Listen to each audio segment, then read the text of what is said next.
Man, family functions have the weirdest dynamic, bro. Like, how have you known these people your entire life, but have still never gone past the surface level conversation? I mean, let me know if it's just my family, but every function is the same. The whole gang links up, and everyone just asks the most generic small talk questions to each other. Hey, how's that new place you bought? Oh, yeah, it's good. And how's the kids doing? Oh, they're good. Oh, and how's the wife? Man, fuck your wife. I don't want to hear any of these NPC conversations, bro. And let me know if I'm getting too specific here, but what about that one uncle who goes by the name of either Bob, Jerry, or Dave? And this dude will just always be saying the most out of pocket things imaginable. Oh, how's your daughter Jane doing? Oh, Jane's always been hot, eh? Bob, she's 15. This uncle be at the family function thinking it's Coachella or something. Bob, another beer's a little bit excessive, don't you think? Yeah, football! I'm the youngest person in my whole family, which for whatever unspoken reason, it just means everyone has the go-ahead to flame the living shit out of me. Hey, Chain, still no girlfriend, huh? I guess you're not too good with the ladies there. But I make one joke back and I'm the bad guy. You don't seem too good with the ladies yourself, seeing as your wife just divorced you and she took the kids with her. Am I right? Not only do they feel free to roast your whole existence simply because you were born last, they unanimously decide you will be everyone's personal butler. Hey bud, go get another beer for me. Alright, yeah, for sure. Thanks. Now you better get started on mowing that lawn. Grass isn't gonna cut itself, am I right? Oh my god, bro. And coming into these family functions, you would think your mom is your closest ally. But as soon as she gets the chance, she will expose your biggest secret for a little bit of parent clout. You guys will never guess what I found under Chain's bed yesterday. Oh my god, what is it? Yeah, tell us. What? No way. Sometimes when my family tries to make small talk with me, they just miss the boat completely. So, buddy, how's those swimming lessons going for you? The swimming lessons I took when I was 5? Yeah, right, those ones. They're good. I finished them a little while ago. Oh, is that right? Good for you, buddy. And bro, don't get me started on those recycled ass jokes. Well, looks like you got your workout for the day. Oh, looks like you've gotten so tall. What are you feeding this kid, am I right? Oh, Bob, I think you got some food in your beard. Oh, don't worry, I'm saving it for later. Ah, good one, Bill. Oh, Bob, he's so funny. Thank you. I guess everyone at the function must have Alzheimer's or something. Because these jokes will have them cracking up like they haven't heard the same joke the past 15 functions. But cousins, man. Cousins are the saving grace of family functions. Without cousins, you would have no choice but to participate in the tomfoolery of small talk. I'd be walking in the function just praying to see that one cousin. And bro, I have a family function survival tip for you. You always have to stay within arm's reach of either your siblings or your cousins. Because whenever some bullshit goes down, you just give each other the look and flee the scene. And because when you get caught lacking on your own at the function, you get jumped. Metaphorically speaking, of course. Everyone has encountered countless NPCs during their lives. Like, the people that just spawned in. They didn't have any character development or anything. And to be honest, when you leave their vicinity, they probably just despawn. If you still have no clue what an NPC is, it's a non-playable character. They're like the type of people you could sock in the face and they'd say some NPC ass line like, "Hey!" And I know at least some NPCs have to exist.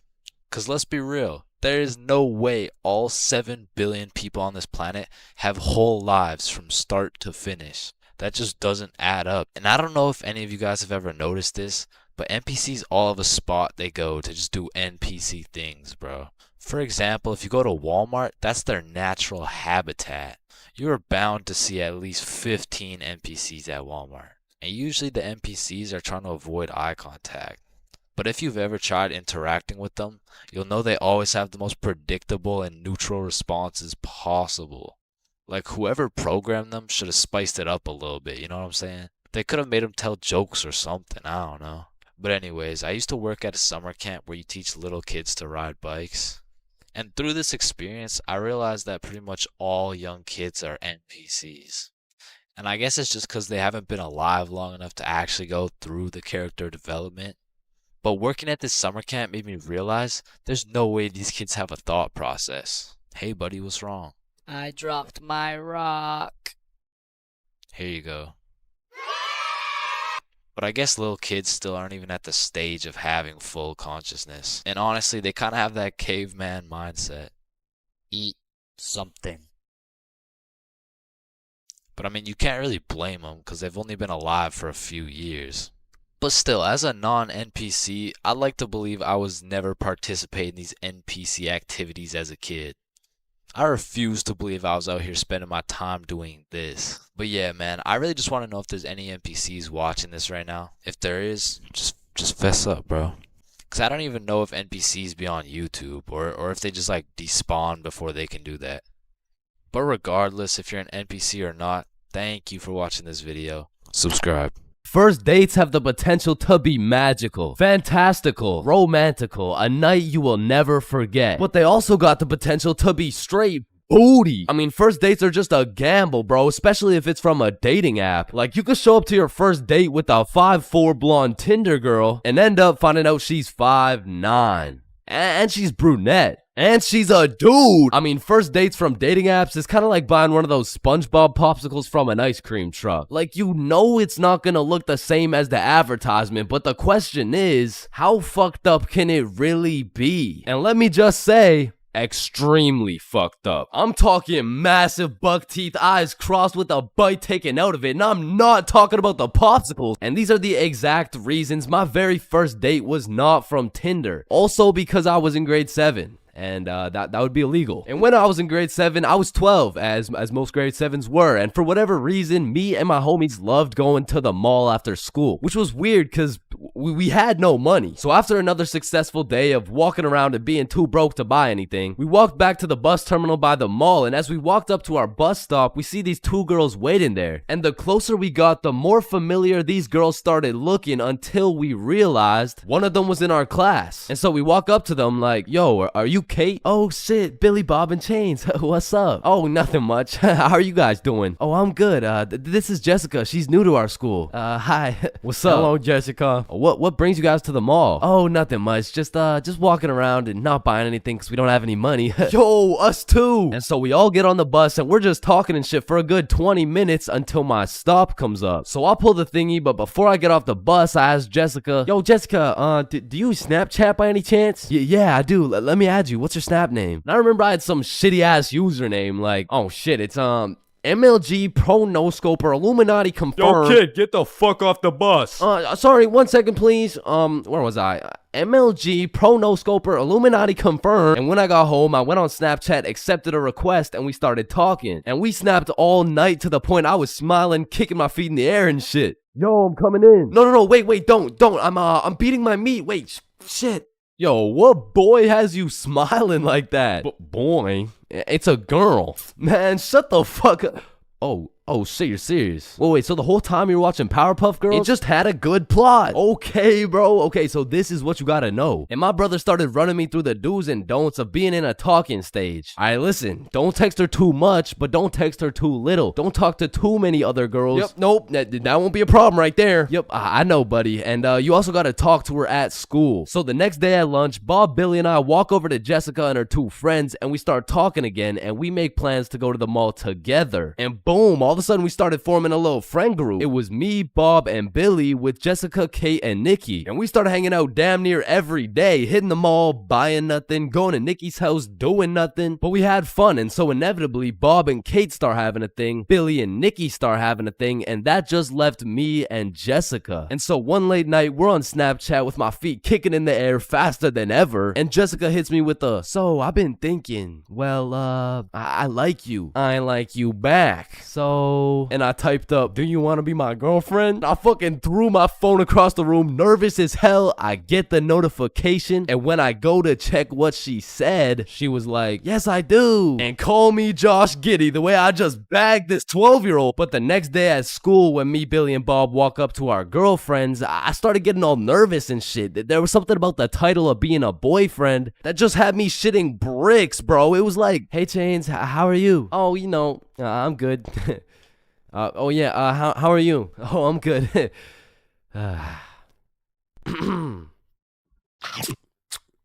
But now that all three of the boys had acquired girlfriends, Billy was like, "Hey, why don't we all see a movie this weekend? Like it'll be a triple date." Yeah, that's a great let's do it. idea. Yeah, let's do it. It's a date, triple date. Yeah, fuck yeah. And by the time the weekend rolled around, I was still terrified of the fact that I was going on a date, and to be honest, I was also scared of the movie, bro. We came to watch It, which as a 12-year-old sounded like straight nightmare fuel, bro. But nonetheless, me, Bob, and Billy hop on the bus and arrive at the movie theater fashionably late. And so when we walked through the doors, there was our three little girlfriends excited for our first dates. So we all walk up, hug, and then go to get our tickets. And I dropped my entire life savings on her ticket and then go into debt for mine, but nonetheless, we head to the theater. Wait, should we get popcorn? Oh yeah, of course. Hey man, how much is a large popcorn? Large popcorn, that'll be $10. Damn! What happened? Are you okay? Yeah, I just realized they ran out of popcorn. Are you fucking stupid? Yeah, no, don't worry. Thank you, man. Is it no problem? Have a good day. And we got to our seats and sat down, and the movie began. And as the movie progressed, I realized it wasn't even too scary, but about 20 minutes deep, I get a tap on my shoulder from Bob. And he gestures to me the fact that him and Kate are holding hands. And I look over to Billy and Nikki, and they're all cuddled up and shit. Which meant I had to make a move, bro, which inconveniently made my hands start sweating bullets. So now I was in a position where I couldn't just grab her hand while my shit was sweaty as hell, cause then she'd think I'm weird. But then I also couldn't just sit there and do nothing the whole time, cause then she'd also think I'm weird. So I just started doing the only thing I could think of, which was blowing on my hand like some hot soup, and believe it or not, made me look fucking weird. But at least my hand was dry, so I go and hold her hand, but when I do, I make a grave mistake. A tactical error, bro. When I held her hand, my hand was on top and hers was underneath against the armrest, and my dumbass was scared I was gonna crush her arm or some shit. And I don't know where I got the idea that I even could crush her arm from, bro, because those 12-year-old stickman arms couldn't crush a fucking pretzel if they tried. But for whatever reason, I decided my best option would be to hover my arm slightly above hers so my 1-pound arm couldn't come down and fucking demolish her forearm. And you know, this was cool for about 60 seconds until I started feeling the burn, which started hurting so bad that I forgot I was even watching a movie. I was just 100% focused on thugging this shit out. And about an hour into the movie, I was just fucking shaking relentlessly. I mean, at this point, it wasn't even about not having this girl think I was weird, because Lord knows it was too late for that shit. But now it was about proving to myself that I could finish the movie this way, and sure enough, I did. But at what cost? Wow, you were so scared you were shaking, huh?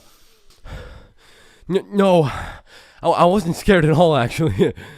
Oh my god, are you sweating? No. So, you know, looking back, it wasn't my best performance, you know what I'm saying? But with that being said, after that triple date, Billy's girlfriend Nikki ended up breaking up with him and gave up on dating dudes as a whole. So, I mean, it could always be worse, bro. So a few years ago, I worked at a fast food restaurant. We'll just call it Jim Jordan's, you know what I'm saying? Jim Jordan's was my first job ever. So coming in on my first day, I was kind of excited, you know, because it was just overall a new experience, so I was looking forward to it. So I walked through the doors and, you know, it's looking like a nice establishment so far. But as soon as you step past the staff gate, you realize it's instantly a hellhole. Like, this is exactly what it was like. Hi there, can I take your order? Yo, who's Medium making double. coffee? What's your order? Yo, Large, hello? black On the coffee. drive-thru. Medium It's my double. first Large, day. black, can I take your order? And bro, once they give you the once they give you the Jim Jordan's drip, you instantly lose value as a human, bro. For example, if you're going for a casual stroll down the street,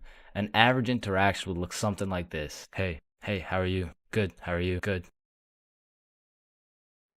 You know, just average small talk things. But once you throw on that Jim Jordan's drip, hey, what can I get for medium black coffee?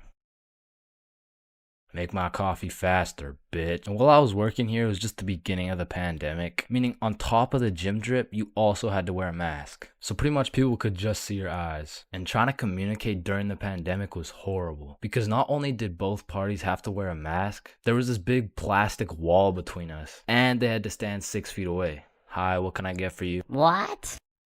I said, hi, Huh? Ma'am, what can I get for you? Oh, I'm good. Thanks for asking. Oh my God, bro.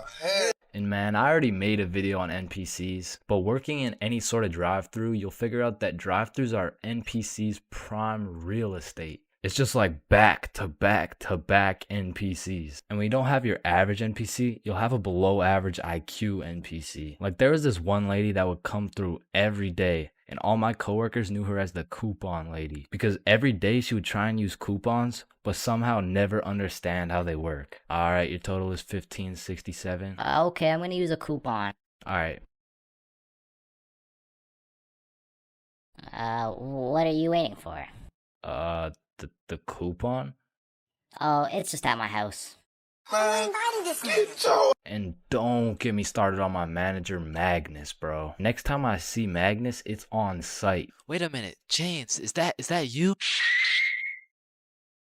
The longer I worked there, Magnus just started getting a little bit too comfortable on booking my shifts. After about 10 months of working there, she just decided to give me 5 a.m. shifts every time. And that wasn't even in my availability. So, I would send a polite and professional email, and she would just hit me with some shit like, okay. Then just continue to book me at 5 a.m., bro. So I ended up working there for about a year and a half. And like most people at minimum wage jobs, when you're there for long enough, you just start to care a lot less about getting fired. I mean, I was snatching donuts, whipping myself up some food whenever no one was looking, and hooking up all my homies with free everything. And eventually I just got tired of waking up at 4:30 every shift. So I put in my 2 weeks. And during these last 2 weeks, I did not give a fudge cake, bro. I was out here setting up coffee cups and playing basketball with the gym bits. And if someone was kind of polite to me, I would just hook them up with a free donut. And I remember on my last day, I was working a night shift, and it was just about 15 minutes before I got off forever. And some dudes rolled up in the drive-thru baked as hell. Hey dude, can you check how much is on this gift card really quick?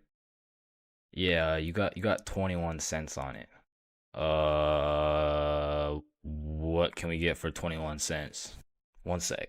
I just went to the back and cleared the shelves of every single donut in sight, and I just sauced them all for free. Yo, thank you so much, dude. You're the GOAT. Can't believe this cost 21 cents. So yeah, that was my experience working fast food, and it's definitely not fun, but I feel like it's a valuable experience. Because now that I know I hate working there so much, I'm gonna work hard enough so you will never catch me working in fast food ever again, bro. Pain. I've felt pain. He's felt pain. That dude's felt pain. What? No, I haven't felt any pain. We've all felt pain, because you know what they say, the only things truly guaranteed in life is death and pain. Wait, what about taxes? Wait, what? Is this Chains for real? No. And I hate to be all controversial here, but pain?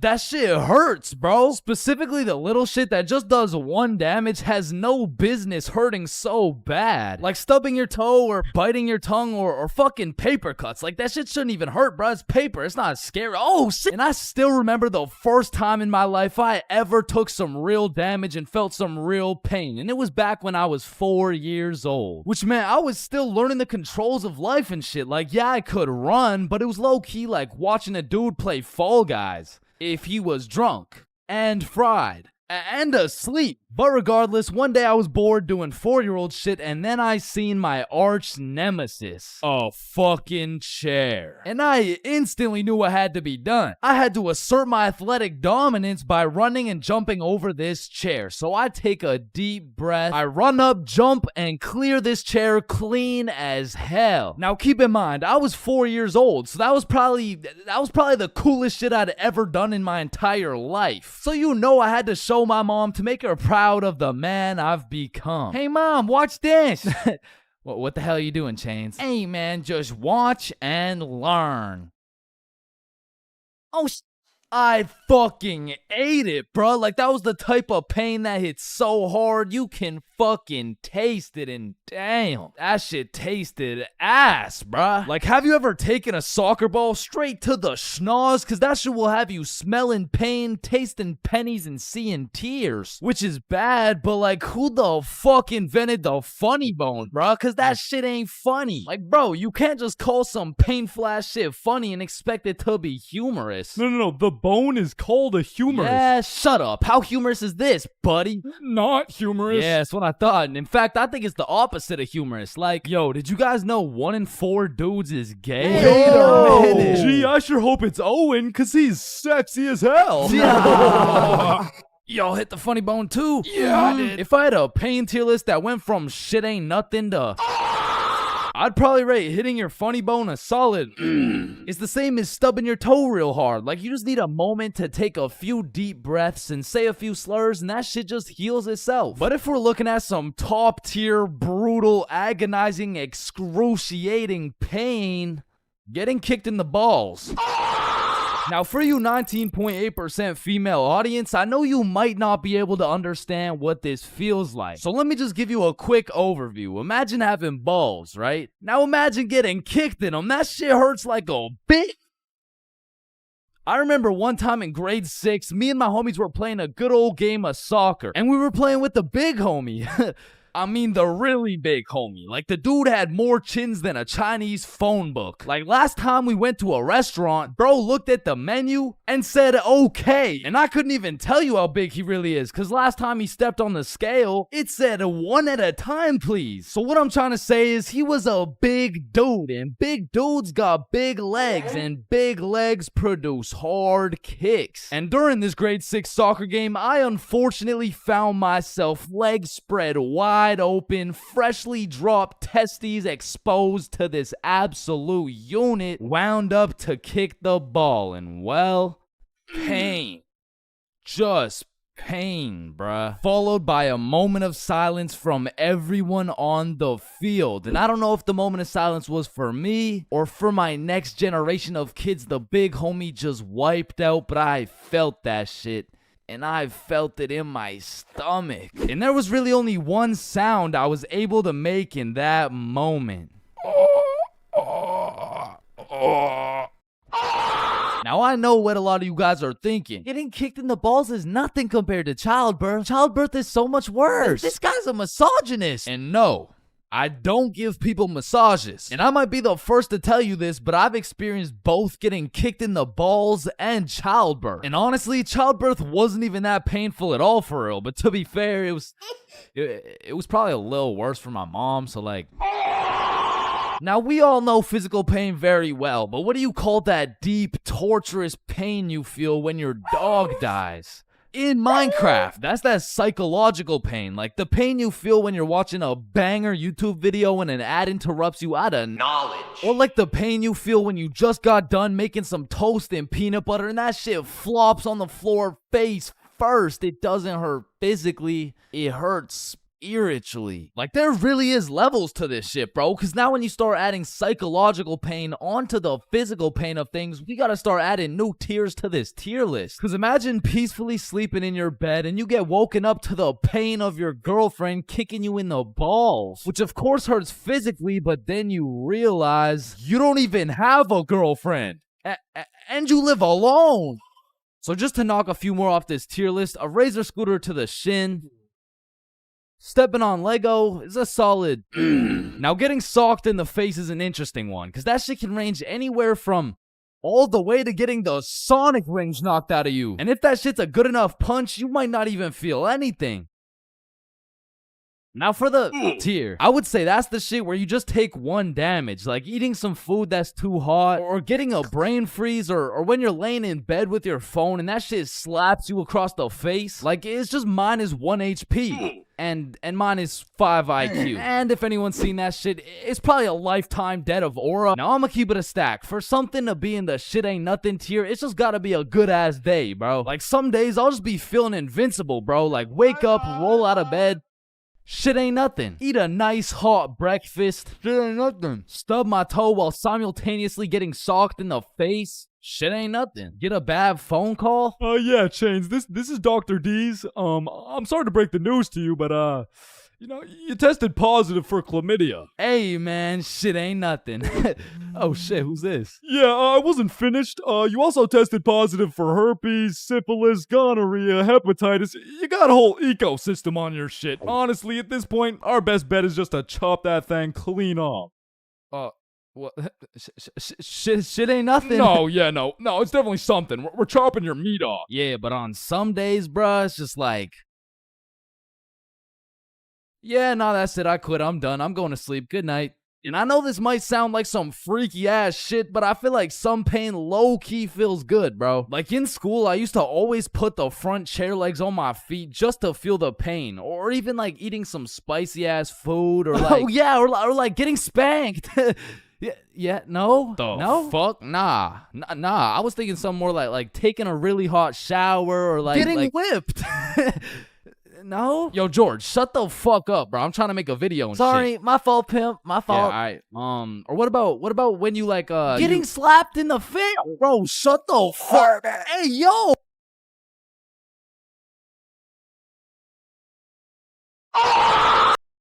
Damn, light bulbs were such a good idea that they became the symbol for good ideas. God damn, I just spilled my water. What? Why does water make clothes darker if water is clear? What the fuck? Yo, there's two guys coming. On me. Oh, I clapped his ass. Yo, Billy. Yeah, what's up? You see that lamp right there? Yeah. What about it? That lamp in the video game uses real life electricity. Whoa. You know what I just realized? When a morgue worker dies, he still goes into work the next day. Bro, how could he go to work? He's dead. Oh, shit. Oh, whoops. Just dropped the soap. Wait, when you drop the soap, does the soap get dirty or does the floor get clean? Wait, guys. Since I'm alone, I'm the only person in the world to ever see this peanut. Nah, I saw it too. Who the fuck are you? Yo, when did you get so much money? Man, it's the money my grandma inherited me before she died. Yo, that's low key like when your homie dies in Fortnite and you pick up his loot. Come on, bro, my grandma's dead. Not cool. You right, my bad. Man, imagine the guy that discovered milk and think about him convincing someone else to drink it. You did what to the cow? No, trust me, it's good, just drink it. Wait, you drink it too? Yeah, it's really good, look. Aw, hell nah. Damn, bro, mosquitoes are some brave creatures, considering those jits got 1 HP. Facts. Yo, Chains, you need your parachute to skydive. No, you don't. You just need a parachute to skydive twice. No, Chains. Well, what the fuck? Why did you just break my mirror? Well, actually, mirrors don't break. They simply multiply. Oh. Damn, bro. We're all just some walking nut for real. Facts. Damn, for real. It's crazy. It's true, though. Oh, shit. I'm on fire. If you really think about it, you're not on fire. Fire is on you. Call the fire truck. Wait a minute. A fire truck is actually a water truck. Oh, god damn, just call the truck. Jesus. Bro, I was on fire. Why didn't you just call the fire truck? First of all, you weren't on fire. The fire was on you. Second of all, it's a water truck. Bro, I got the munchies. We should cook some cookies or something. Nah, you don't cook cookies. You bake them. What? Then why are they called cookies? Shit, I don't know. Cookies are just cookies. No, that's like saying you cook bacon instead of baking it. Well, actually, you do. What the fuck? Bro, what keeps the hot dog in like hot dog shape? It's like meat inside some animal intestine casing or some shit. Okay, so it's hot dog meat inside animal casing, right? Yeah.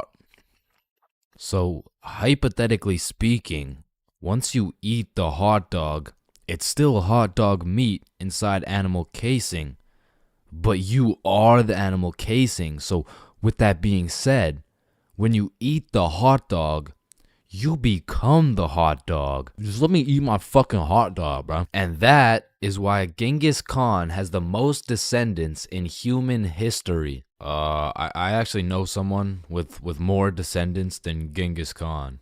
Well, that's impossible. Who could possibly have more descendants than Genghis Khan? Genghis Khan's dad. Damn, you know Google Maps, right? Yeah, of course. Bro, someone at Google really just said, yup, let's just have someone drive down every road on fucking Earth. And then they did it.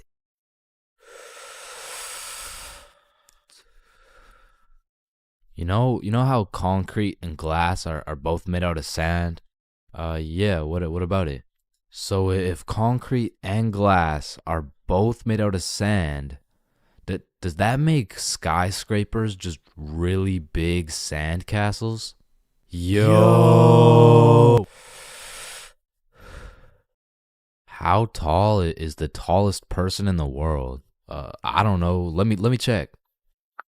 God damn, he's 8'1". Holy, you know what I'm thinking? Yeah, imagine getting railed by this absolute. No, I was thinking at one point the tallest person has experienced the height of everyone else in the entire world.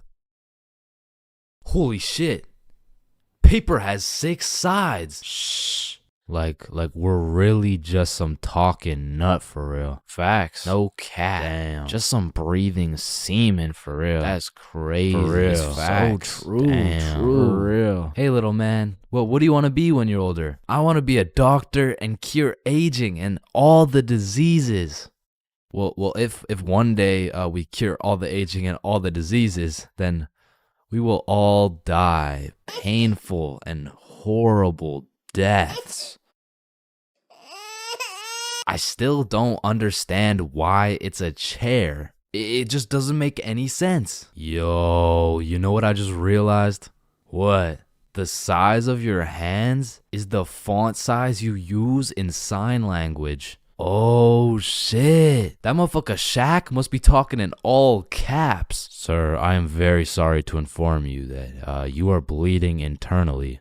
Wait, I'm bleeding internally? Yes, we will need an immediate operation and we will have to. Oh, no. It's all good. Internally, that's where the blood's supposed to be. No, sir. Where are you going? This is an urgent matter. Get back here. You're in critical condition right now. Yo, can you pass the Apple charger really quick? Yeah, for sure. Yo, what if Apple chargers were called apple juice? Whoa. Damn. Yo. Apple juice? Bro. You know what I just realized? You can drink a drink, but you can't food a food. Nah, that one was ass. Yeah, you right. Like, I mean, we're literally just semen that can talk. So true. Facts. That's so crazy. For real. Yo, when you put your socks on inside out, the entire universe is wearing your socks, except you. Fuck. Yo, look, it's a unicorn. Damn, it's got a really unique horn. Unique horn? Unicorn. Unique horn. Unicorn. Unicorn. Unique horn. Unique horn. Unique horn.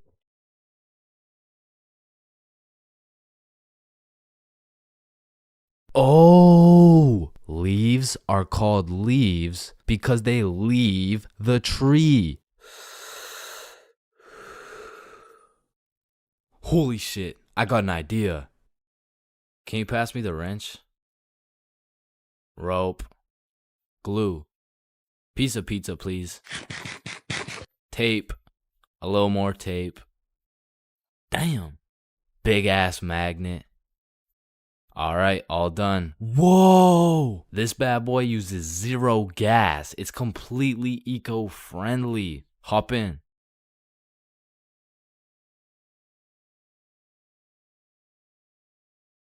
Oh shit, there's a penny. Bro, there's no point in picking up a penny. It's literally worth 1 cent. How much do you make working at Wendy's? 15 an hour? Oh, okay. So you see, there are 3,600 seconds in an hour. And because you make $15 an hour, that is exactly 0.416 pennies per second. So with this being said, the second it takes to pick up this penny off the ground is a net positive outcome. Oh, okay.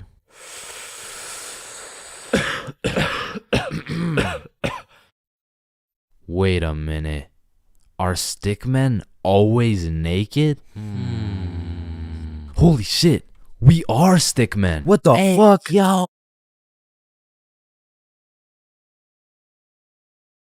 We are currently facing a life-threatening epidemic that is threatening the lives of many teens around the world. Oh, what's that? Yeah.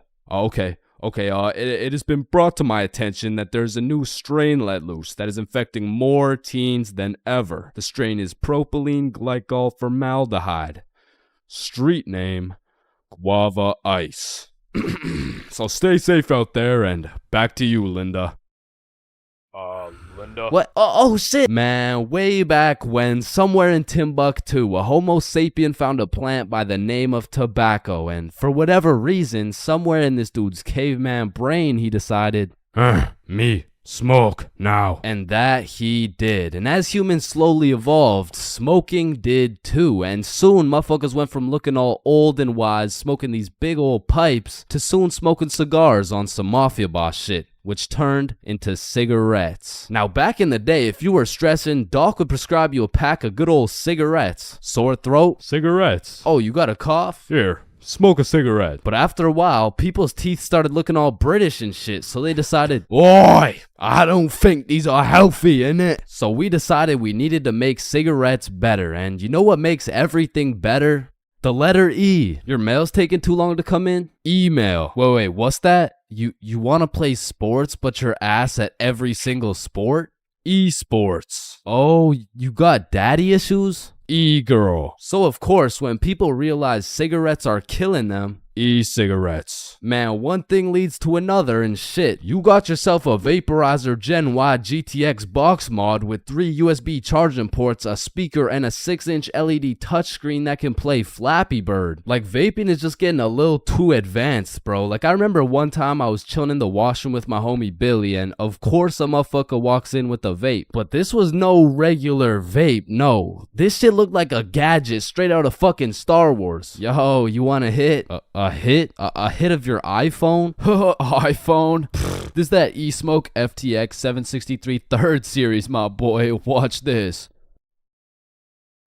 Yo, did he just hotbox the whole bathroom in one hit? Yes the fuck I did. And this shit's 100 Nick. Holy shit, where did you find 100 Nick? I ended up mixing my 50 Nick guava juice with my 50 Nick blueberry ice, and it just kind of added up to 100. Bro, I don't think that's how it works. Shut up, my mom's calling me. Yo, fuck you, mom. And that was the moment I realized there really is levels to this shit. Level 1. Level 1 is the type of dude who isn't addicted, but he'll occasionally take a hit of somebody's device. But level 2, bro's borderline addicted, but he's still in the denial phase. Bro, are you addicted to vaping? Addicted? Nah, I don't even vape like that, bruh. Shit. Do 5 jumping jacks right now. Bro, what? That's easy. 1, 2, 3, 4.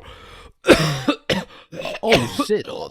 Level 3, the Fiend. This motherfucker is strapped up with some nicotine at all times, and even when he has a vape in his hand, this dude will ask for yours. And God forbid, if this Fiend loses his vape, This motherfucker will be stressing like he just lost his only child. A fiend without a vape is the exact equivalent of one of these purple minions. Dude will be itching for that shit, and Lord knows what that man will do for a fix. Level 4, the fiend who sells vapes. At this point, this dude's whole life revolves around vapes. In fact, I'm pretty sure they don't even breathe oxygen anymore. Like, in order to breathe, they need to inhale some chemicals that I can't even spell. Which honestly, it doesn't even say that much. Like, I can't spell a lot of shit, but what I'm trying to say is their bodies have just fully adapted in order to consume as much nicotine as possible. They breathe that shit, they drink the vape juice, and when they're hungry, shit, they just munch on the vape itself. And the worst part is they can't even run out of vapes. Like, shit, they are the plug. This motherfucker's just the CEO of getting high on his own supply. Like, dude is his own #1 customer. Level 5, this motherfucker, bro. Like, why do you need a LED touchscreen on your vape, bro? Like, you already have a phone. Wait.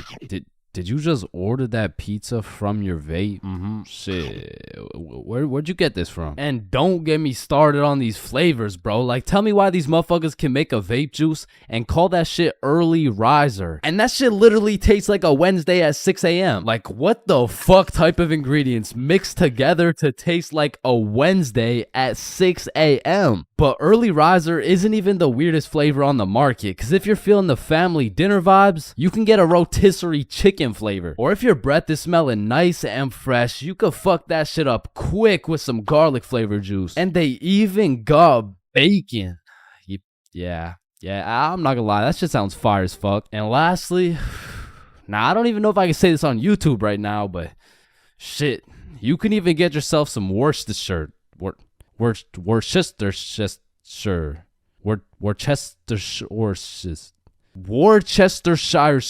But regardless, I think we all know the home of nicotine, the eternal hot box, the communal vape sesh. It's the high school bathrooms, man. You walk into one of these joints and there's at least 15 dudes hotboxing that shit at like 10 a.m. You come in trying to take a piss and now you got a head rush. You walk over to the urinals, but it's so goddamn hotbox, you start pissing all over the walls. But shit, you can't even piss on the walls in peace, man. You got that one fiend coming over to you trying to suck your device dry, and dude's so down bad for that hit that's not the only thing he'd suck dry. And listen, you may be thinking, Chains, how do you know what you know about vaping? And that's a great question. Back in the day, I was a curious little George, man. And back in grade 7, I was chilling at my friend Becky's house. And when I walked into Becky's crib, I was nothing but an innocent, curious young man. But little did I know, I would leave Becky's crib far different than I entered. So you know, me, Bob, and Billy are posted in Becky's room, and I was sitting with Becky. So Becky asked me, have you ever hit a vape before? Hell no, I hadn't, but you know I had to play it cool around Becky, so I said, yeah.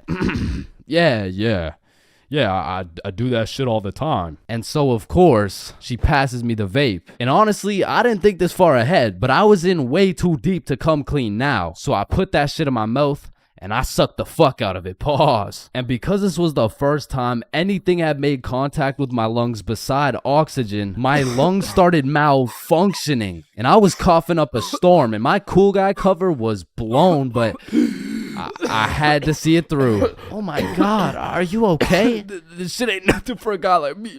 Guys, I thought Chains is dying. And as I went on with my life, I would hit a device here and there, and eventually I even learned some tricks and shit. But one day, me and my homie had to run to catch a bus. And so we started running, but the homie doesn't even make it 100 meters, and he starts rolling on the floor, coughing up blood. And I was like, no, fuck that. And you know, I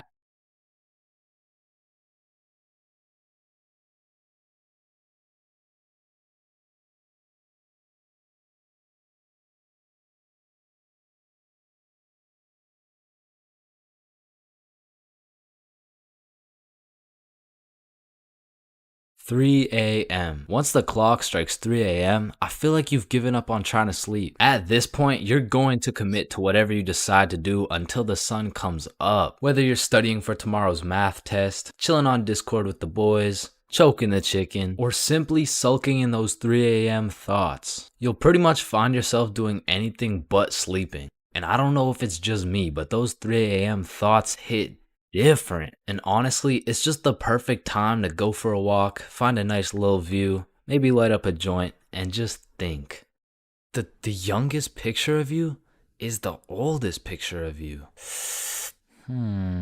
Does Lightning McQueen cop car insurance or life insurance? Wait. Did the brain name itself? Hold up. What if soy milk is just regular milk introducing itself in Spanish? I have no clue if this is just me, but every once in a while when I'm laying in my bed at 3 a.m., I suddenly get the motivation to become the best person on the planet. Like, I set an alarm for 5 a.m., I tell myself I'm gonna go work out, then go for a run, then meditate, then drink kale smoothies, then become a millionaire, then donate it all to a family in need. But as soon as my alarm goes off, I'm just like, shit, I'm too tired for all that. Then I just end up sleeping until 1 p.m.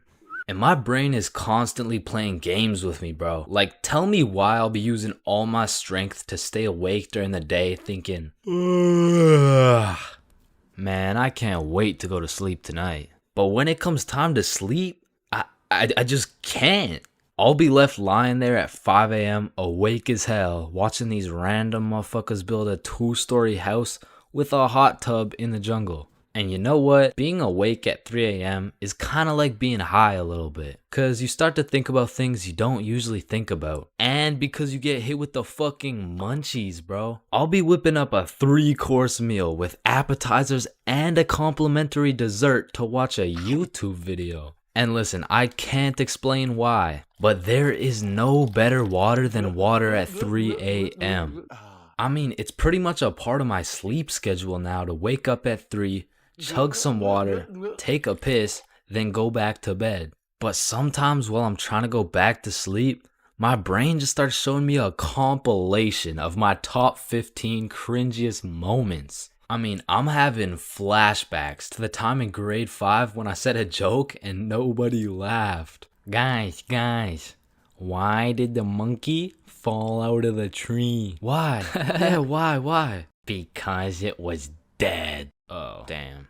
Or I'll be up all night thinking about that one debate I had 3 years ago, brainstorming about the best things I could have said in each scenario. It's like if I do some cringe shit during the day, I have no choice but to lose some sleep over it at night. It's like my punishment for saying some stupid shit. Like I know one guy who accidentally called his teacher mommy in front of the entire class. And that dude hasn't slept since.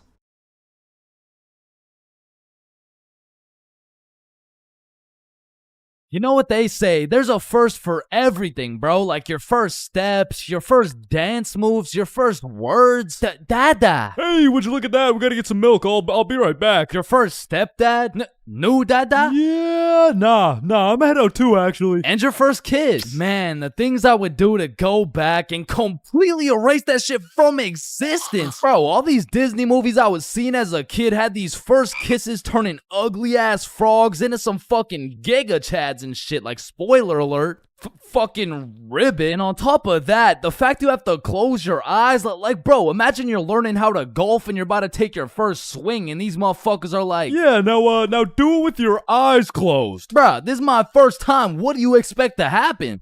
Like, honestly, my first kiss is top 5 worst Chains moments of all time. And let's just say it's not 5 or 4.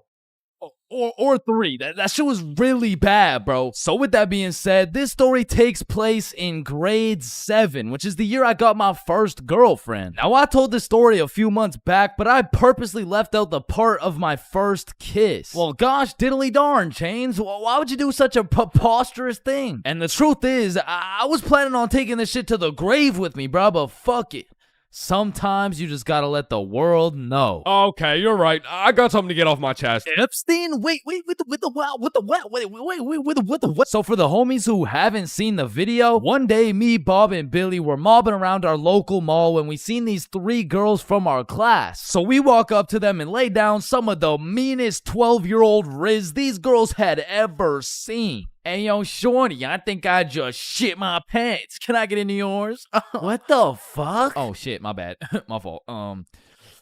Hey, Hey yo, shorty, are you a cigarette? Am I a cigarette? What? Cause I'm trying to get lit and put your butt in my mouth. Wait, what? Nothing. Please, please, please, please. Holy shit, bro. Let me guess. You all got restraining orders. No. Worse. We got fucking girlfriends. And 12-year-old me had no business dating nobody, bruh. Like, my dumbass could barely even handle playing Fortnite with a girl. Like, oh, hey, Gamer Girl 97. I'm Hey. kind of low. Can I chug on your jugs? What? Oh, no, sorry. Ew. Whoa, I mean, I just want to slurp on your juice. No, I'm sorry. I mean, like, I need heels. Can I trade you? What do you need? Oh, yeah. Is there any way you could get me some mats? Oh, yeah, no, I'd love to give you my wood. Huh? or bricks, or Oh, metal, or anything you need, Okay. anything else. Yeah, I don't have a shotgun yet. Oh, shit, I got 3. I Okay. can give you 2 pumps. Ew. No, it's 1 pump. No, wait. Stop. Oh, sorry, I can give you shotguns, I mean. Okay. Where are you? I'm in this little wood fort I made. Oh, okay, I see you. Let me come in your box. Yeah. So needless to say, every single interaction I had with my girlfriend was awkward as shit. Cause I had to pre-plan things to say in my head, and as soon as that shit went off script, I was cooked. Hey Jessica, how you doing today? Honestly, just not the best. Oh, that's good. What'd you do today? Oh, I don't know. Just did my makeup. Hey, me too. You did your makeup? Yeah, we have so much in common. Have a nice day. Fuck! And on one Friday after school, me, Bob, Billy, and our girlfriends all went to the mall together as we did every single day. But on this specific Friday, we rubbed together a few brain cells and realized, yo, do you got money? Nah. You got money? Zero. You got money? I'm broke. You got money? No. You got money? Yo, why are we at the mall? I don't know. I never even Good thought about it. question. I mean, we could all go to my house. Oh, shit, Yeah. let's do it. And so, of course, as the good kid I was, I text my mom to ask her to go. Greetings, mother. I would like to know if it's in the realm of possibility that you would be so kind to grant me your permission to visit the household of my dearest acquaintance, Nikki. Looking forward to hearing from you. Your favorite son, Chains. And I immediately get a call. Let me speak to her parents. Now, I, ChainsFR, have never dated a 12-year-old boy in my life, and I honestly don't plan on it. But even in grade 7, I could use my logic and reasoning skills to understand if your boyfriend had to get his mom to talk to your friend's mom for permission to slide to the crib, instant ick, bruh. There's just no way. She'd probably break up with me on the spot. So I'm doing anything I can to not let that happen. Hey there, Miss For Real. This is Nikki's mom. I just want to let you know Chains and his friends are welcome over anytime because they're goated with the sauce. Shit. Oh, hey, Nikki's mom. Sorry, it's kind of hard to hear you over all this bullshit. You're not allowed at her house. Come home now. Chains, are you coming? Look, Mom, I'm not gonna lie. You gotta lock the fuck in right now. This is the first time in my life I ever been invited to a girl's house and there's cheeks up for grabs. Like, Mom, this is my only opportunity. If you don't let me go, the For Real bloodline might just end with me. Okay, listen, Chains. I'll let you go this time, but you have to be home at 9 p.m. sharp. Yay, thank you so much, Mom. Now, I'm paraphrasing, but the point is she let me go with a curfew of 9 p.m. So all 6 of us leave the mall, hop on the bus, and get off at Nikki's house. We go inside, sit on the couch, and now it's even more awkward, bruh, because instead of walking around the mall, all we had to entertain ourselves was ourselves. And just like any other awkward middle school scenario, that shit went like... So, truth or dare? Yeah, That's I'm exactly down. what I was thinking. And my heart instantly dropped, bro. Cause I knew if I picked dare, I would have to kiss Jessica and shit, bro. That's a whole lot scarier than playing Fortnite with Gamer Girl 97. But regardless, Nikki starts the game of truth or dare. Hey Billy, truth or dare? Yo, truth. What's your favorite color? Blue. Oh, what? This shit's not even bad. Okay, then Chains, truth or dare? Truth. No, wait, Oh, what do you mean? No, it's truth or dare. I said truth or dare. What the fuck? Okay, fine, dare. You have to kiss Jessica. Bro, this time it wasn't a pickup line. When I say I just shit my pants, I mean not literally, but metaphorically, I was shitting bricks, bro. And when I turned to Jessica, she's just sitting there straight-faced as fuck. So, Jessica, are you down? like hypothetically speaking, of course. Okay, I'm going in. sorry. Let me just,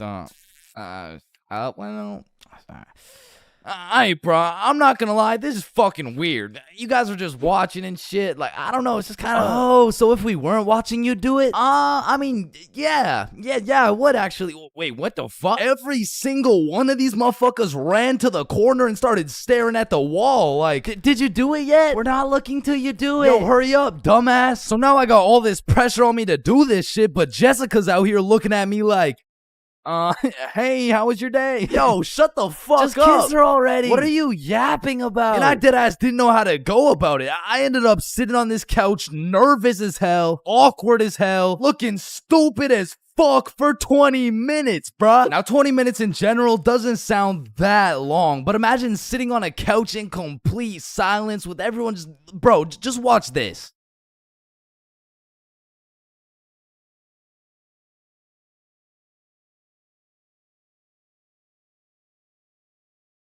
My brother in Christ, that was 10 seconds, bruh. Imagine doing that times 120. So after the second longest 20 minutes of my life, I say, you know what? Fuck it. And Nikki's mom walks in the room. Hey, who wants snacks? Oh.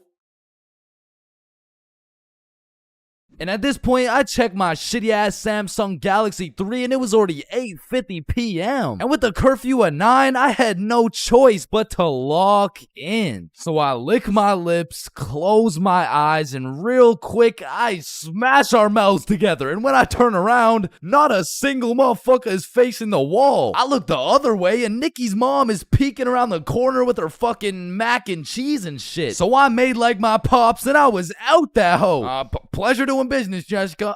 Wait, what? Where are you going? Thanks for having me, Nikki's mom. What the hell was that? And I proceeded to sprint home, making it home at 8:59, exactly 1 minute before my curfew. And that night, when I went to bed, I couldn't sleep, bro. I haven't been able to sleep since. Damn, I should have taken this shit to the grave with me. Fuck.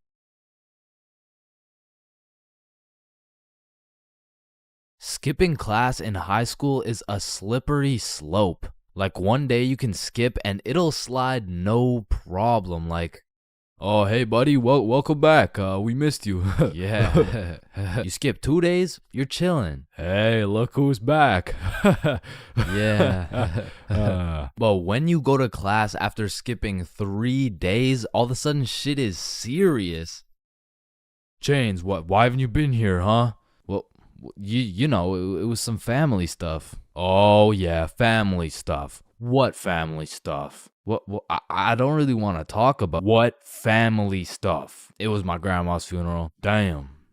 But that is no reason to miss a test. And Lord forbid, if you miss a whole week, the school board turns into the FBI. Like, during the whole pandemic, one of my homies refused to go to any online classes. And one day he was enjoying his extended vacation while smoking up outside his crib. Next thing he knows, he's making direct eye contact with his science teacher while smoking grass. And because they started going FBI mode when you skip your classes, the homies discovered a top secret method so we could skip classes with 0 consequences. So when you would skip a class, the teachers would instantly hop on their laptops and whip up an email along the lines of, Mrs. For real, are you aware that your son Chains has missed his science class today? If this is continued, Chains' grade will continue to drop, which might ultimately lead to him failing my class.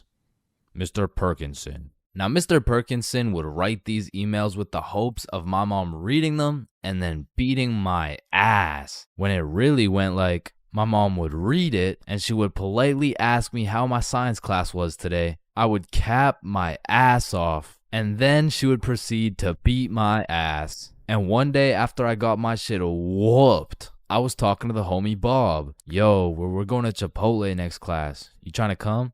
Man, I don't know. I'm getting real tired of these ass whoopings, bro. Ass whoopings? You're getting ass whoopings? Yeah, bro. Mr. Perk never fails to type up an email that results in the leather belt. Oh, what? Nobody ever told you about the secret method? Secret method? Oh, you mean like wearing extra pants so the belt doesn't hit so hard?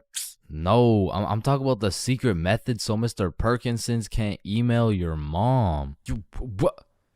Why didn't you tell me sooner, bro? So essentially, the method starts at the very beginning of the school year. At my school, they would give you this form with your parents' email, phone number, all the contact information, you know what I'm saying? You would need this form filled out and signed by a parent or guardian and then handed into the office. However, this man, Bob, conceptualized one of the greatest plans of our generation. And it went like this. So you would receive the empty form from the school, take it home to your parent/guardian, get that shit filled out and get that signature. Then secretly, when nobody is watching, you hop on your computer, you make a fake email like bobsmom123@gmail.com. Then you would change your mom's contact information into that fake ass email and then deliver it to the office like nothing happened. So when Mr. Perkinson's smartass tries to get me whooped with one of those emails, I get that shit in my inbox. I read it through and respond with some shit like, "Dear Mr. Perkinsons, thank you very much for bringing this to my attention.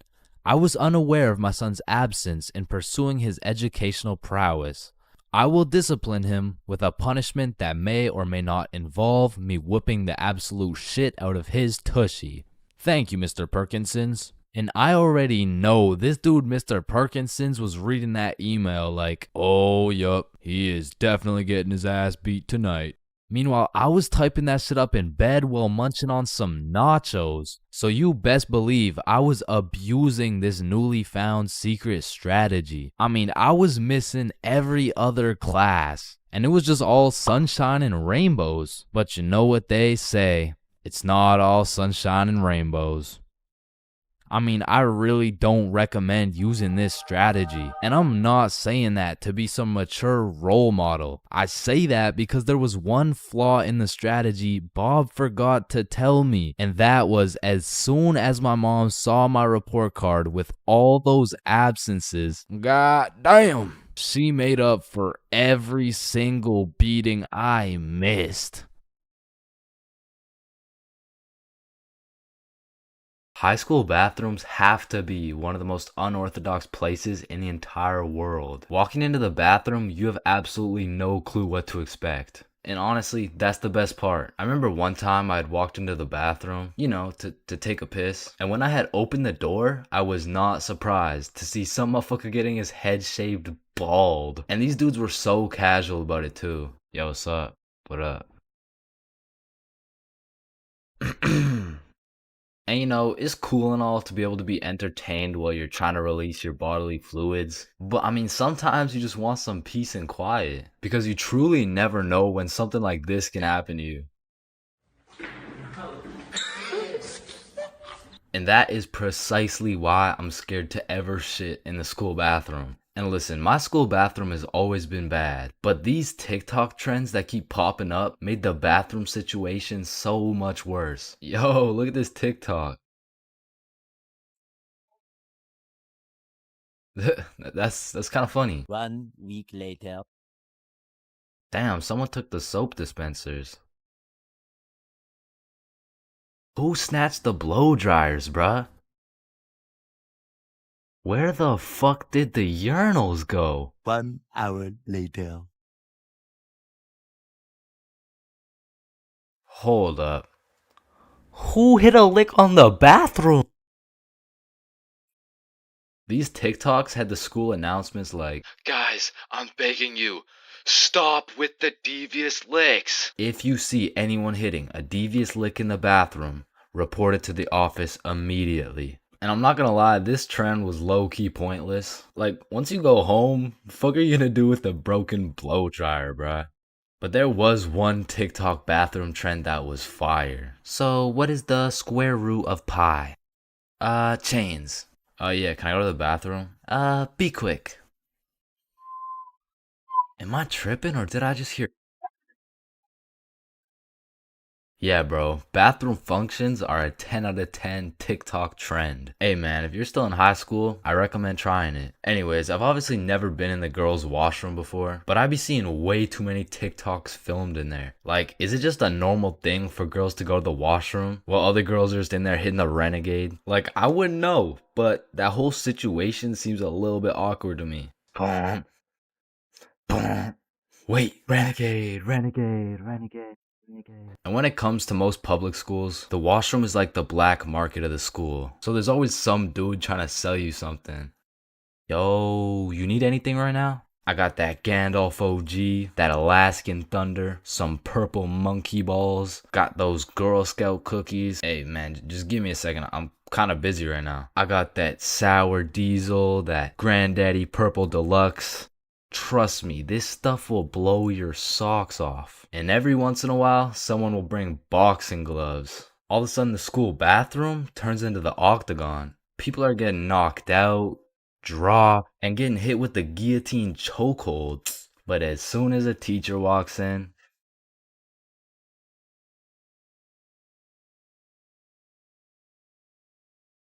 When you link a girl and you both bring a friend, man, what could possibly be better than a 2-man mission? 3-man mission. And when you go on a 3-man mission, you need to be able to trust those homies with your life, bro. Cause I don't know why, but 100% of the time you go on a 3-man mission, somebody's gotta take one for the team, bro. Like, it's just inevitable. And if your homie isn't willing to eat the shit sandwich in order to see the gang succeed, the entirety of the gang is eating the shit sandwich, bro. And on top of that, you need your homies to have your back when you crack a shitty ass joke. Cause if you're in a group of 6 people and not a soul laughs, nah, you're done, bruh. Like, you're cooked. You're sauteed, bruh. Like, pack it up.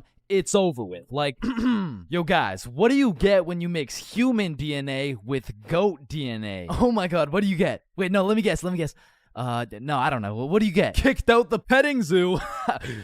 Fuck, I sold. Actually, that's a really good joke. Facts. Wait, it was? And lucky for me, I got the 2 most perfect dudes for the job. Bob and Billy, so you know we were no strangers to the game. Like, we had 99 chemistry, bro. We were like Jordan, Pippen, and Rodman, setting up these plays, passing, alley-ooping, and dunking that shit. In these streets, they called us the real Big Three. And one day, the real Big Three hopped on a plane to Mexico. And this story takes place way back.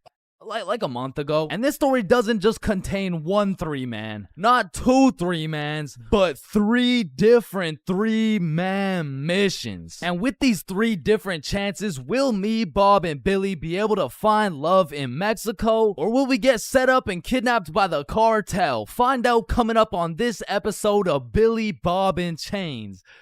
Wait a minute. So, boom, we get to Mexico and we're staying at an Airbnb. So we start with all the essentials. We unpack, get some food, check out the rooms, download Tinder, play some music, get settled in, you know, shit like that. And some of you may be thinking, damn, Chains, Tinder? Shit, I didn't know you were down bad like that. And let me just clear this up, alright? I'm not, okay? I'm down horrendous. And you really don't know me at all if you thought I was gonna leave Mexico without running a 3-man with the homies. So I'm just doing what I gotta do. Don't hate the player, hate the game. So we got there on a Monday, and for the first few days, we're exploring, we're trying some food, going to the beaches. It's great, you know, a bunch of nice and relaxing shit. But at night, it was grind time, bro. I was swiping more than a girl with daddy's money, and I was shooting more shots than Drizzy Drake at his local middle school. So by the time Thursday rolled around, I secured the first 3-man mission of the trip. And when I told the boys, they were hyped as fuck. I mean, Bob was so excited, dude almost made a facial expression.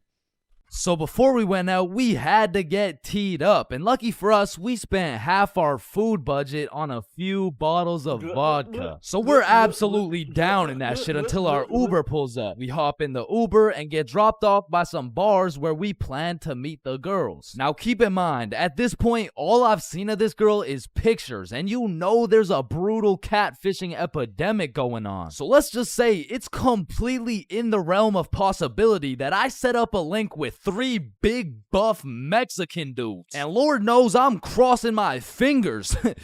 Like hopefully there's like no big buff Mexican. I don't want the big buff Mexican dude. So my heart dropped to my balls when I got a tap on my shoulder and turned around to see a not so buff Mexican dude with another not so buff Mexican dude with the 3 girls. Oh, hey. Oh no, don't worry. These are just my friends, by the way.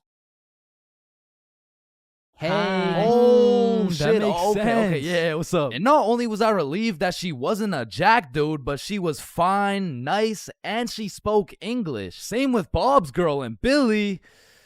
Yeah, nah, he had to take one for the team for sure. Hey, bro, I'm sorry, but this is just the way the cookie crumbled. Shit, bro. Can we get another cookie? It's too late, bro. It's already crumbled. And Billy took that shit like a champ, bro. So all 8 of us go to a bar and we're just talking, getting to know each other and shit. And I notice Billy just keeps the tequila shots coming. I mean, we were only 10 minutes into the conversation, but this dude is 10 shots deep at this point. And all of a sudden, this dude starts laying down that Google Translate riz, and he's dropping hard eye emojis and shit, and I'm like, damn, respect. I mean, he's taking this extremely well. And after about 30 minutes of talking to this girl, I look over at Billy and I start to see some wild ass emojis being thrown around. Like, oh shit, Bob. Yo, I think Billy forgot he's the one taking one for the team. So me and Bob cut him off of the tequila, and then my girl is like, hey, do you guys want to come over to our place? Yeah, Hell yeah! Is he alright? Yeah, he's fine. So we hop in their whip and go to their crib. And at this point, it's getting kind of late. So we're just chilling, listening to music and things of that nature. When me and Bob realize Billy and his girl are nowhere to be seen. So I turn to Bob and I'm like, yo, should we stop him? Damn, bro, you're right. We can't let him do that shit. And listen, bro, I've never been the type of dude to cock block, but if it's the homie who's about to interlock with the chalk chick at this o'clock, I'll walk up, knock, unlock, and block that cock if I have to. And so I did just that. I walked up, knocked, of course, unlocked the door, and respectfully, I blocked that cock. Yo, what are you doing? I'm taking one for the team, remember? Nah, I think the team's doing just fine, but bro. You know me. I was gotta do it for the team, like for I don't think the team needs this one, gang. No. Remember, I'm supposed to be like taking it for the like this is for the. Yeah, you right. Let's just go home, Billy. No, wait. Well, how are we gonna get home? We're in Mexico. Man, shut the. So we said our goodbyes, got in the Uber, and man, I felt like a basketball coach whose son just lost to a special needs team, bro. Hey, listen, bro. I had a lot of tequila tonight. I'm sorry. I just Billy, I'm not mad. I'm just disappointed. Damn, bro. And the next morning we woke up, and I'm not gonna lie, we felt it a little bit, especially Billy. Billy was in physical and mental agony, but we have a secret method to get rid of any hangover instantly. It's called vodka. So we're practically eating this bottle for breakfast, and once everyone was healed up, we hit the beach and had a fantastic day. It was stupendous, really, and once the sun started to set, we got some food, and man, it was gas, bro. I had the best nachos of my life. And as I'm consuming this orgasmic meal, I get a little notification on my phone from a new girl. Yo, you got any friends? Oh, shit. And I'm like, hell yup. Then she's like, I'm going out with some friends tonight. You guys should come. And I'm like, hell yup. And just like that, we secured our second 3-man mission. So we absolutely house that fucking meal, go back to the crib, get ready, tee up, you know the drill. We hop in the Uber and get dropped off in the same area where the clubs and bars are to meet these girls. And when we get there, Bob and Billy are both praying they don't gotta take one for the team this time. And I'm there just chilling like, yo, this is why I set up the 3-mans, cause then I never have to take one for the Chains, is that you? Shit. Who's asking? It's me, Sarah. Oh, no way. Really? Like really? Yeah. Yeah. Oh, yeah, no. You must be looking for the other chains. No, don't worry. This happens all the time. No. Chains for real. Yeah, look at this. This is you. Oh, fuck. Would you look at that? I guess it is me. Fuck. Like shit. I don't know how she did it, but she got my ass, bro. I got catfished nicely. But I guess it was just my turn to take one for the team. And I look up at who she brought, and she pulled up with 4 straight dimes for the homies to choose from. Like, bro, why me? So we're walking, and the girl I'm temporarily associated with is like, hey, let's go to the club. Yeah, let's go. So we go to this club, 8 people deep, and the girls are like, yeah, let's buy a bottle. Yeah. Where's your money?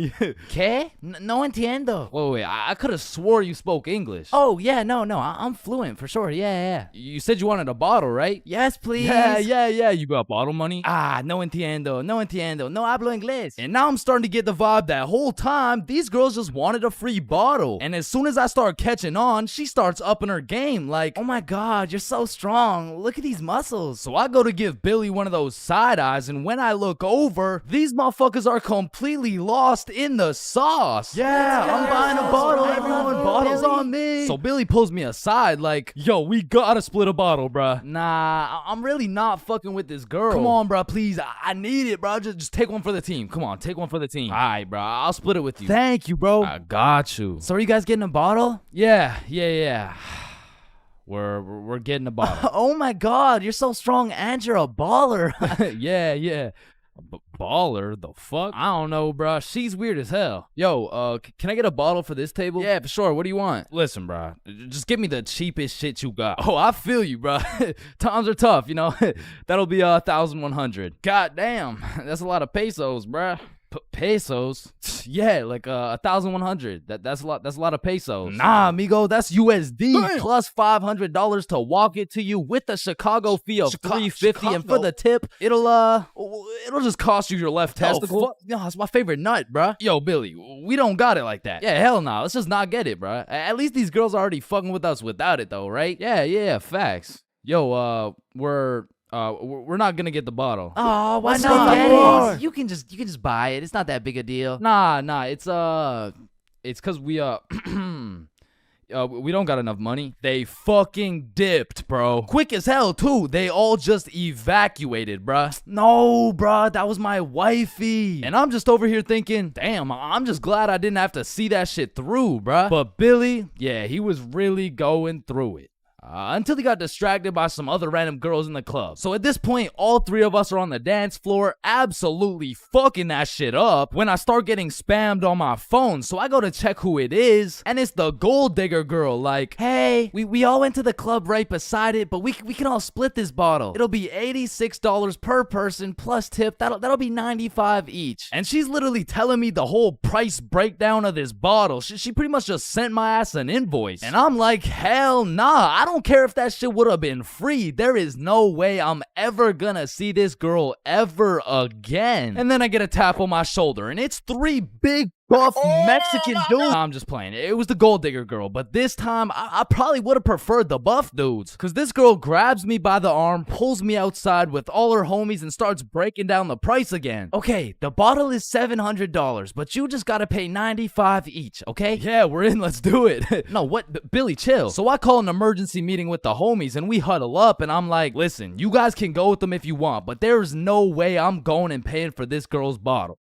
Fuck that, bro. You're right. We could find something better for sure. So we jump ship. Absolutely abort mission. Yo, what's that over there? I'm not stupid. I'm not falling for that shit. Nah, is that Jeff Bezos handing out free bottles to catfishes? Wait, what? Where? So we evacuate and start roaming the streets when I get a tap on my shoulder. I take a deep breath, turn around, and it's the girls from the OG3, man. Like, oh my God, Chains, what are the chances? Yo, what's up? And me and Bob are hyped, but Billy's over here having traumatic anime flashbacks and shit. You guys should come with us. We know the best spot here. Oh shit, bet. Fuck. So they take us to this club bar thing, and it's fucking bumping, but as soon as we get inside, Billy disappears, bro. And I don't even blame him. He's staying as far away from this girl as possible, not because he's scared of what she's gonna do, but because deep down, he's scared of what he might do. But regardless, me and Bob continue to respectfully obliterate the dance floor for about an hour straight, and then the girls are like, hey, it's getting kind of late, so we're gonna head out now. I bet.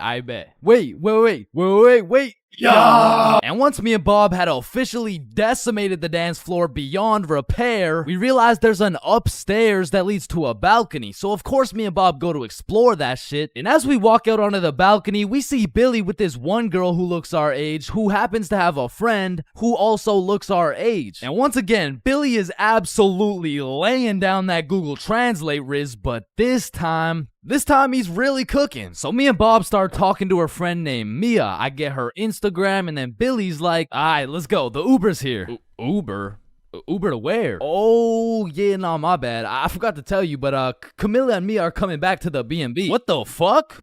Don't you think we gotta discuss shit like that? Nah. Bro, what? All right, Uber's here. Let's go. So Billy and the girls go to the Uber, but me and Bob stay back to discuss what the actual fuck is going on right now. Yo, this is a bad idea, right? But we can't let him do this shit alone.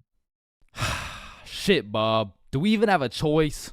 So we leave the bar and start walking to the Uber when this girl stops me and she's like, hi, what's your name? Oh, I'm Chains. What's your name? Oh, my name's Sophia. And Sophia's trying to make some small talk and shit like that, but Billy's already waiting in the Uber. So I'm like, well, it was nice to meet you, but I gotta go. Oh, well, let me get your Instagram real quick. So I give her my phone, she follows herself, and then gives me my phone back. And when I lay my eyes on the screen, I realize we have a mutual. And I'm just surprised because we're in Mexico, bruh. So I go to check who it is, and it's Mia. And at this moment, everything started piecing itself together to make our third three-man mission. So I'm like, yo, you know Mia? Oh, Mia? That's like my best friend. Why? Word? You mean this Mia? No oh my god, way. Mia. So Sophia hops in the whip and we're all just talking, and then Mia says, yeah, so like, we don't have work tomorrow. Oh shit. Do you guys work together? Yeah, we do. Damn, what do you guys do? Oh, you know, we dance. What, where do you guys dance? Like in the club? Oh shit. Yeah. That's what's up. Yo, how old are you guys, by the way? 21. 24. 25. Damn! Sorry. Do you guys happen to have any, kids by chance? Of course, I have two. I have a baby boy. One of them is a 3-year-old boy. I also have 2 daughters. Oh, fuck. Yo, Bob, you think it's too late to, abort mission? And I don't know how, but none of that information seemed to faze Billy in the slightest. Cause now he's out here making out with this girl like, fuck them kids, bro. And the whole car ride, I'm just thinking, what the fuck is going on, bruh? But soon enough, we arrive. We all hop out of the whip, go to our B&B, put in the code for the lockbox, get the key, unlock the door, and go inside. Now for context, the crib had 2 couches and a master bedroom. And that bedroom is where I used to sleep, and I say used to because as soon as we got to the B&B, Billy and Camila went straight to my room and start playing patty cake loud as hell too, and so all of us are just sitting on the couch like hola ¿Cómo estás? Fuck. And this motherfucker Billy was just making up for every single time he had to take one for the team. And after the longest 20 minutes of my life, Billy walks out of the room smiling from ear to ear like, what? Well, why's everyone looking at me?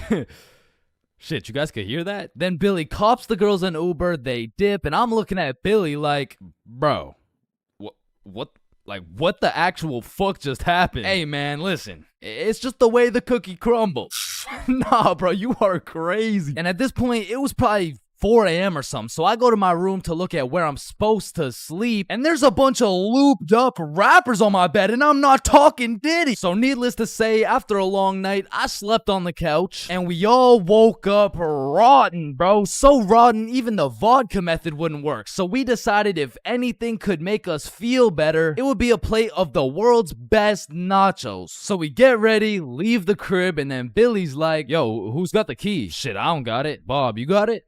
I mean, it's probably on the counter where we always put it, right? Yeah, facts. We check the counter, it's not there. We check the tables, not there. We check the couches, bedroom, kitchen, nowhere to be seen. So we scavenged the entirety of the Airbnb. We even looked through every single bag of garbage, and it was nowhere. Bro, did those girls finesse our key? Nah. Camilla wouldn't do some shit like that. She would, bro. You don't even know her. No, she wouldn't. How would you know her? You don't know her, bro. I know her better than you know her. Chill. Mia texted me. She said, let's go to the pool today. Oh shit, Camila texted me the same thing. Damn. And in my head, I'm thinking about it and I'm putting everything together. Shit. Are you thinking what I'm thinking? I think so. These girls stole the key and invited us to the pool so the crib would be empty so they could get 3 big buff Mexican dudes to pull up and loot the crib. Fuck, I knew it. Damn, she got my ass, bruh. So hell no, we didn't go to the pool with them, and for the next few days, we were on high alert. We would only leave the crib in pairs, and one dude would stay back, strapped up with kitchen knives, ready to take on 3 big buff Mexican dudes. Pause. Until it was Monday, the night before our flight home. So we're packing everything, getting ready to go home, and I hear Billy shout,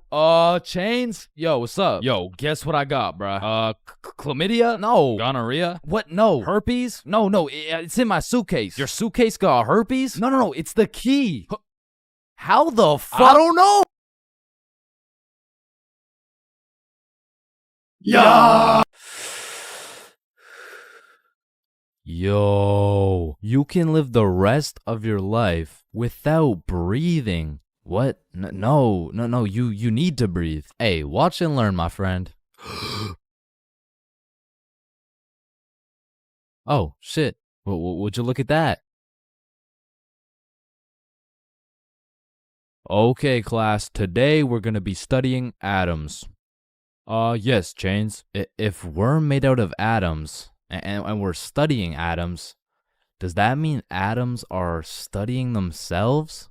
Chains, are you high? No. No. Damn. You know how everyone says, oh, I took a shit. No, you never take a shit. You leave it. Yo, guys, I just took the meanest shit I've ever seen. Hell no. Bro, isn't it crazy that you can imagine what it would feel like to lick any object you look at? Bro, why are you looking at my balls like that? Oh, hell no. You know what I just realized? Yeah, what? Walking around with 1 crowbar is much more suspicious than walking around with 3 crowbars. Bro, is that your car? Oh, shit. Yo, this burger is busting in my mouth right now, bro. I know, this shit is scrumptious. The ham, it's just exquisite. But wait, ham? There's no ham in the burger. It's a hamburger, dumbass. Of course there's ham in the burger. No, the patty, it's made out of beef. Bruh, that's like saying a hot dog isn't made out of a dog, for Pete's sake. Damn, you're high as shit. Okay, when I say sun, do you think of day or night?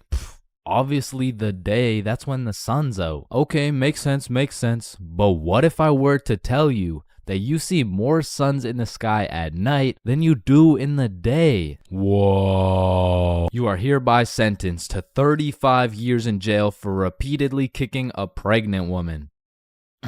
Objection, Your Honor. When you really think about it, everyone in this room has repeatedly kicked a pregnant woman before. Even you, Your Honor. Fuck. Holy shit.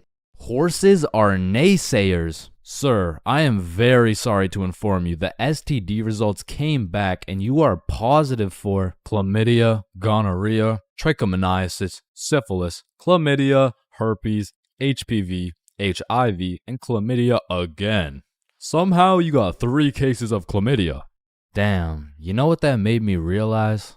That you should wear a condom? Nah, life is a sexually transmitted disease that will 100% lead to death. Damn right. Sir, you got 3 days to live. You ever think about how old cars are looked at like, look at this dude's old ass car. He's broke as shit. Damn, at least my car isn't as old as this dude's. Holy shit, this guy's car is a shitbox. Damn. Look at that vintage car. Wow, that guy's car is insanely old. He's gotta be a millionaire. What the fuck? Is that Fred Flintstone?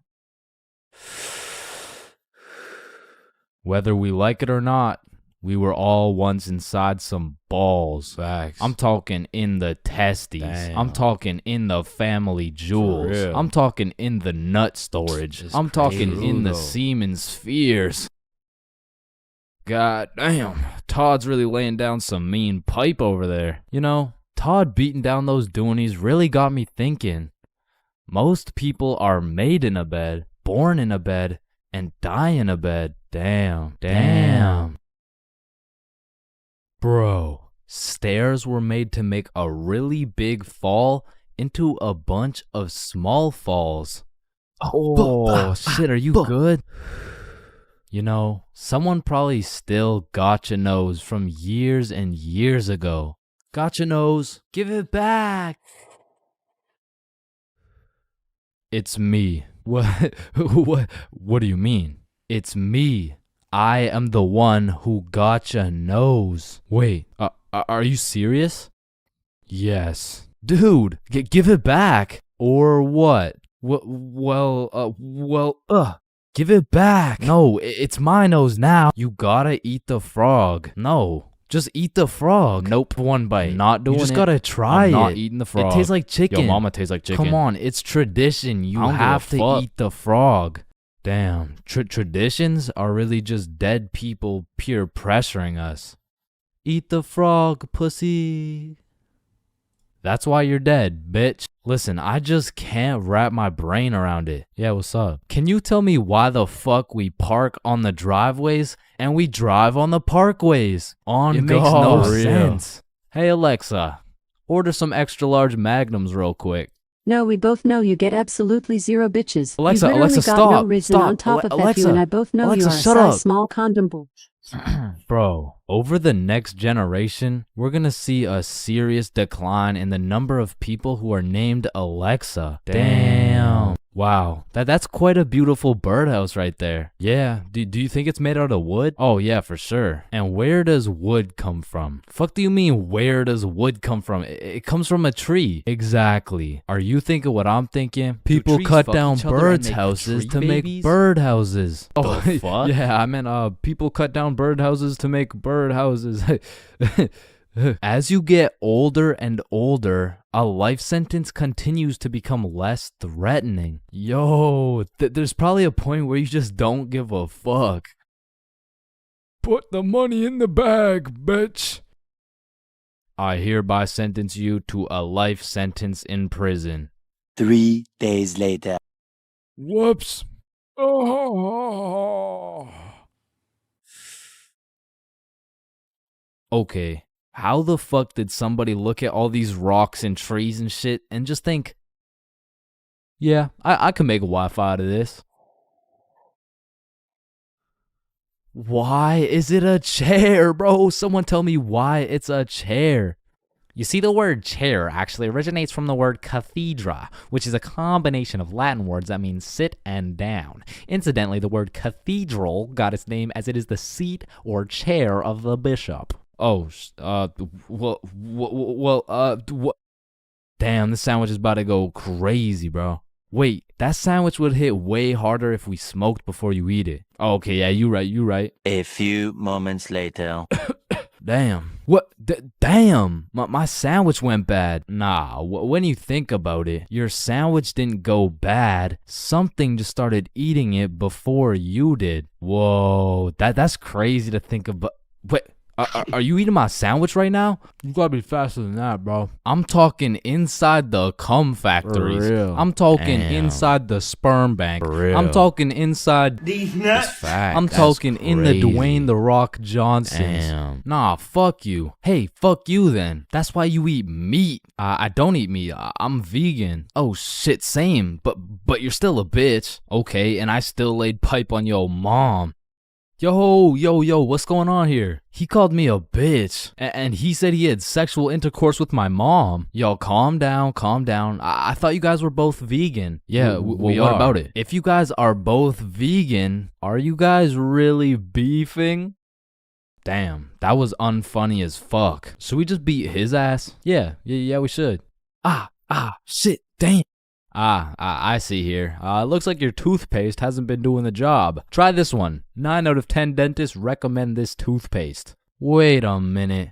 If dentists make their money off people having bad teeth, and 9 out of 10 dentists recommend this toothpaste, why would I choose to use this one? Go. Shit, he knows. Man, you ever think about how the ocean is just some really big soup? Damn, I guess you're right. Or have you ever thought about how there's more airplanes in the ocean than submarines in the sky? Oh shit, apparently not. Damn, we're high as fuck. Man, you know what I just realized? What's up? Your balls are kind of like a body bag of sorts. You know what I'm saying? You gotta stop looking at my balls, bro. Okay, but who named it a chair? Like, who just looked at this thing and was like, oh, yup. This is gonna be called a goddamn fucking chair. Boo. Oh, you scared me half to death. What happens if you get scared half to death twice? Oh, I don't know. It's just a saying. Boo. Oh Oh shit, is he dying? I think. Damn. When you really think about it, most guys will get their first set of flowers at their funeral. That's some real shit. Wait, Chains, are you high at a funeral? No. Man, there's a lot of questionable places on Earth, like the Bermuda Triangle or Area 51 or even this place.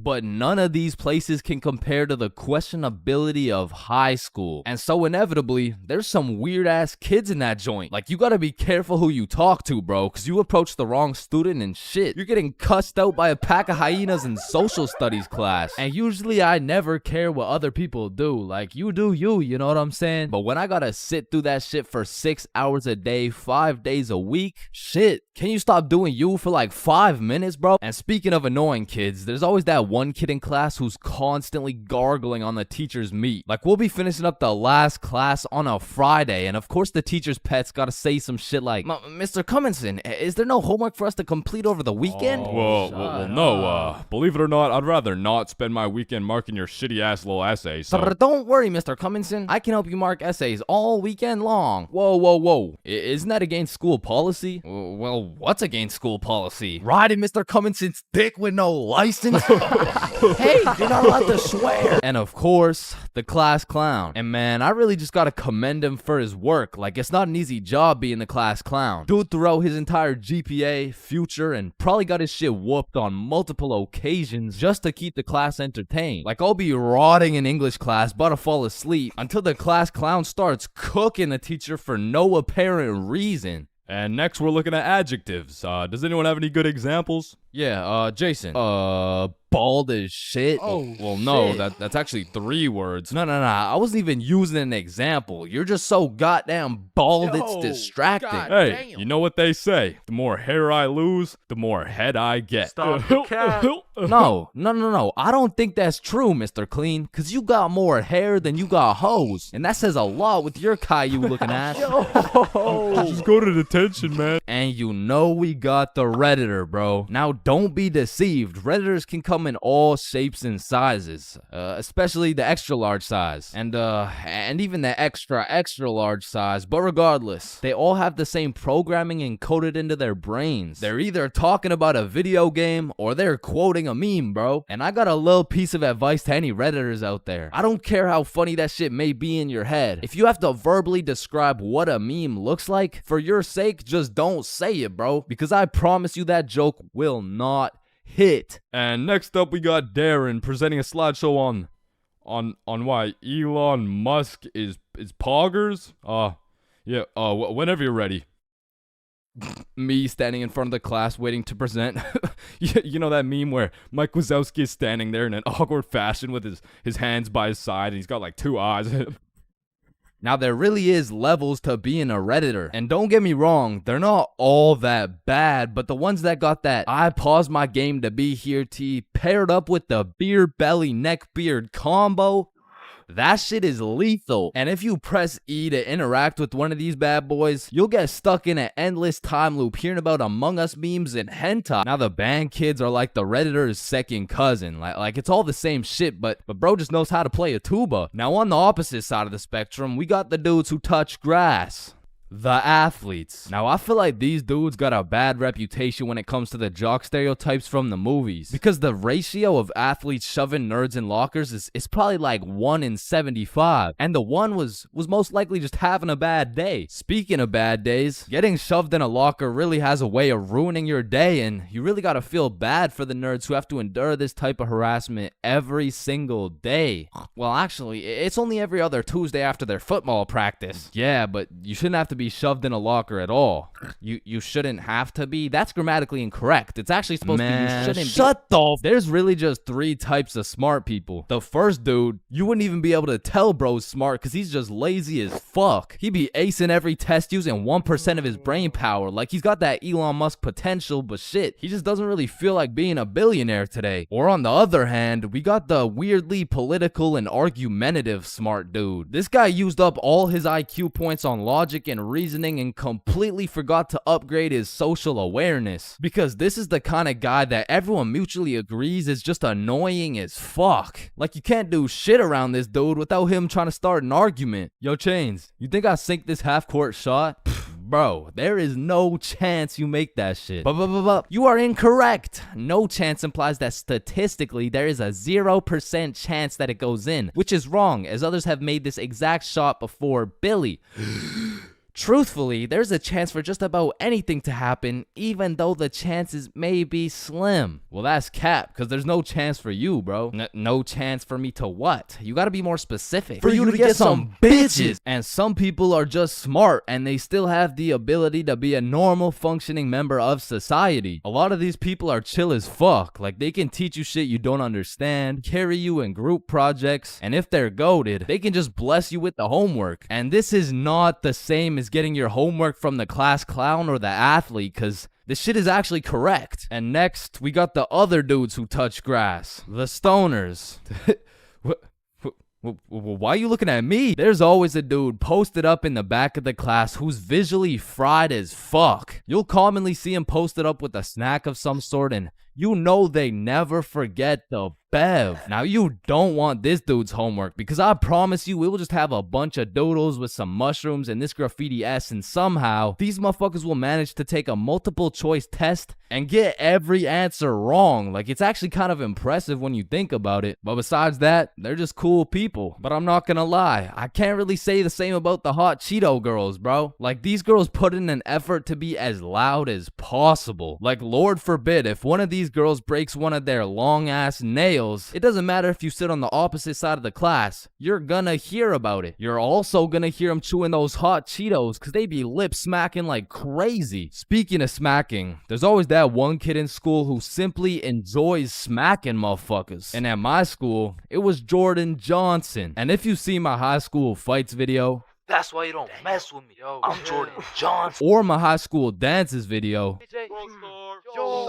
I'm Jordan Johnson. you would know Jordan Johnson keeps a solid ass record. But it's at the point where bros fought so many people that nobody really even fucks with them. Cause now it's like either you fought Jordan Johnson or your homies fought Jordan Johnson. And either way, it's fuck Jordan Johnson. But all bias aside, you just got to appreciate the top tier, high value entertainment that JJ brings to the school. Like, after a long day of calculus and chemistry, there's nothing like watching a dude get Batista bombed in front of the whole school. And speaking of the whole school, 75% of the whole school are straight NPCs. And there's nothing wrong with it. It is what it is, cause honestly, I love you for that. I couldn't be happier to share the school with you, my man. Cause I'm not gonna lie, I don't think I would survive a school without NPCs. The sheer amount of Redditors, hot Cheeto girls, and teachers' pets, fuck, I'd rather be homeschooled at that point. But all jokes aside, man, every student plays a crucial part of the high school experience. So remember to appreciate everyone.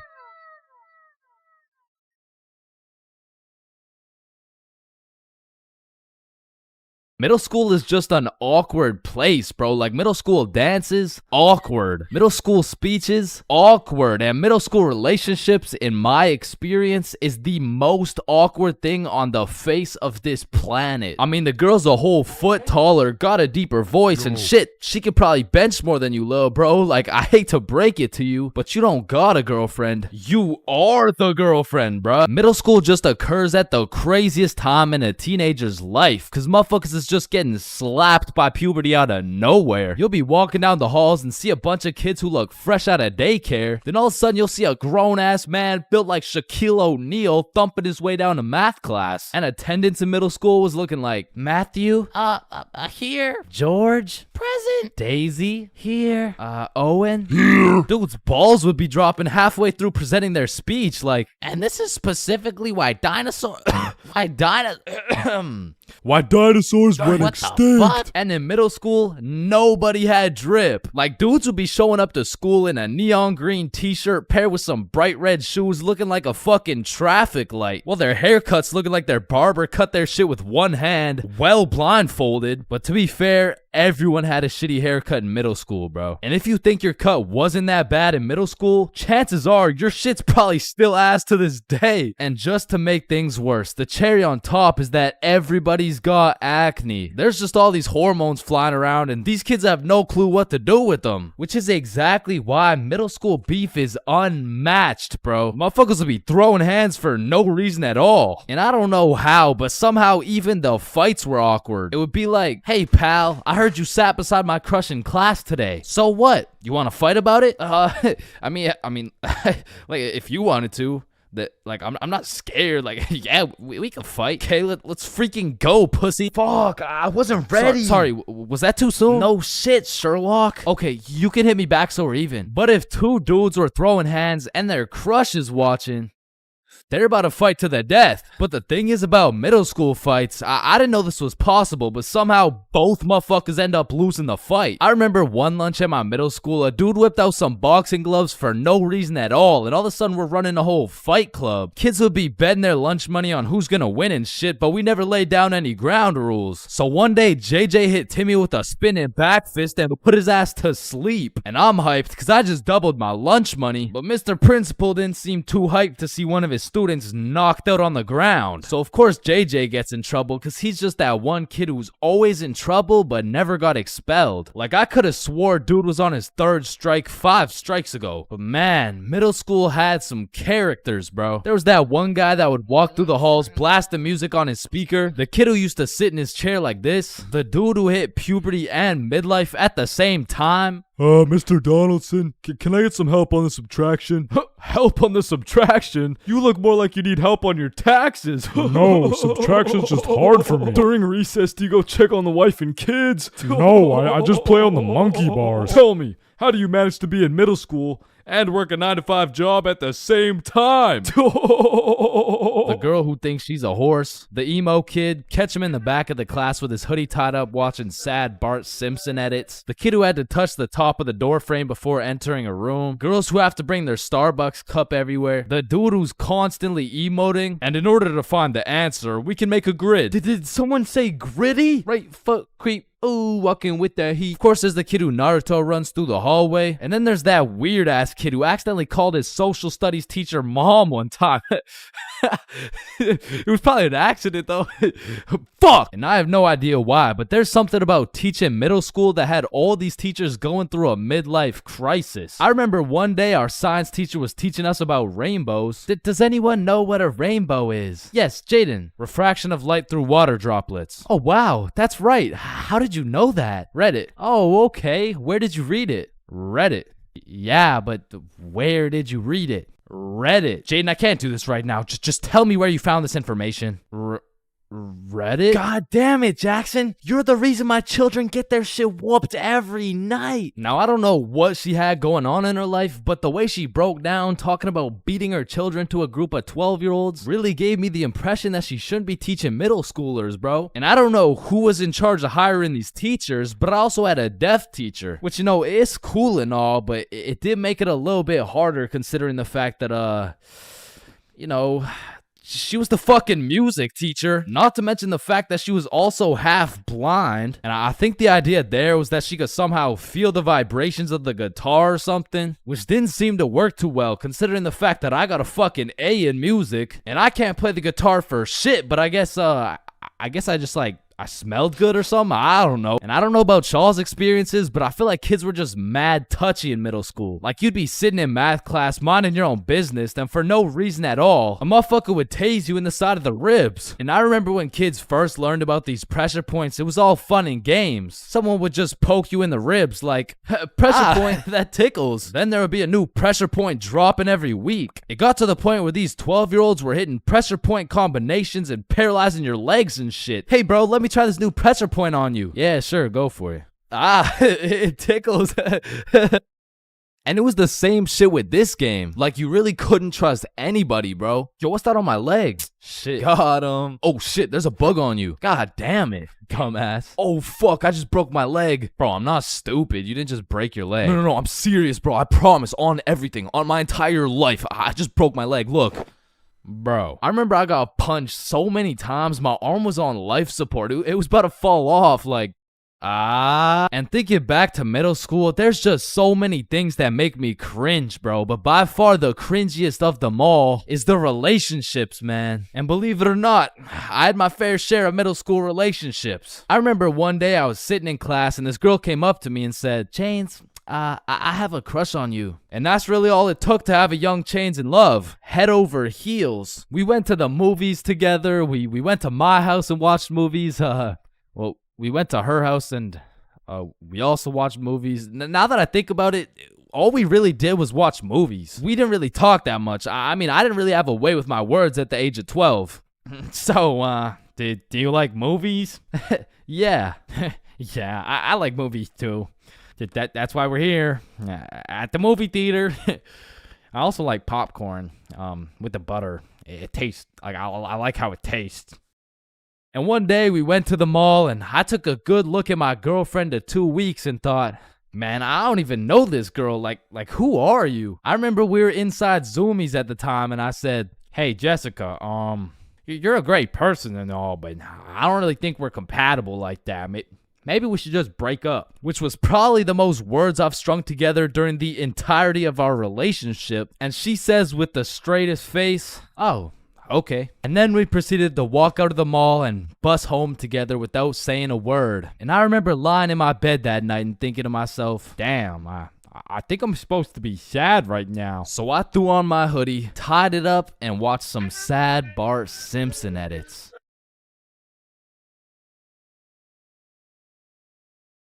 So, there are 7 stages of being drunk, all of which I've experienced, so you don't have to. Drinking? Aren't you underage? No, I'm 21. Now let's start with stage 1, the process. Stage 1 is one of the most important stages of being drunk. If you've ever heard the saying, trust the process, this fully applies when it comes to drinking. If you don't approach this stage with precision, calculation, and patience, you might accidentally skip straight to stage 7. And trust me, you don't want to skip straight to stage 7. The process is pretty much where you've started drinking, but you don't really feel anything yet. Because when you drink alcohol, it takes time for it to be absorbed into the bloodstream. And some people just don't have the patience to wait and end up overestimating their limit. Oh, I feel fine. Let me take another shot. Stage 2 is tipsy. Tipsy is where you first start to feel it. It's when the first few shots start to hit and you start to feel a little bit more outgoing and maybe more talkative. At this point, you'll still have your judgment, but I feel like you become a little bit more of a glasses half full kind of person. Walking in a straight line is still easy. Boom, light work. Once the next few shots start to roll in, you'll hit stage 3, intoxicated. Once you're intoxicated, some of the dizziness starts to set in. You also start to think less about the words you say. And I'm not gonna lie, at this point, I feel like your confidence peaks. Like when you're at a party and you look in the mirror and see Michael B. Jordan, you know you're at the level of intoxication, bro. And to be honest, for parties, I like to chill at this stage because you've got your confidence, but you still haven't lost your riz. And for reference, at this point you can still walk in a straight line, but it takes a little bit more focus and effort. Which brings me to stage 4, hammered.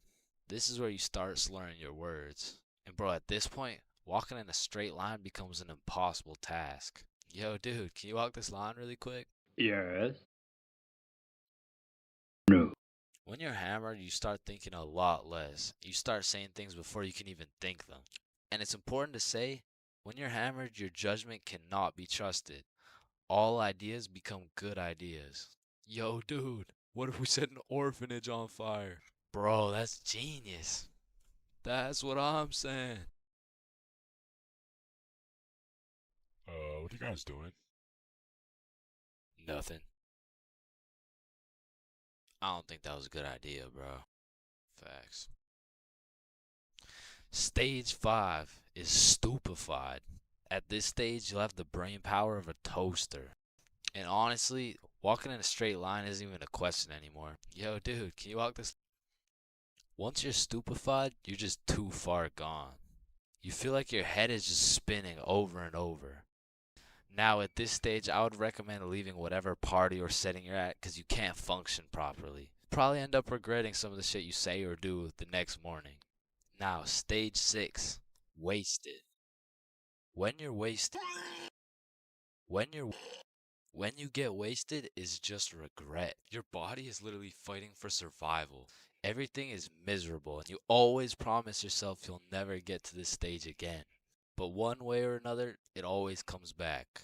Whenever you're at a party, there's always one person who's wasted and they're hunched over at the toilet just vomiting, bro. And it just ruins the night completely. So this might be obvious, but I do not recommend getting wasted. Now, to get to stage 7, you have to do one of 3 things. First off, you could have not trusted the process at stage 1 and heavily overestimated your limit. Or you could have been hammered and your judgment was tainted, so you had the idea to take more shots. Remember, all ideas become good ideas. And lastly, you could be going through a serious divorce. And in this case, I'm sorry. I hope she comes back. But stage 7 is blacked out. When you are blacked out, you've lost your consciousness. You're pretty much just slumped out. But your dreams when you're blackout drunk are always the most random and vivid shit, bro. And once you wake up, yo, dude, can you walk this line really quick? So, I think it's safe to say that I would strongly not recommend going past stage 4. But I'm not gonna lie, I have a few times, and I got lots of crazy stories from them too. So let me know in the comments if you want to hear any of these stories. But yeah, I think I should end the video by saying, please drink responsibly. Yo, hey. Yo, wake up. Bro, wake up. Hey, man. What? Who are you? Dreams, we all have them whether you remember them or not. Now, at one point in our lives, we've all dreamt about the same shit, bro. Like your teeth falling out, or running through your school butt booty naked, or being reincarnated as a chicken laying eggs. But when you really step back and think about what sleeping is, it's mad weird, bro. Like, imagine an alien crash landed on Earth and saw a bunch of motherfuckers sleeping, like...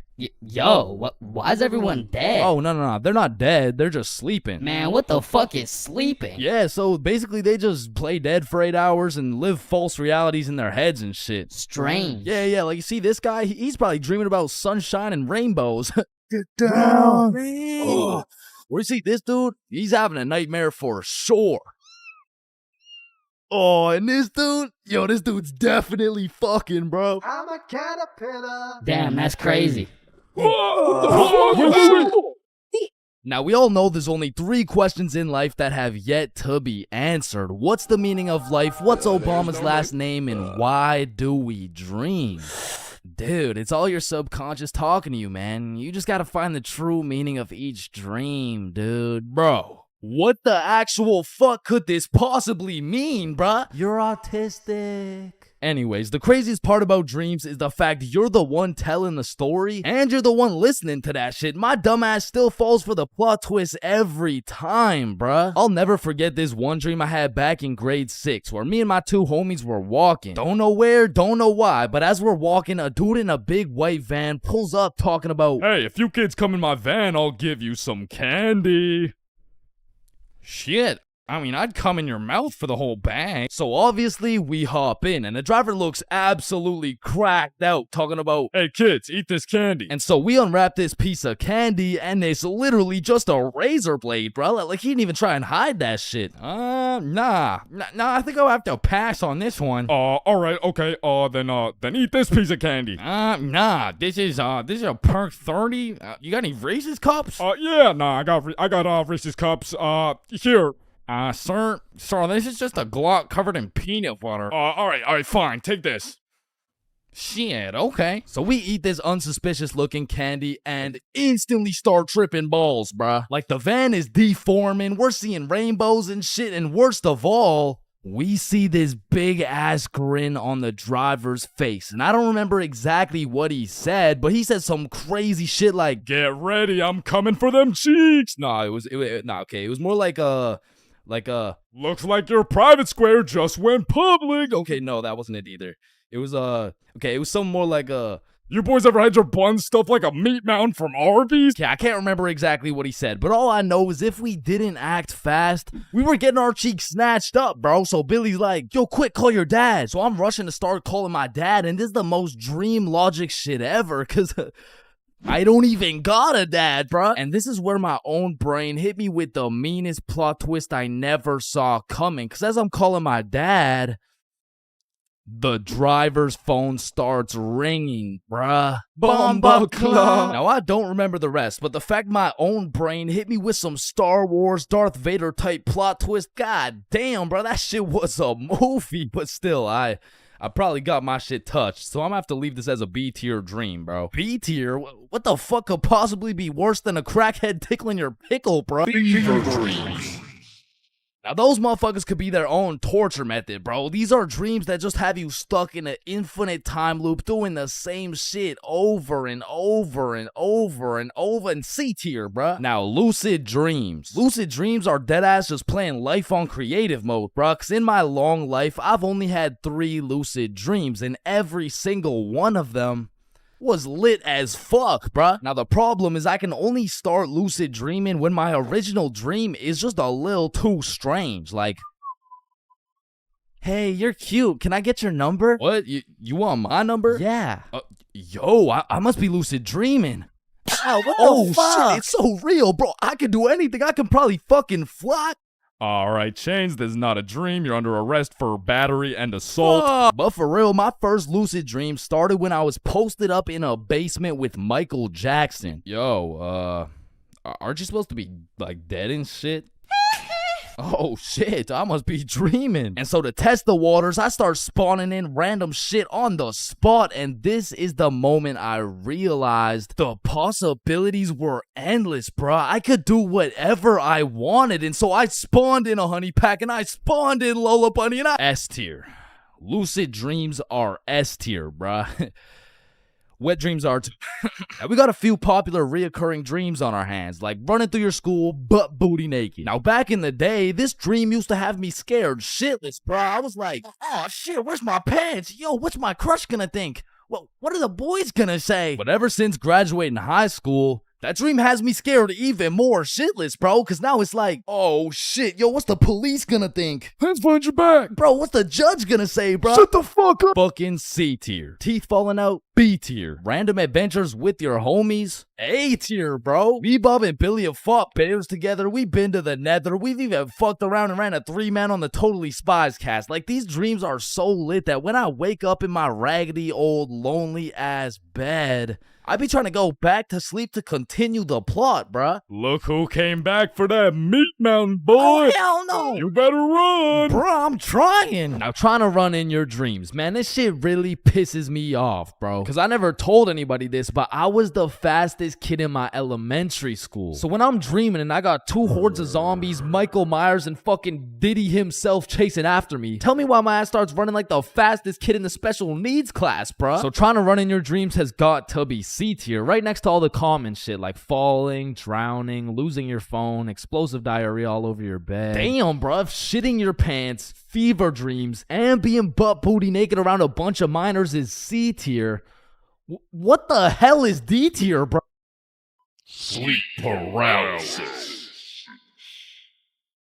This might be the scariest thing that can possibly exist, bruh. You're telling me at 4 a.m. I could open my eyes, unable to move, while struggling to breathe, and start seeing demon shadow figures while hearing screams in the distance, bruh.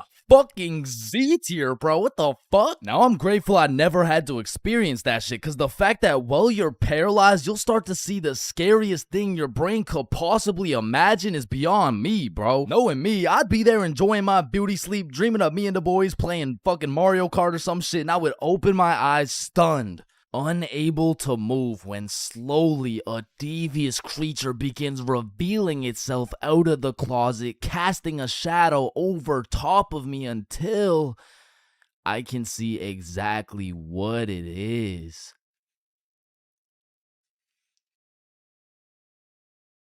Looks like someone ordered a meat mountain.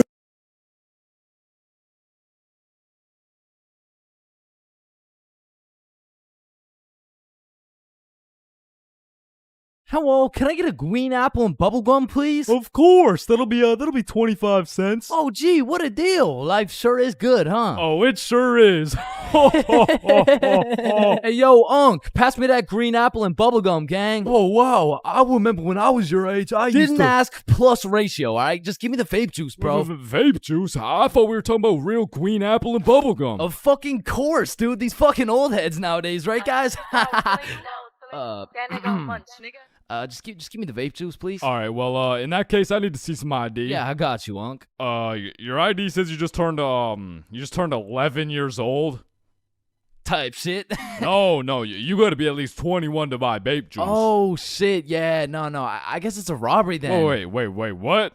Ah, shit. Listen, the times are changing, bro. Not too long ago, kids were just playing outside, playing sports, and climbing trees and shit. But nowadays, I swear these kids are just grinding TikTok, playing GTA in real life, and the only thing they're climbing is the spectrum, and I blame the internet, bro. Because now these kids are coming straight out the womb watching Skibbity Toilet Brain Rot, and if that was my kid, shit, I would want to restart, bro. Like, take 2 from the top, bro. And honestly, I feel like most of these kids were coming along just fine, you know? Like, they were developing into some cool dudes. They had a banger theme song and shit. Like, yeah, I was low-key fucking with this new generation. And then the birth of brain rot. Millions of people scrolling TikTok, Instagram Reels, YouTube Shorts, and even... It was great. I mean, we had all the free time in the world to fill up our brains with dog shit, and it didn't even matter until we had to talk to each other again. Like, oh shit. Hey. Oh, hi. Oh, what's up? What? Hi. Oh, what's poppin'? Brand new whip just hopped. Oh, in. yeah, I know You that song. I got options. What about Roxanne? Roxanne. Like shit, even now in 2024, I feel like half the motherfuckers my age still haven't mentally recovered. Like ever since the great brain rotting, I've unfortunately witnessed some of my closest homies get NPC-ified, and there's really no bringing them back. Yo, bro, you've been watching a lot of TikTok recently, huh?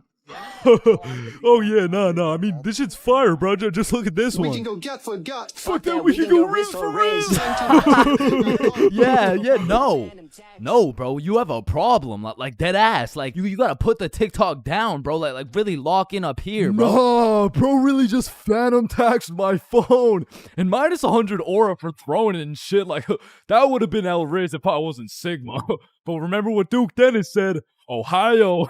Riz Skibbity Toilet, Phantom Tax, did Gronk hug Libby Dog? And so if some of my homies' brains are still trying to recover, I can only imagine the permanent effects on these kids, bro. Like, I feel like it's entirely possible that these kids' brains will be stuck in 2024 and they'll be old as hell talking about, Hey, Can you help me cross the road? Oh yeah, for sure.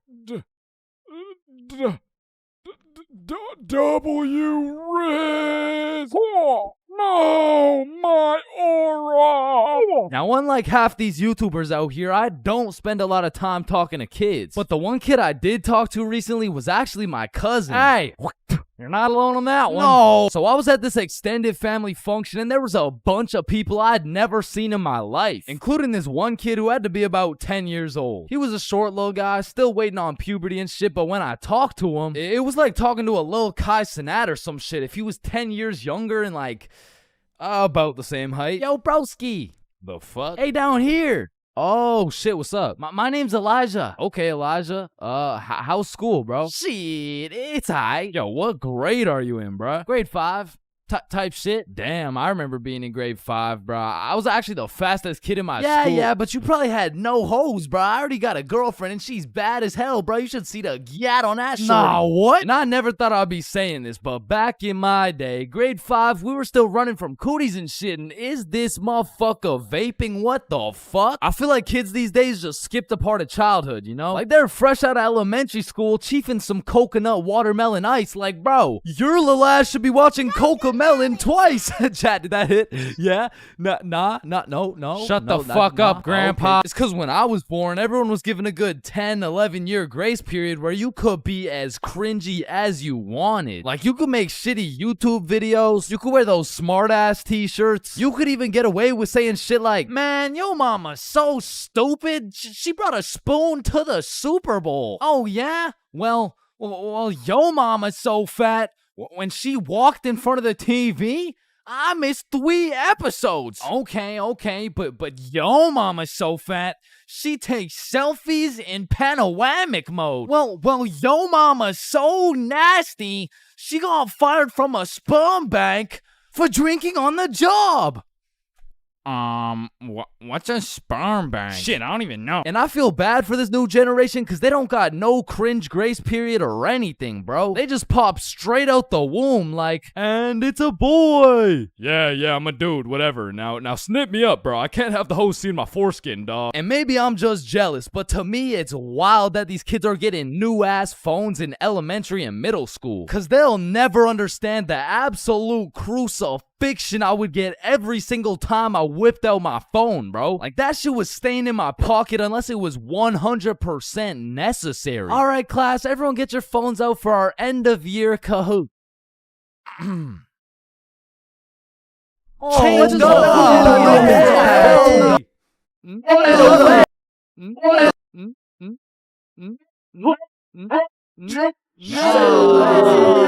I honestly feel like the world would be a better place if we implemented a new law where if you saw a kid who had an iPhone number higher than their age, you had every right to respectfully and lawfully slap the shit out of them and give them a devious wedgie, bro. Like, you're 10 years old. What the fuck do you need 6 gigabytes of RAM for? I need it because I like to play Fortnite on my phone. Man, how about you eat 6 gigabytes of this shut up sandwich before I ram this fist up your ass? Alright, chat, I know that one hit, bro. What do we think? Stickman Police Department donated $1. Wait, what? Look behind you, Chains.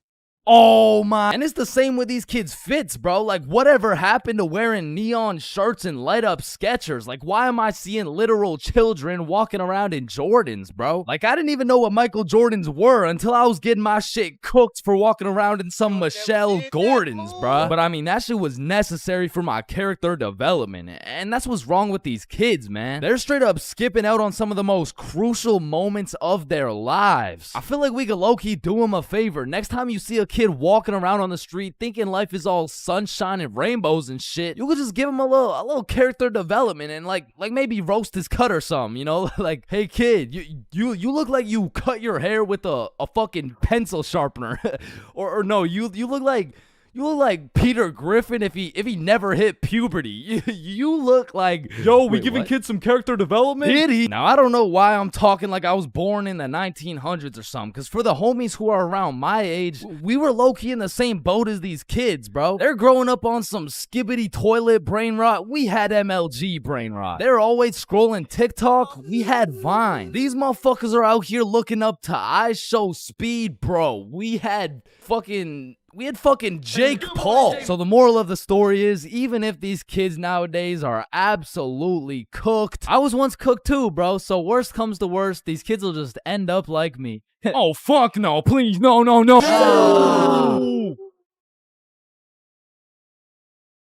Honestly, bro, I'm not scared of much. I'd go skydiving, I'd swim with the sharks, run with the lions, fight a gorilla, beat some ass, and not even get my ass eaten. No, I would not. What the fuck? Wait, no. I mean, I'd even get my ass beaten, bro. But if there's one thing that leaves me scared shitless, it's a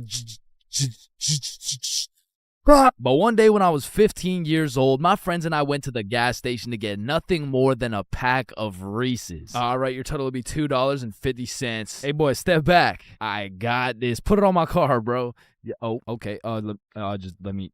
Oh, all right. I don't think your machine's working, bro. Hey, kid. I hate to break the news to you. You know what I'm saying? But I think your broke ass needs to get a job.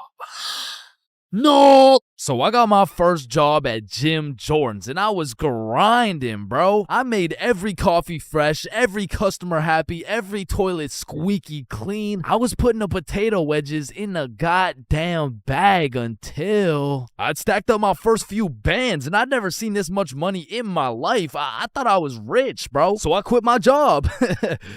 And then the government took some bands. I bought a few Fortnite skins, one ugly-ass t-shirt, and before I knew it, I ended up exactly where I started. Damn, dude, you fucking suck. Your broke ass still needs to get a job, bro. Man. Firstly, my name is Chains, and I would love to work here at this summer camp. All right, Chains, do you know how to read? Yes, sir. Do you speak English? I do. Can you count to 10? Indeed. Can you ride a bike? Of course. Do you like little kids? Yeah, no, wait, no, yeah, well, yeah, no. No. Final answer, no. All right, you're fired. Wait, no, I love little kids. All right, you're hired. Now take this helmet and teach those kids how to ride some goddamn bikes. Okay, yeah, thank you. Really quick, how much do I get paid? I mean, as little as legally possible. Now get to work, buddy. My boss threw my ass straight into the deep end, bruh. No training, no nothing. Now, what's crazy is every other worker went to a training camp and was taught exactly what to do and exactly what to say. But one of those dudes quit last minute, and they needed somebody, anybody to fill in, and that's the only reason they hired your boy.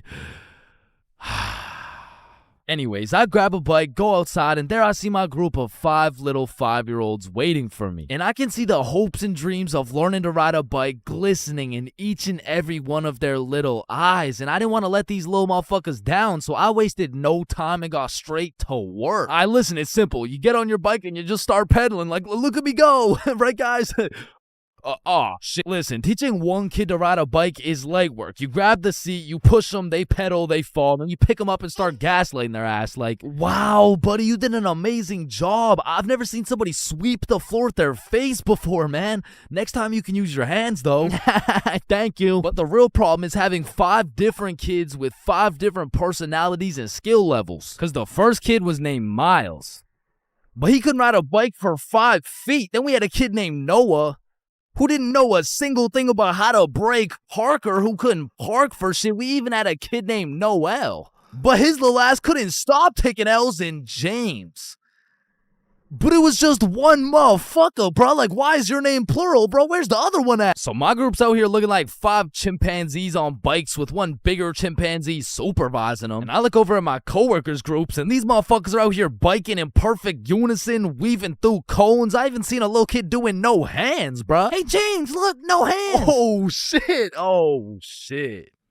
Oh, shit. Hey, James, look, no teeth. So after painting the pavement like Picasso, we get under the shade for some lunch break. And talking with these kids was such an interesting experience, bro, because since I was their biking instructor, they just assumed I knew everything, bro. Hey, Chains, why's the sky blue? Shit, I mean, it just... And who even decided that it'd be a Monday today? Oh, that was definitely Abraham Why Lincoln. does my sandwich taste like pennies? That's the taste of blood, my And boy. what's the biggest number? Infinity. How old are you? 300. What time is it? 12:37. And why do my parents wrestle without any clothes on? Yeah, mine too. So, Here. okay, Yeah, time to so get back to weird. riding bikes, bro. But this time when we got back out to riding bikes, I set up a cone drill. All right, group, lock in. Here we got an easy cone drill. You know what I'm saying? I'll show you how it's done. So you just want to go through the cones just like this. You know what I'm saying? I like to call this drill. Oh, fuck. Wait, what's it called? I don't know. I think it's called fuck. Are you sure? Fuck. Yeah, nah, it's definitely called fuck. Well, that's a weird name. Okay, who's gonna fuck next? Yeah, bruh. I'm not gonna lie, I dead ass fell. Like, there was no type of biking test in order to get the job. All they asked is if I could ride a bike, and I can. But I did not know we'd be doing NFL drills on these fucking bikes. But needless to say, when the parents came to pick their kids up from the first day of bike camp, they were not impressed. Hey, there's my little man. What did we learn today? Oh, you know, we just took the training wheels off. We got started on a few cone drills. He showed us how to fuck. Okay, it's man. true. No, He even I'm sorry. I'm demonstrated. so sorry. This is a catastrophic miscommunication. And Chains told me I had the best grip. Hey, He yo, said I'm the that. handlebars, brother. You gotta Chains specify. says I have so much potential for a kid my age. Okay, yeah, that sounds same bad. here. That sounds really And bad. Why does all this Chains shit said sound he so likes bad? me better without any teeth. I'm just trying to cheer him up, He taught us man. to always use protection before riding. Okay, that's enough. True. Just stop. Chains- None of them came back, bro.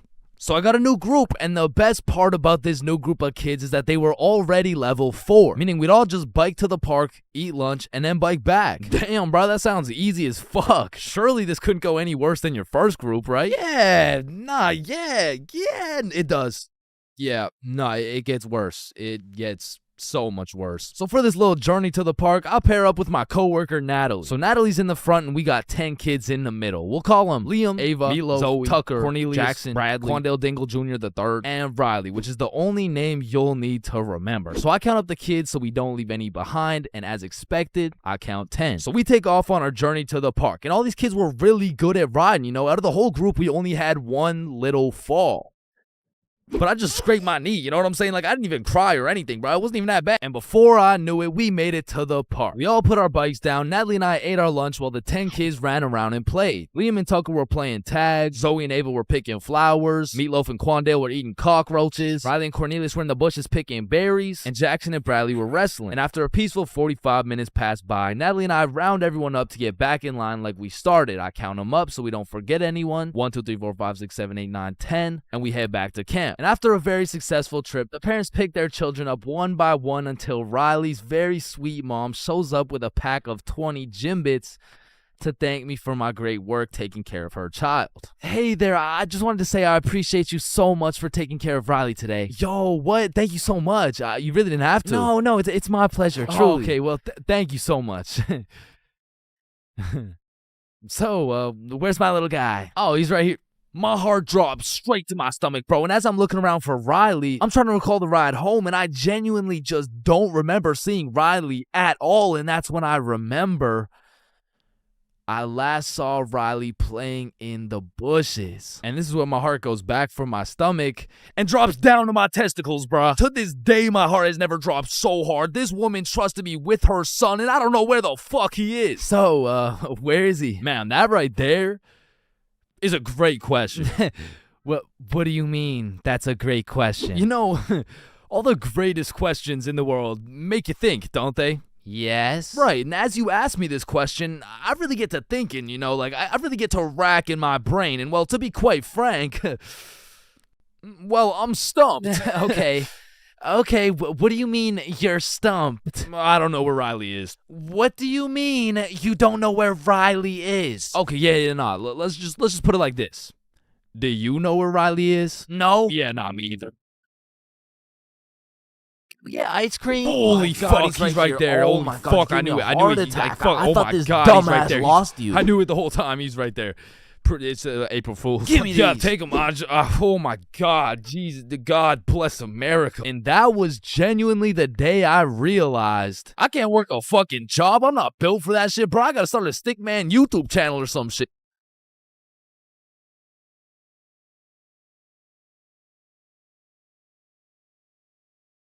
Here at Stickman High, we understand the importance of learning. That's exactly why our new curriculum has been perfected to accelerate the learning of each and every student. Like, hey, look at this kid. Wait, what? Look how big his head is. It must be full to the brim with all that knowledge we provide. Hey, it's not that big. No, it's pretty fucking big. Anyways, let's take a look at how the new curriculum pushes our students in the weight room. Oh, wow, impressive. See, I didn't even know legs could bend like that. They can't. All right, stop recording. Stop the recording. Stop the recording. Stop the recording. All right, Stickman High, welcome to the new curriculum, and let's study those textbooks. All right, class, are we ready to learn about this new curriculum or what? Or, we could just do a Kahoot? Yes, sir! That's what I've been waiting for. That's what it's all about.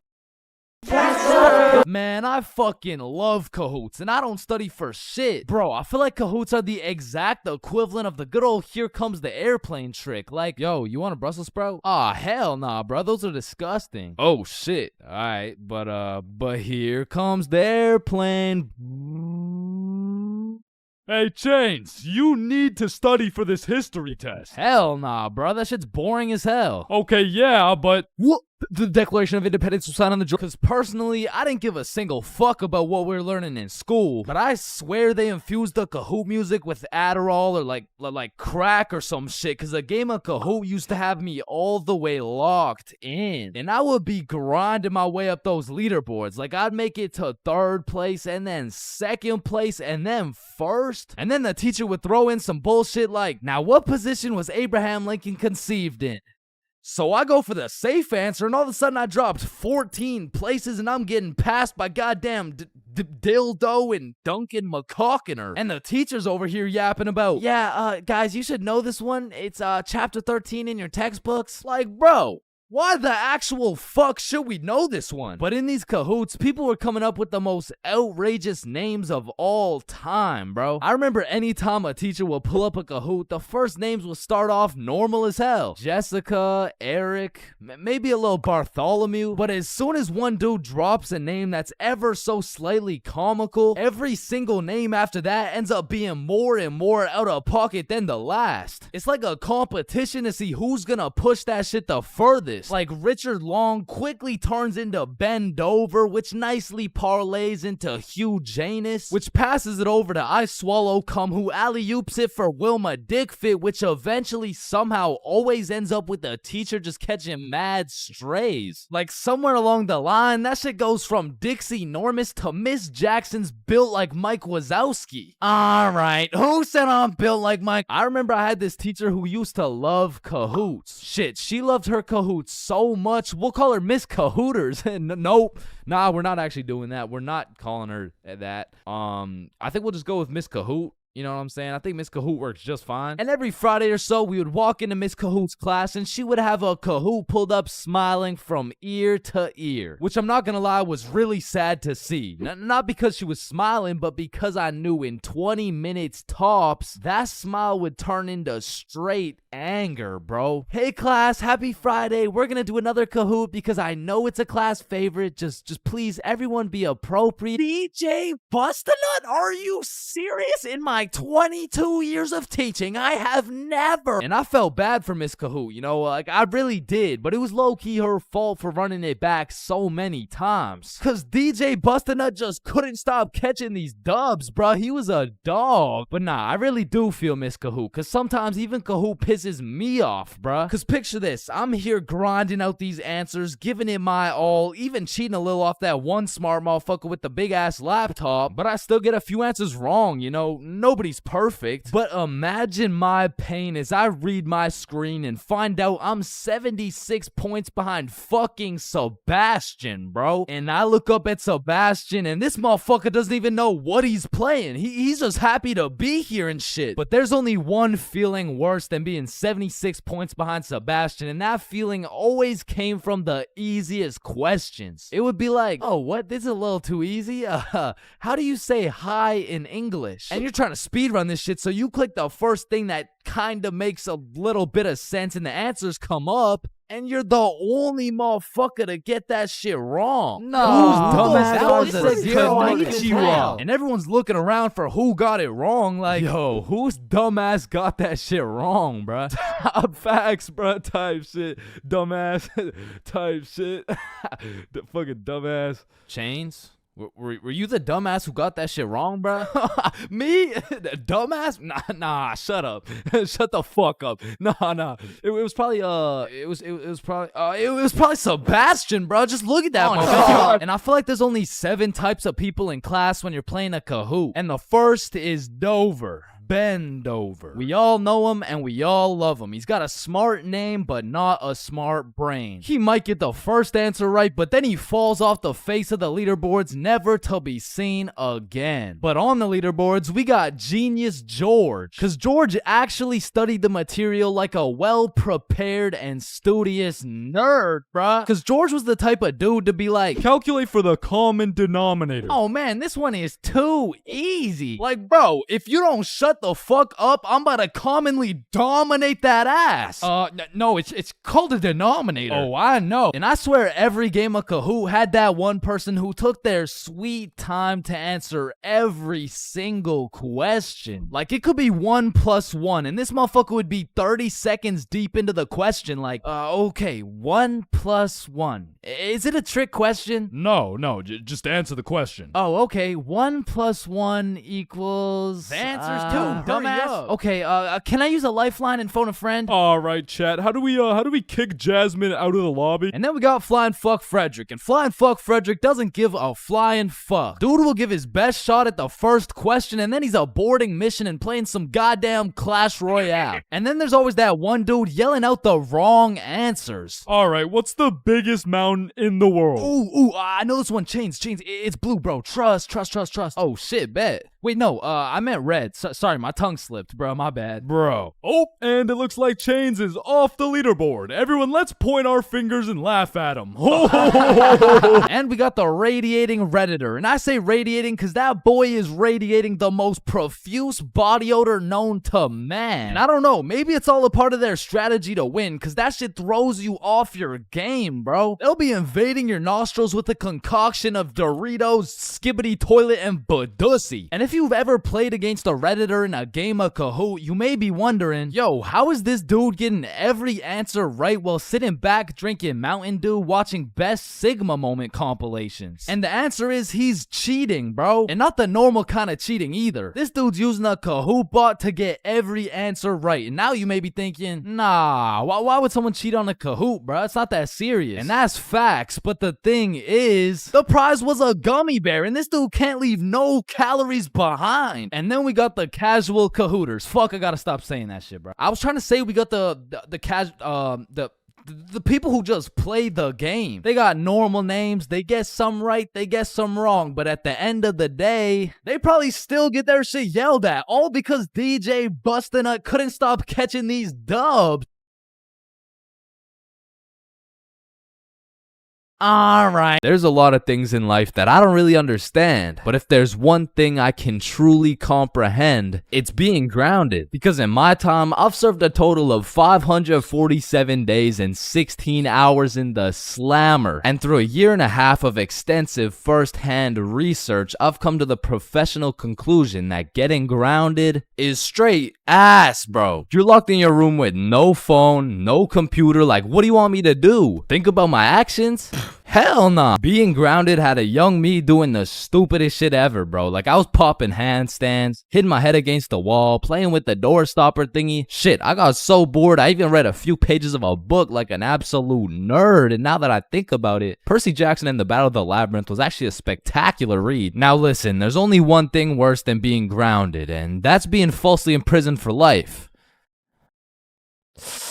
Well, now that I think about it, there's a lot of things worse than being grounded, but one of which is being grounded during summer, bro. There's something about being able to hear all the happy children, the ice cream trucks, your homies having fun, the hoes throwing rocks at your window, asking you to come outside. Well, you just cry yourself to sleep because there never was any hoes throwing rocks at your window asking you to come outside. It's just you, your Percy Jackson books, some used toilet paper, and the existential thoughts in your head questioning if it's even worth it. And listen, I'm sure everyone can pick up on the fact that I'm a really intelligent dude. Smart all around, really, but trust me when I say, I wasn't always this smart, bro. In fact, in kindergarten, my dumbass fully believed with my whole heart that being grounded meant your parents would just dig a decent sized hole in your backyard, toss you in, and bury you alive for the time being. And so I'm sure you could imagine my surprise when my OG friend of 5 days said, yeah, I got grounded for 2 whole weeks. Holy fucking shitballs, dude, are you okay? No, man, it's really hard. I didn't get to touch any of my toys or anything. Damn, how long ago was that, man? Oh, I'm still grounded. What?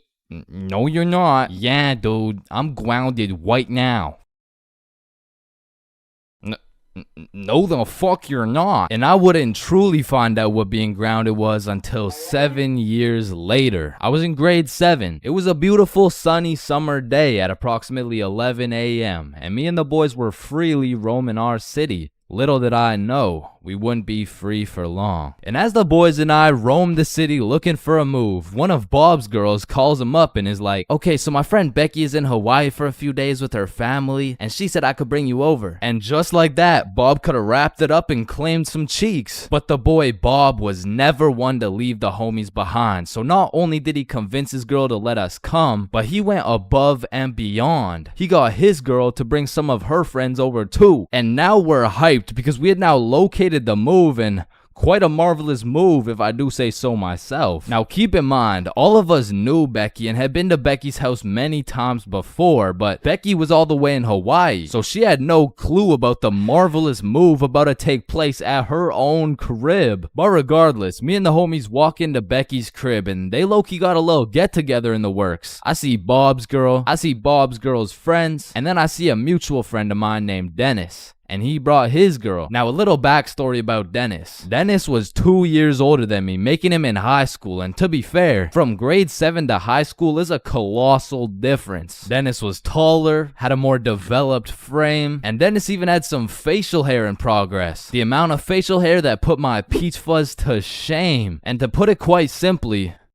Dennis was a menace. But regardless, that's my homie's homie, so I walk up and dap him up. And then everyone heads over to Becky's room. Now keep in mind, Becky had simply invited Bob and Bob's girl to come over, and somehow we ended up being 8 people deep in that joint. And so that means technically, the other 6 of us were straight trespassing. So we were all chilling in Becky's room, chopping it up for a good hour and a half, until eventually, people start exploring her house. Now in Becky's room, it was just me, Bob's girl, and Bob's girl's friend named Lily. And so we're all just talking until I hear someone yell from the room down the hall, "Yo, Chains, get in here right now!" And I don't know exactly what I was expecting to see as I walked into that bathroom, but it was absolutely not seeing Dennis drop a condom filled with water on Billy's head. And of course I laughed because that's comedy gold right there, but it also made me realize maybe we shouldn't be here dropping condoms on each other's heads. But who was I to tell Dennis what to do? He had facial hair, so he was practically a grown man to my standards. So I just turned around, went back to the room, and continued chilling with Bob. And as we talked, the music progressively got louder, and Dennis progressively became more of a menace. And it had got to the point where the speakers were booming, and Dennis was lobbing condom water balloons off Becky's balcony. And then one time, Dennis either almost hit or just missed Becky's neighbor with one of these condom water balloons. So this grown man looks down at a condom that seems to have fell from the heavens, then he looks up and sees Dennis scrambling inside the Becky's crib with the speakers blasting music, and then he continued on his way. And we were all just having a fantastic time in Becky's room until we hear the downstairs door swing open, and we all absolutely shit our pants and run onto the balcony. Hey,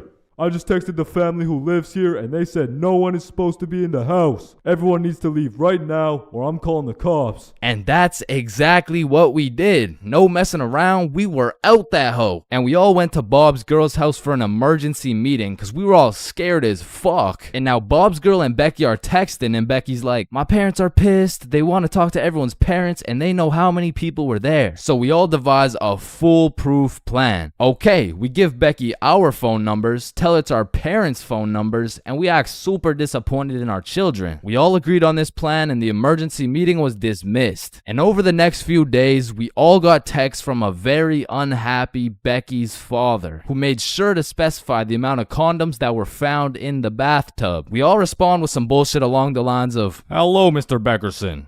I'm very sorry to hear about the inconsiderate acts of Chains and how he's invaded your home. Rest assured, Chains will feel the wrath of this thick leather belt as it repeatedly beats against his cheeks to discipline him for his heinous actions. Thank you for bringing this to my attention. But come to find out, Lily's dumbass responded with some shit like, Dear Mr. Beckerson, thank you for letting me know, but Lily did nothing wrong as she didn't know she wasn't allowed there. Plus, she didn't even make a mess or anything, on God. Put some respect on my daughter's name.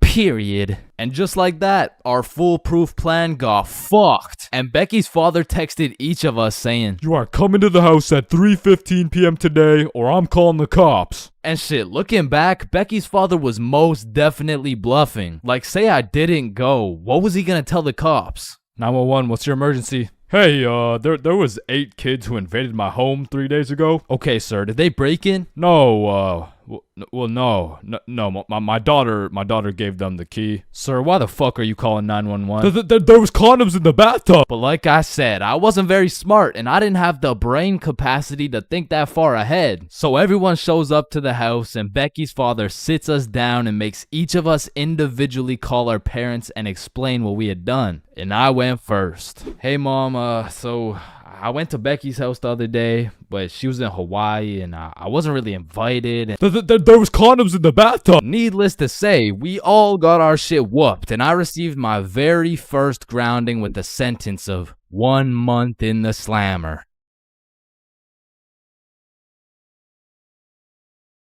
If you saw this video, you would know my very first time drinking, I got both high and drunk at the same time. But my first time being drunk takes place back when I was like 14 or 15. And this story takes place at my grandma's crib. No, listen, I know that sounds bad, but like, I mean, it's pretty bad. So the story starts with me and my brother pulling up to the family function. And right off the bat, we notice the chill cousins are nowhere to be seen. So instantly we can tell it's gonna be a long night of engaging in conversations about school, sports, my lack of ability to pull bitches. And about 5 minutes after arriving, I'm just doing some good old small talk. Oh, hey bud, how's school going? Oh, it's going.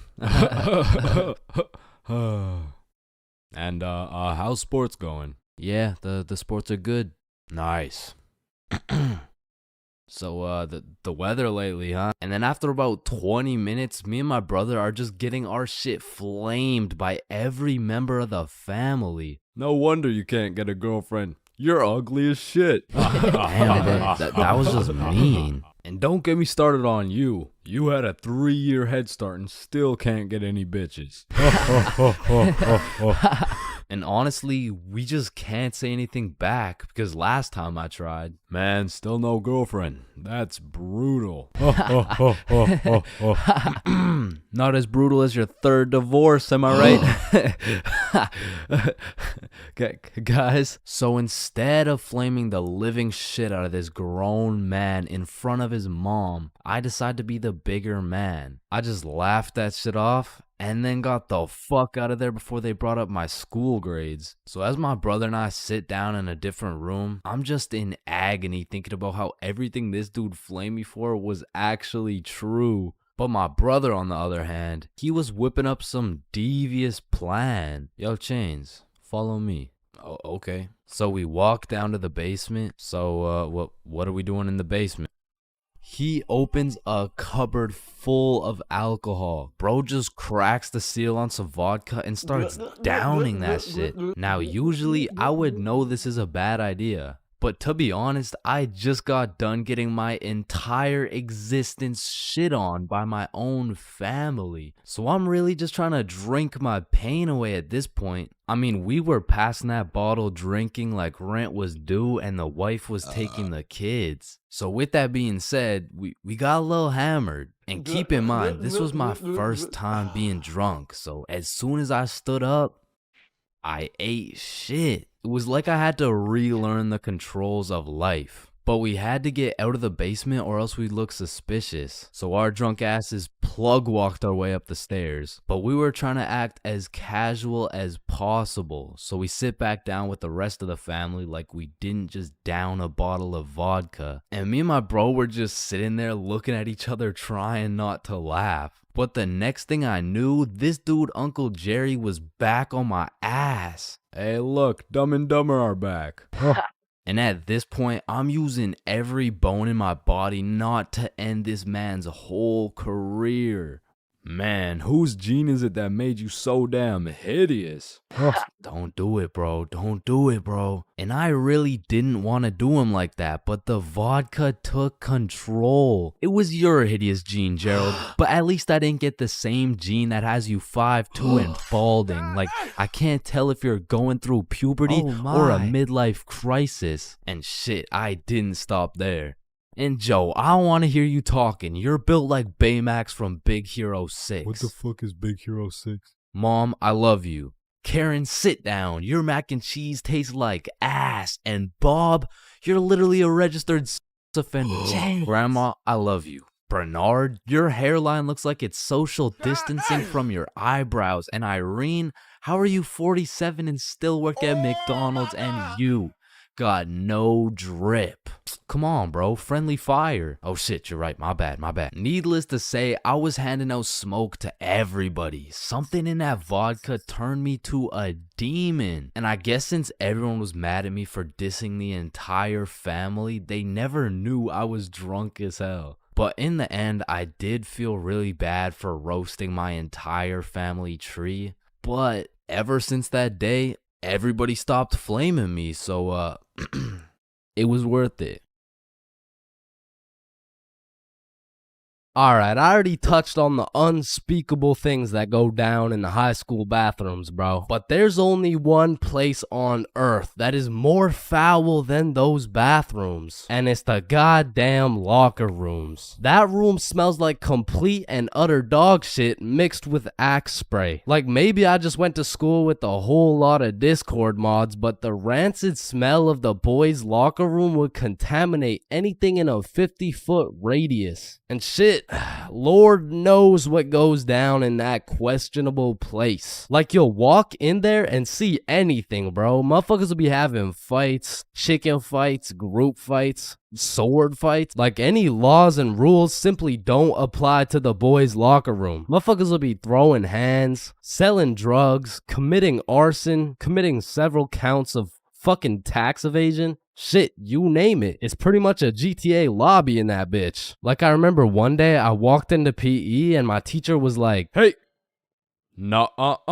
where's your PE strip?" And I was like, shit, it's in the locker room. So I walk into the locker room and there's just two motherfuckers throwing hands and they just stop and look at me like, oh shit. I'm gonna just get my backpack and shit, so yeah. Alright, y'all be safe. And then they just went back to beating the shit out of each other. Now listen, I don't spend too much time in the girls' locker room, but anytime I walk by there, that shit smells like rose petals and rainbows. So I can only imagine there's no group fights, no chicken fights. Hopefully no fucking sword fights. And bro, you deadass can't leave shit in the locker room. Like if you leave anything not locked up, it's gone. These kids are ruthless, bro. They're snatching your wallet, your phone, your clothes. Shit, they're taking your PB&J sandwich. And the thing is, if you want your PB&J back, you're gonna have to get it back in blood because there's no laws in the locker room. See, if someone snatched my sandwich in math class, I'm turning into 6'9", bro. Mr. Cumminson, Jordan Johnson here, who lives on 123 Stickman Drive, postal code STK53Z, just stole my peanut butter and jelly sandwich my mom made me, so I'm gonna need his ass suspended. But if you try to tell a teacher about anything that happened in the locker rooms, They don't give a fuck. Mr. Principal, Jordan Johnson just stabbed me and stole my backpack, my phone, my wallet, and my ID. Damn, I'm sorry to hear that. Where did this happen? It was in the locker room after PE. Oh, you said the locker room? You're just gonna have to get it back in blood. Back in blood? What are you talking about? Yeah. I'm not gonna lie. The way you're snitching right now, you kind of look like a bitch. But yo, one time me, Billy, and Bob were coming back to the locker room after some good old dodgeball, and Billy notices a dude rummaging through his backpack. So he's like, yo, what are you doing, bro? But when he turned around, Billy was bamboozled to find out the kid rummaging through his bag, he was special. And there was just this moment of silence. Yo, am I supposed to like beat his ass right now? Or bruh, I'm sure you didn't take anything. Just politely ask for your bag back. All right, yeah. Oh, hey man, can I get my bag back, please? And the kid just hugged Billy, and then he left.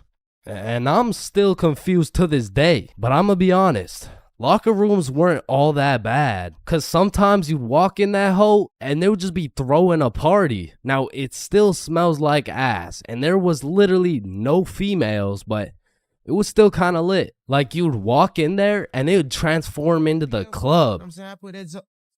Shout out my label, that's me. I'm in this bitch with TP. I'm in this bitch with Ultra. Or you'll walk in there and they'll just be giving out free pizza. Like walking into the locker room is a gamble. You might walk in there and get robbed, or you'll get some fucking pizza. I don't know. But what I do know is there's only 10 types of dudes in the locker room. Starting with that one kid who must have thought it was the 1800s the way he was whipping motherfuckers.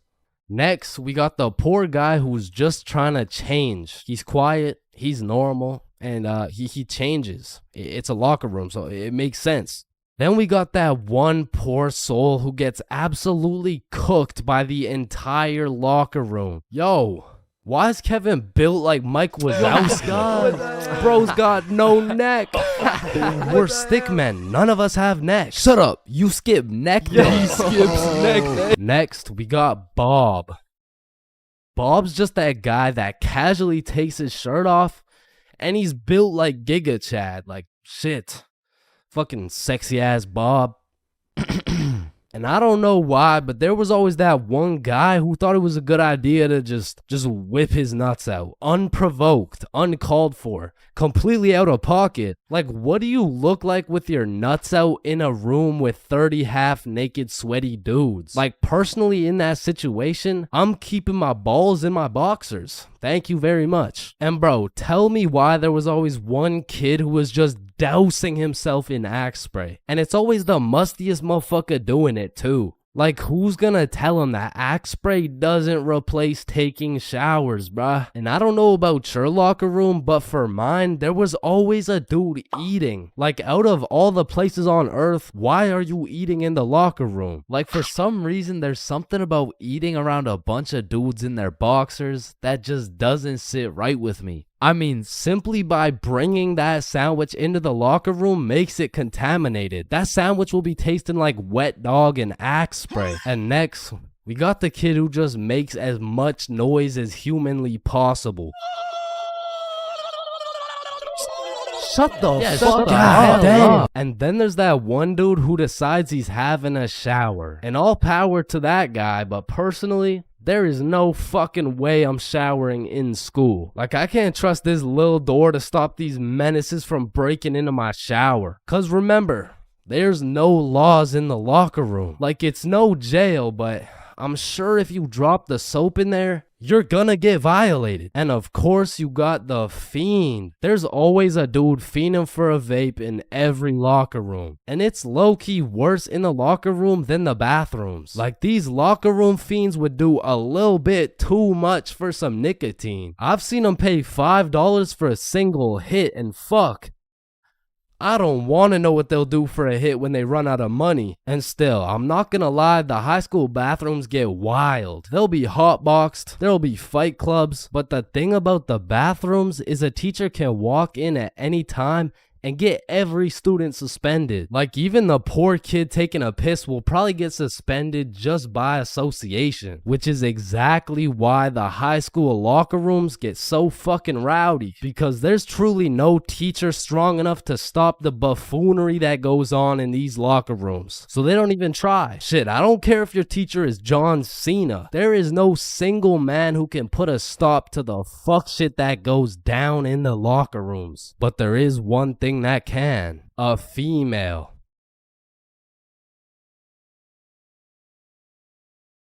Being absolutely faded in math class is one thing, but pulling up to school while you're hammered, wasted, absolutely plastered is simply a different ball game. Cause there's lots of people who can properly utilize that Mary Jane on a daily basis. For example, tattoo artists. In fact, I feel like majority of tattoo artists would say, it helps me work better, dude. And I would happily trust this man to do his best work knowing he's baked as shit. However, if this dude was wasted, it's a little bit of a different story. Alrighty, dude. All done. Yo, I asked for a rose, bro. And because of this reason, you would truly have to be a dumbass to go to school drunk. Chains, but the title of the video says going to school drunk. I did, bro. I went to school drunk, but listen, it was no ordinary day at school. No. In fact, I didn't even go in the day at all. I went drunk to the school dance. Meaning this story takes place when the boys and I were in grade 11. It was a Thursday night, the night of winter ball. And as the boys and I were getting ready, you know, looking like some distinguished young gentlemen, I had realized, damn, none of us have any girls to take to the dance. Fuck, you're right. That means we're gonna have to ask a girl to dance, bro. What? You mean like talk to them? Yeah, if only we knew someone with a bigger roster than a cheerleading team. Someone with more hoes than a shed. Someone who pulls more tens than EDP. It's Bob. So me and Billy started analyzing Bob. Like how does he pull so many girls, bro? Is it the jawline? I don't know. What about the silky smooth clear skin? Maybe. Or is it those succulent luscious kissable lips? It's the glasses. Yeah.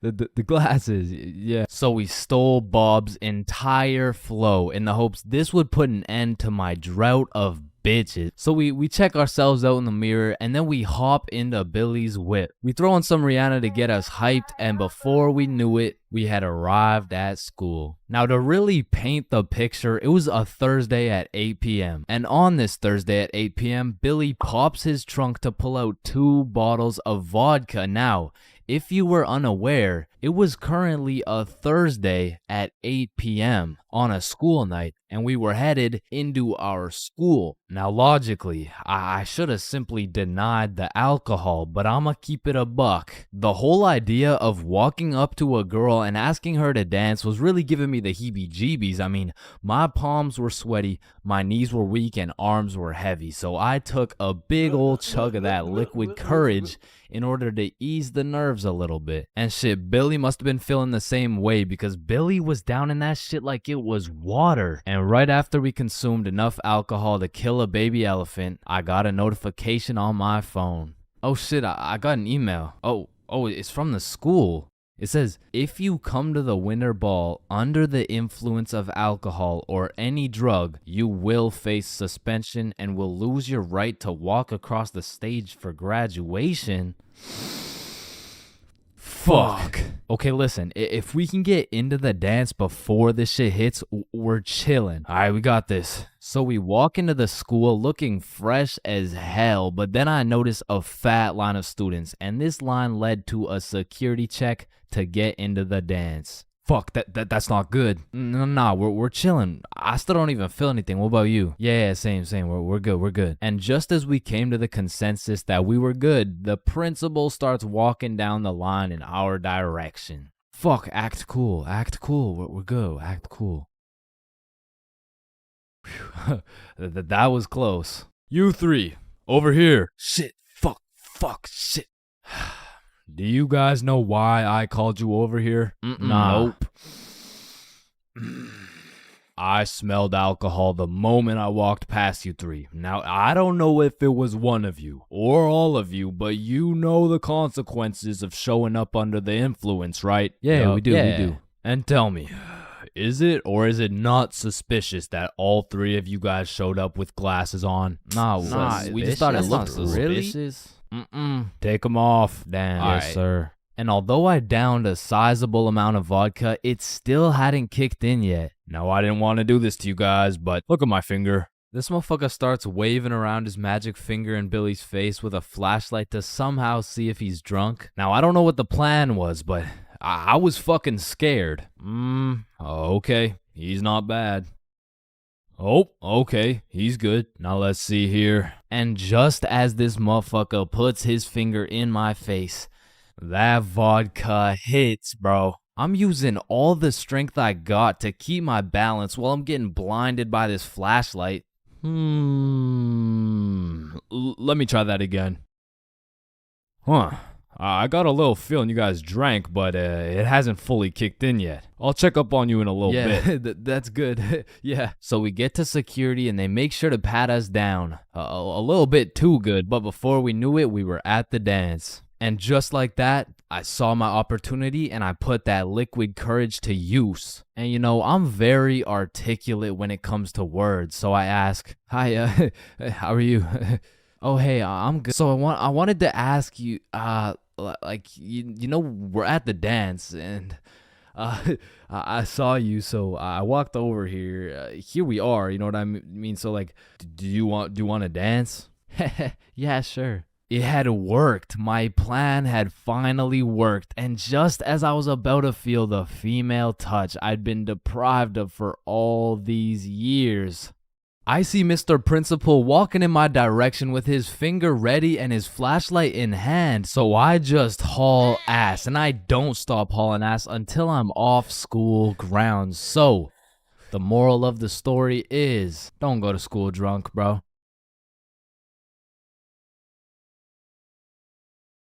Man, growing up, I was a great kid. No, I was a good kid.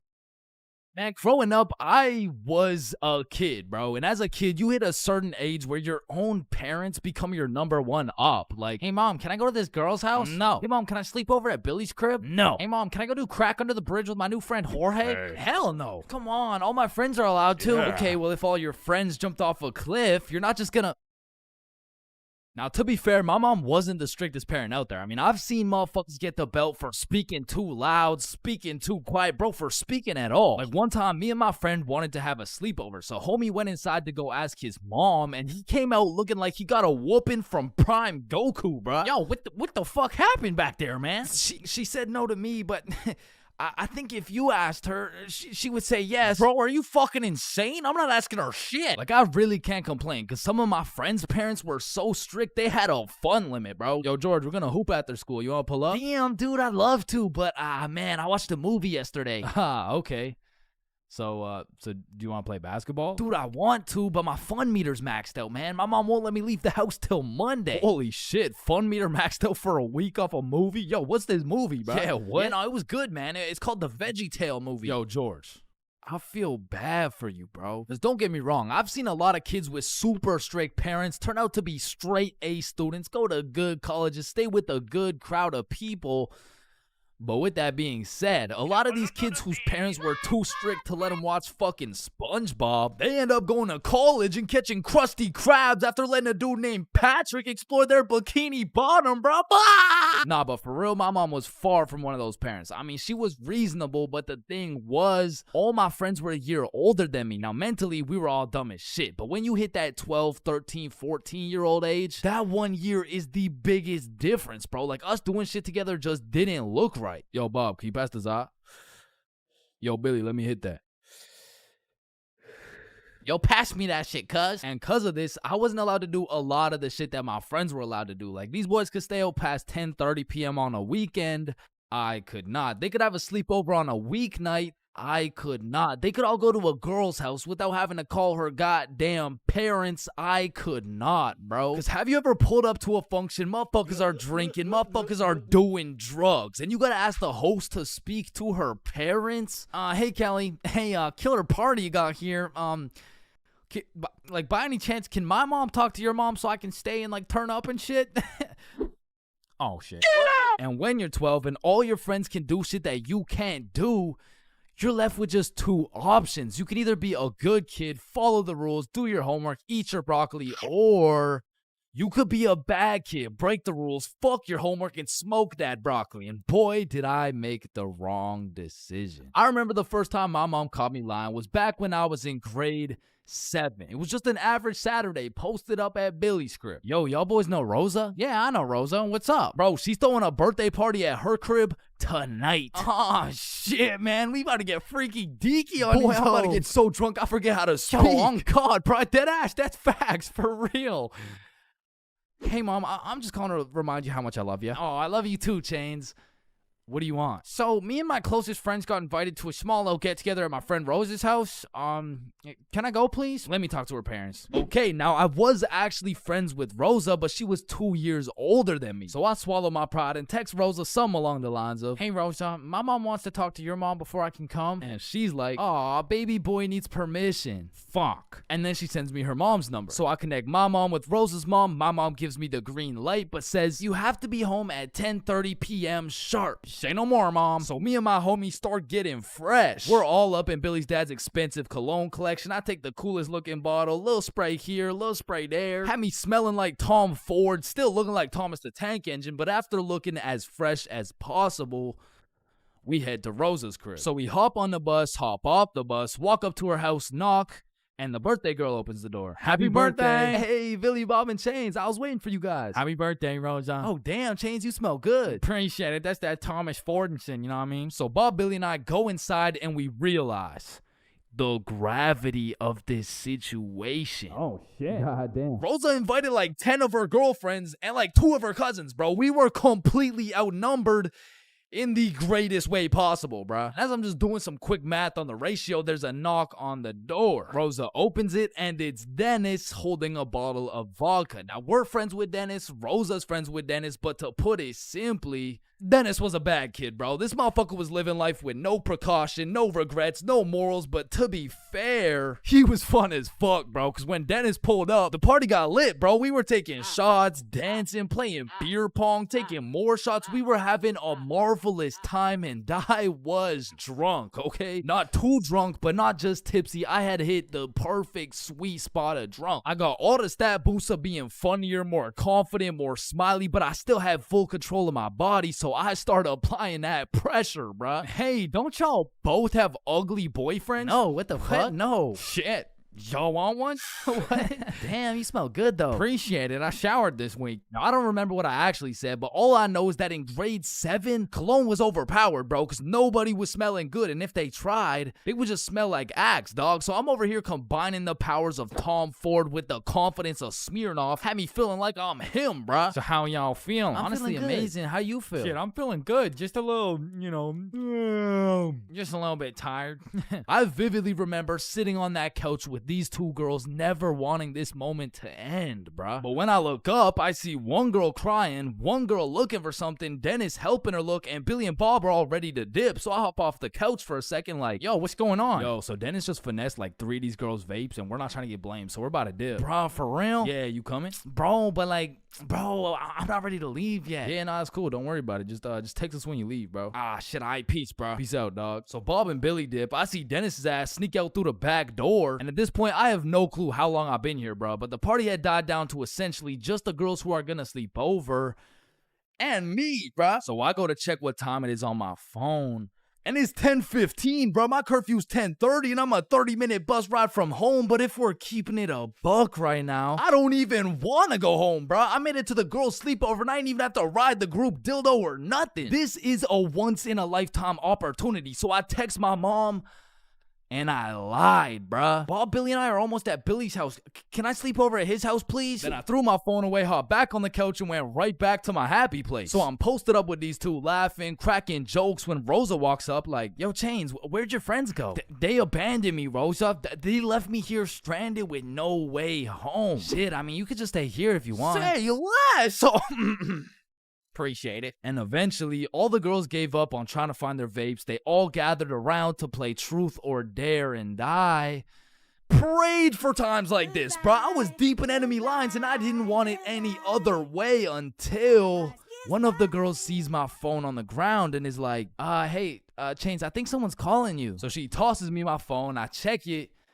And I got 20 missed calls from fucking everyone in my contacts, bro. So I'm trying to be strategic with it to find out what's going on. I called Billy first. Yo, what's happening? Bro, so your mom called my mom and asked if you were here yet at my house. And my mom told your mom that you're not even here, bro. oh shit, what do I do? Bro, I don't know. And everyone knows when you get caught in a lie, you should just fess up, tell the truth, and apologize. But I doubled down, bro. So I called my mom and I'm like, Hey, Mom, we're almost at Billy's house. We just missed our second bus. where are you? I'm at Stickman Middle School bus stop. You know, like, we're super close. We're just waiting for the bus to come. I'm picking you up right now. Fuck me, bruh. Now, not only is she expecting all three of us to be together at this bus stop, shit, not a single one of us is there, bro. To put this in perspective, my house is right here, Billy's crib is right here, and Rosa's crib is all the way over here, bruh, and Stickman Middle's somewhere near the middle. And so I pull up the bus app on my phone and see the next bus is coming in 2 minutes. And with all that adrenaline pumping through my veins, I jump up out the couch, steal a piece of gum, and haul absolute ass to the bus stop, bruh. I get there right on time, hop on the bus, and I call Billy.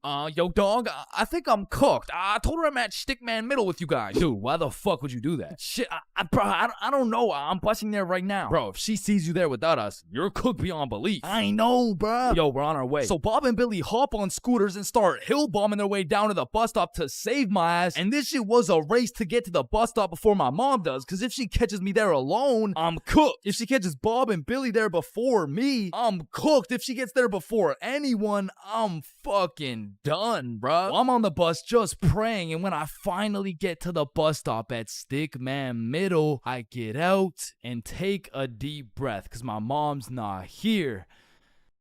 But I'm shitting my pants because neither is Bob or Billy. And so I'm calling them, no answer. And I look down the road, I see some headlights. And this was not a busy street, bruh. And as the car is getting closer and closer, I can feel the anger radiating from the whip. I can almost hear the belt making contact with my cheeks. And the car pulls up, and it's just some random dude driving by.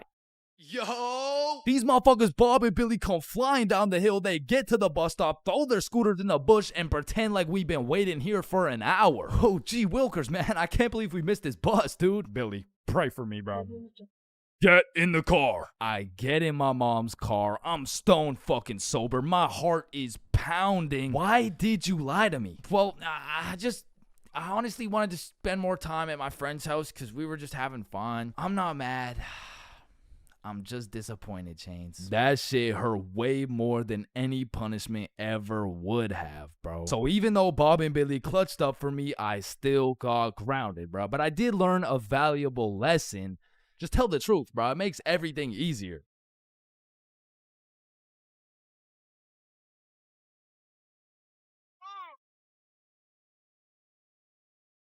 Man, I don't know about y'all, but for me, having an older brother is like, Oh, chin check. damn, bro, El Chin, am I right? Nah, I got you a gift, though. Damn, for real? Yeah, open them up. Oh, these are tough. Let me try them on. Yup, you know what these are good for, bro? Yeah, what is it? Wedgie! I'm not gonna lie, bro, I still love having a big brother. Like, yeah, you get your ass beat bi-weekly. Yeah, these motherfuckers will steal your food, and they be frying your shit for no reason whatsoever. Chains for real? Now that's Chipotle for real. Because he's wrapped like a burrito. But let's think about it, bro. What is the alternative? A big sister, bro? Hell nah. These motherfuckers will force you to do your makeup and shit. Alright, yeah, pull the plug. But it looks good. Pull that shit. Like, pull the plug. So I don't think pull we can do plug. that. Pull the Damn, plug. are you Pull serious, the bro? man. Pull the fucking plug. Like, having a brother's an interesting situation, because I would trust this motherfucker with my life, no questions asked. But I'm not trusting him with my Chipotle for a second, bro. Like, I was born with my very own #1 hater and my #1 supporter who just happens to have the same mom as me, bro. But listen, nowadays, I'm a grown-ass man. My brother, a grown-ass man. And now that we're both grown, we get along like PB and J. Yo, that's what I was about to say, bro. For real, though. We get along like chicken and waffles. Okay. Yes, sir, bro. We get along like salt and Vic. Nah, I don't get it, bro. I don't know what you're trying to say. Nah, I mean, what I'm trying to say is if I'm eating worried and if he gets into a fight, we get into a fight. If someone reads my search history, we searched up Lola Bunny furry buns, lubed up, shaking it wild style. Nah, hell nah. What are you doing, bro? We didn't do that? Fuck no. Okay, yep, no, that's fine. But a lot of shit has changed throughout the years, man. Back in the day, me and my brother were ops, bro, because this motherfucker's sole reason for living and breathing was to rage bait my ass. And I was like 5 years old, still figuring out who's milking the chocolate cows and shit. And big bros hit me with shit like, yo, what's 9 plus 10? It's 19. Get a load of this dipshit. Bro, it's literally 19. Man, what the fuck? Okay, why are you so mad, bro? Bro, you literally tired. Relax, bro. Just sit down, take a deep breath. Who's a good boy? Yeah, man, Now, me and my homies used to wrestle all the time, and my record was decent. We're talking like 50-10, and at the time, my signature go-to finisher move was the guillotine choke. It had seriously never let me down once until I tried that shit with Big Bro, and I started guillotining my ass beat, dog. My brother's 3 years older than me, so that shit was like a boss battle that you just don't have enough XP for, bruh. Like, when I would pull up on him, I hear boss battle music, my health bar pops up, and I start unloading the clip on this motherfucker, but he's done beat my ass so many times. He's got my moveset memorized and shit, bro. Like, this motherfucker's the Picasso of beating my ass specifically. Like, every time, I was getting folded like an omelet, folded like origami. I was getting folded like I was playing poker, the way he just dealt me these hands, bro. And maybe you're thinking, Big Bro got the strong genes, so I got the smart genes type shit. Nope, not. This motherfucker took those genes too, bro, and he put them to use. Because he used to manipulate the shit out of me, bro. Like, I remember one Halloween a long time ago when I was like 4. My mom came up to us with 2 costumes, right? One was Spider-Man with the fake muscles and everything, and the other was Shrek. It was Shrek. Yo, I call Spider-Man. No, but I want Spider-Man. Actually, you know what? I want Shrek, man. Shrek is cool as hell. Like, what'd he say? What are you doing in my swamp? Wait, no, I want Shrek. Oh, you think he's supposed to be like Mike Wazowski or some shit? I don't even know. What are you doing in my swamp? And this can't just be me, bro. But when we were younger, my brother would teach me some lingo or advanced intellectual informational shit. And I would go around school just spewing out words I don't even understand, bro. Damn, what y'all got for lunch? Shit, it's just a little PB&J. That's savage. Yeah, yeet. Yeah, man, I guess. I mean, my mom made Okay, it. Bob, I see some pizza. YOLO. What about Bevs? Bevs, what are we saying? I got some apple juice. Okay. Yeah, man, I love apple juice. I don't. Bro, what? Who doesn't love apple juice? Yeah, well, it's because my brother says that juice has a secret society where all the juices, I'm talking apple, orange, fucking pineapple, get together and they control the bank.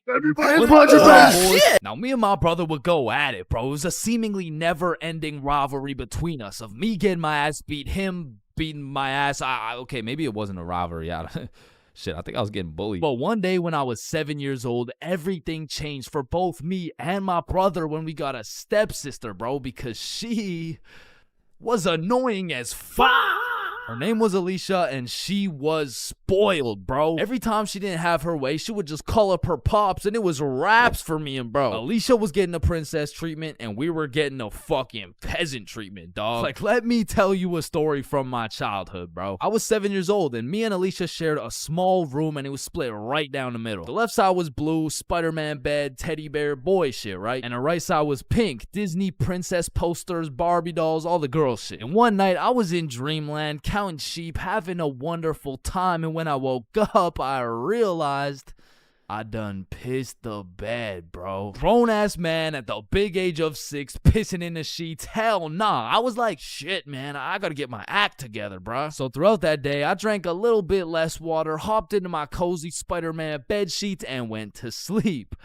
And when I woke up, I done pissed the bed again, bruh. Fuck, man. 2 in a row. I gotta lock in, man. So that day, drank no fucking water. I was parched as hell, but I jumped into bed to finally have a nice, peaceful, dry sleep. And when I woke up, fucking soaked, dog. I went 3 for 3, bro. I was like the LeBron James of waterlogging the mattress. All right, bro. This shit's just getting ridiculous. So I go 2 days straight, no water. I'm fully dehydrated. There's not an ounce of water in my body. I finally go to sleep, but this time I wake up to rustling, movement. My bed kind of shaking. I fully open my eyes. Alicia just pissed on my bed, bruh. Yo, what the fuck? Oh, hey, Chains. They will never believe you. Bro, I hop off the DIY water mattress, run over to my mom's room, and you gotta think about how guilty and schizophrenic I sounded, bro. Mom, Alicia's pissing on my bed. Chains, it's possible you wet your own bed while you were sleeping. No, come here. Look, she's probably doing it right now. Chains.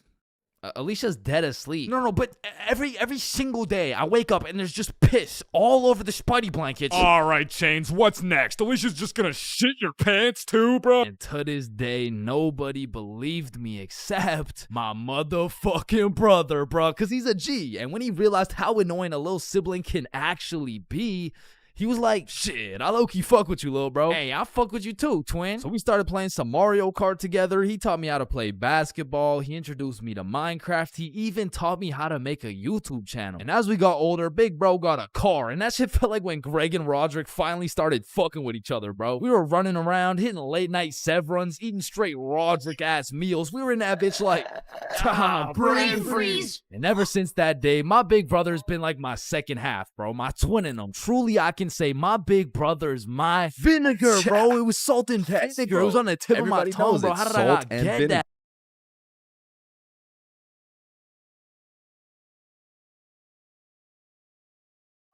What are you doing in my swamp? As a broke stick man like myself, I spent my fair share of time on the bus. And if you spend a long enough time on the bus, you will see some weird ass shit. I mean, I remember my first time getting on the bus by myself. I was feeling strong and independent. Next thing I know, a crackhead sits down beside me talking about yabba dabba doo. The world is ending and you're gonna die a painful and lonely death, buddy.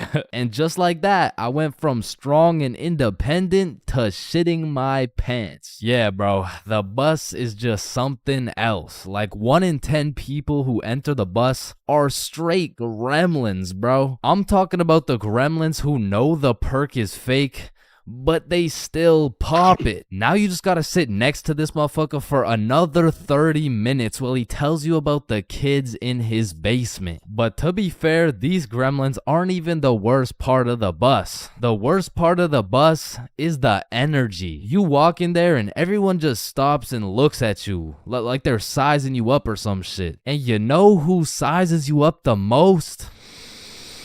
The fucking goddamn motherfucking bus driver, bro. These bus drivers are just eternally pissed off. Every time I would get off the bus, I would try and cheer bro up, but they're just like allergic to happiness or some shit. Hey, thank you. Have a great day, man. Shut your ugly ass up, little boy. I already know you get no bitches with your big ass forehead, no drip having ass with your skinny ass arms. Boy, you're built like a stick man, bruh. Damn. Hey, bro, there could really only be 2 reasons why these bus drivers are so mad all the time. Either they had a demon villain origin story where they were abandoned as a child and never shown any form of love until one day. In freshman year of high school, Timmy met Linda. Linda was kind, smart, beautiful, and she paid attention to Timmy when nobody else would. Timmy asked Linda to be his girlfriend, and she said yes. They dated all throughout high school, and they even got into the same university so they could be together forever. Until one day, when Timmy's world was flipped upside down. Timmy found out Tyrone had been laying some mean pipe on Linda this entire time. Everyone in Timmy's school made fun of him. Timmy could not let this slide. So he called out Tyrone to run the ones in front of the entire school. And without a single word, Tyrone winds up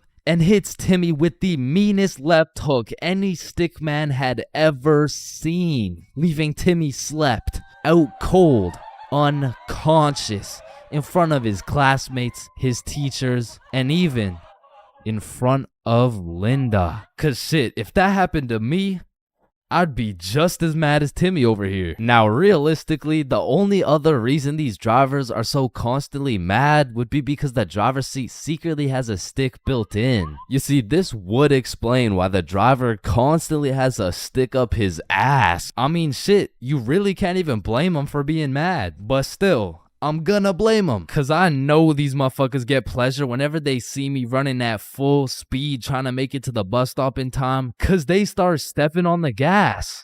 Dumbass. To be honest, there's nothing that leaves you more defeated than when you're sprinting to a bus stop, then that shit just cruises on by and everyone on the bus is laughing at you. Damn. Honestly, at that point, I just give up and go home. But it hits a little bit different when that bus is your only way home. And it was the last bus, cause it's 2 a.m. And now you gotta bunk up with the gremlins on the side of the street, all because that goddamn bus driver had a stick up his ass.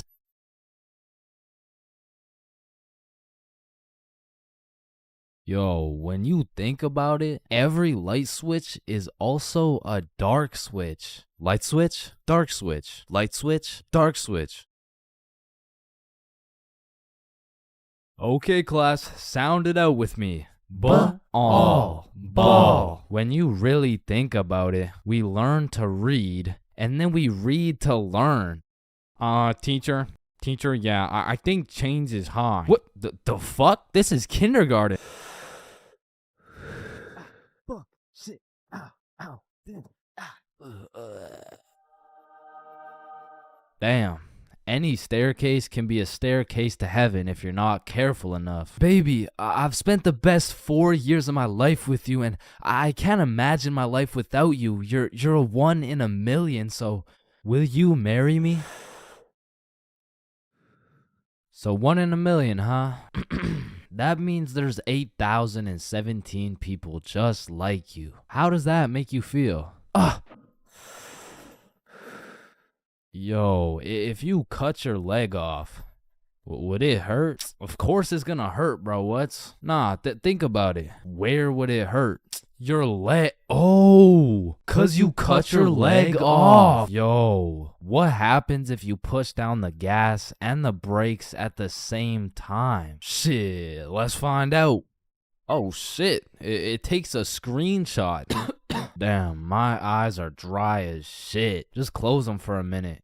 Damn, bro. You never actually close your eyes. You just look at the inside of your eyelids. Damn. Yo. Can anyone answer 547 to the power of 3? Yes, Chains. Yo, did you know every single odd number has an E in it? Damn. Chains, are you high again? No. Wait a minute, bruh. Since you were born deaf, what language do you think in? Oh shit, you right. Damn, I just realized squirrels' cheeks are also their nut sacks. You know what I'm saying? That's kind of like your mom. What? The way she had these nuts all up in her mouth. Bro, if everyone in the world all blinked at the same time, nobody would know. Oh shit, that's facts. Oh, I just blinked. Did you? Nah. Oh, I just blinked. Did you? Nah. Wait, what about just now?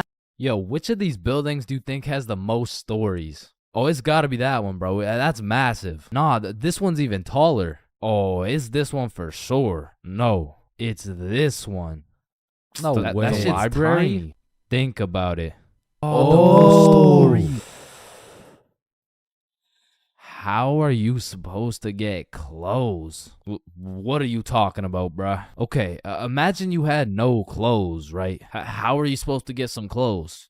You go to the store and purchase that shit. Bro, they're not about to let you buy some clothes while your meat's hanging out. Nah, you just cop some clothes real fast. It's simple. Bruh, a young kid walks by and it's raps. So you guys both have the power to read minds? Yep, yes, that's sir. right. Then if you both read each other's minds, whose mind are you reading? Oh, I don't know. We could try. All right, yeah, sure. Nah, that was not me. That was you for sure, dude. Damn, bro. When you think about it, the hospital is the only building you leave without entering. Damn. And people are having the worst day of their life, the best day of their life, the last day of their life, and the first day of their life, all in one building. Damn. Bro, I'm kind of scared down here. What? Why? But because I'm scared a shark's finna eat my ass. Well, when you think about it, there's more people eating sharks in the world than sharks eating people. Damn. That's actually really crazy to think about. Fuck, yo, every single day, there's some random motherfucker out there who took the biggest shit for that day. Yeah, he's in this room. Bro, it's literally just you and me in the room. Yo, this Taco Bell is bussin'. So he incorrectly assumed his position. You spelled that incorrectly. But spelled what incorrectly? Incorrectly. Yeah, but what's incorrect? Incorrectly. Wait, what? Wait, guys. When you really think about it, the only time incorrectly isn't spelled incorrectly is when it's spelled incorrectly. Shut the hell up. Yeah, shut the fuck up. You know, the number of people older than you never increases. It only gets smaller and smaller. Damn. What? It just got smaller. Yo, pizza's here. Shit, I got the munchies. I'm about to fuck this shit up. Wait, I ordered a mushroom pizza. Why'd they give us cheese? Hey, any pizza can be a mushroom pizza if you're patient enough. Damn, I guess you're right.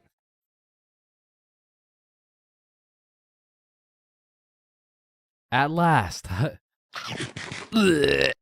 Damn, you know what I just realized? What? A pregnant woman swimming is pretty much a submarine. Are you just always this high, bruh? Yo, did you boys know your last name comes from what your ancestor used to do back in the day? Oh shit, mine's Baker. Yo, mine's Carpenter. Oh, mine's Smith for blacksmith. Well, what's yours, Johnny? It's Donald. Well, wait a minute. Your last name isn't Donald. It's Dickinson. Guys, chill. I can explain. Get the fuck out of bed, bitch. Go. Your alarm is really your theme song because it plays at the start of every episode. Well, why the fuck are you in my house? Yo, is Chains still mad over that chair? Yeah, well, what does this dude have against chairs? Why is it a chair?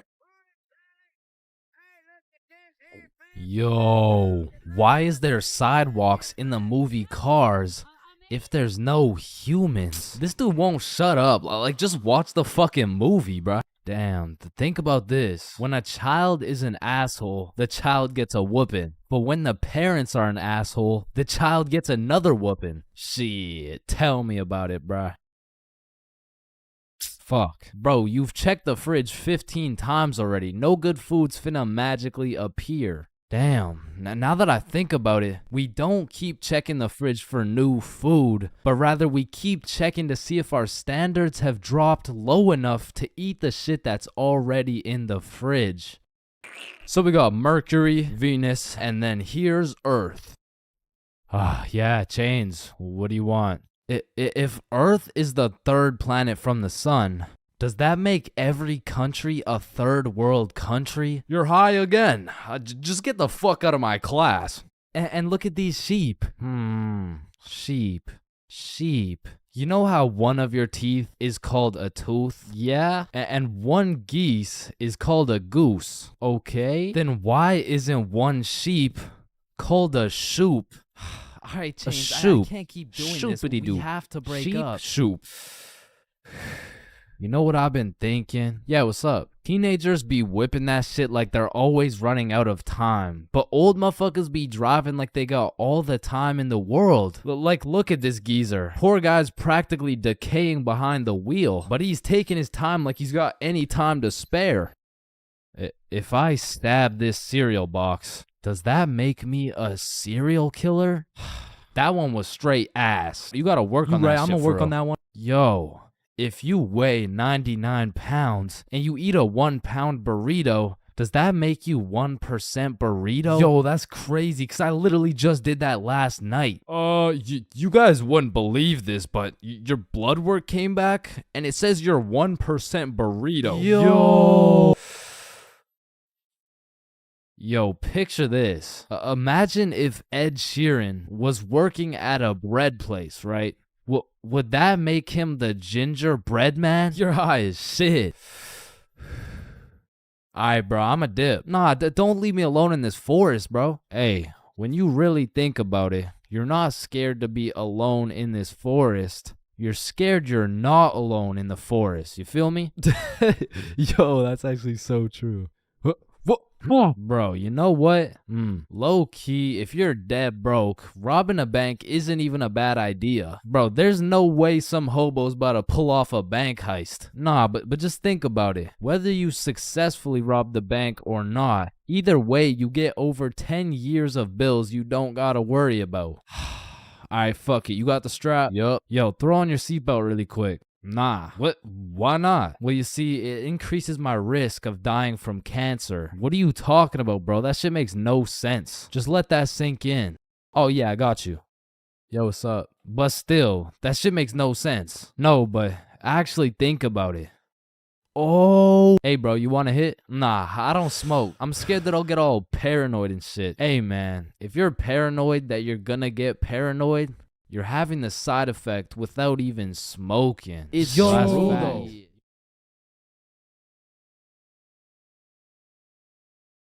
There's levels to friendships. I mean, you could have known your homie since you were 2 years old. You could have lived together. I mean, you could have survived the whole zombie apocalypse together. But shit, the truth is, you haven't truly experienced brotherhood until you and your homie have participated in a 2-man mission. Like, just look at Kobe and Shaq, man. That type of chemistry can only be achieved by running a 2-man. Shit, I bet these motherfuckers were running 2-mans every night. And you already know Kobe was laying down that Mamba mentality while Shaq had his girl kneeling. But for those of you who may be wondering, Chains, what the hell is a 2-man mission? Well, I'm glad you asked. It's quite simple, really. It's when you're gonna link with a girl, but you bring your homie and she brings her homie. And what this does is it sets an environment when you and your homie can dribble, pass, alley-oop, and ideally dunk that shit. Now, don't get me wrong, it's simple, but not easy. I remember my first 2-man mission like it was yesterday. It took place when I was in grade 7. And it started when my friend Joe hit me up like, yo, bro, I'm going to this girl Sophie's house and her friend Ava's there. You trying to pull up? And I was like, am I trying to pull up? Hell yeah, I'm trying to pull up. So we show up to her house and I'm new to this whole thing. So I'm sitting there like,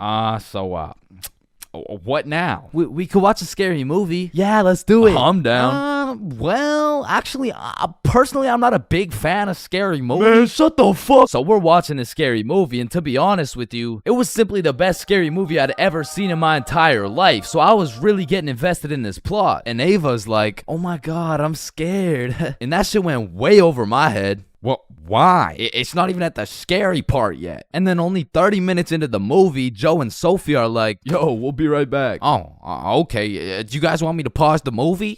Nah, it's all good, bro. And you see, what Joe just did right there was a calculated move. In basketball terms, he just set an ISO. So now it was 2 1v1s. And the situation was absolutely perfect, but the problem was, I actually liked the fucking movie. And that violates rule number 3 in section 7 of how to pull off a successful 2-man. Never give a fuck about the movie. Cause the truth is, the movie length is like the shot clock. If you end up actually watching the entire movie, you failed the mission. But I had no clue, and to be honest, I didn't even know what a 2-man was at the time. So I got some popcorn and I was just watching the movie. But when the climax of the movie was about to come around, I did something that violated every term and agreement of the 2-man mission. I went over to Joe and Sophie like, hey guys, quick, you're gonna miss the best oh fuck. And I missed the climax of the movie, but shit, I seen a climax. And needless to say, Joe never invited me to a 2-man mission since. But you know I had to redeem myself, even if it was 3 years later when I was in grade 10. It was a Saturday night, and me and Bob were looking for something to do. And I'm gonna keep it a stack with you, bro. I had no motion. Like, my Snapchat was drier than a Popeye's biscuit, bro. But lucky for me, Bob had a roster. And I'm talking an all-star lineup of girls who just want Bob on their body. And I don't blame him. I mean, shit, I got Bob on my body right now. And you can too at chainsclub.shop. That's right, we got hoodies, shirts, beanies, socks, keychains, stickers, you name it. And starting at the price of $4.20, Bob can be all yours.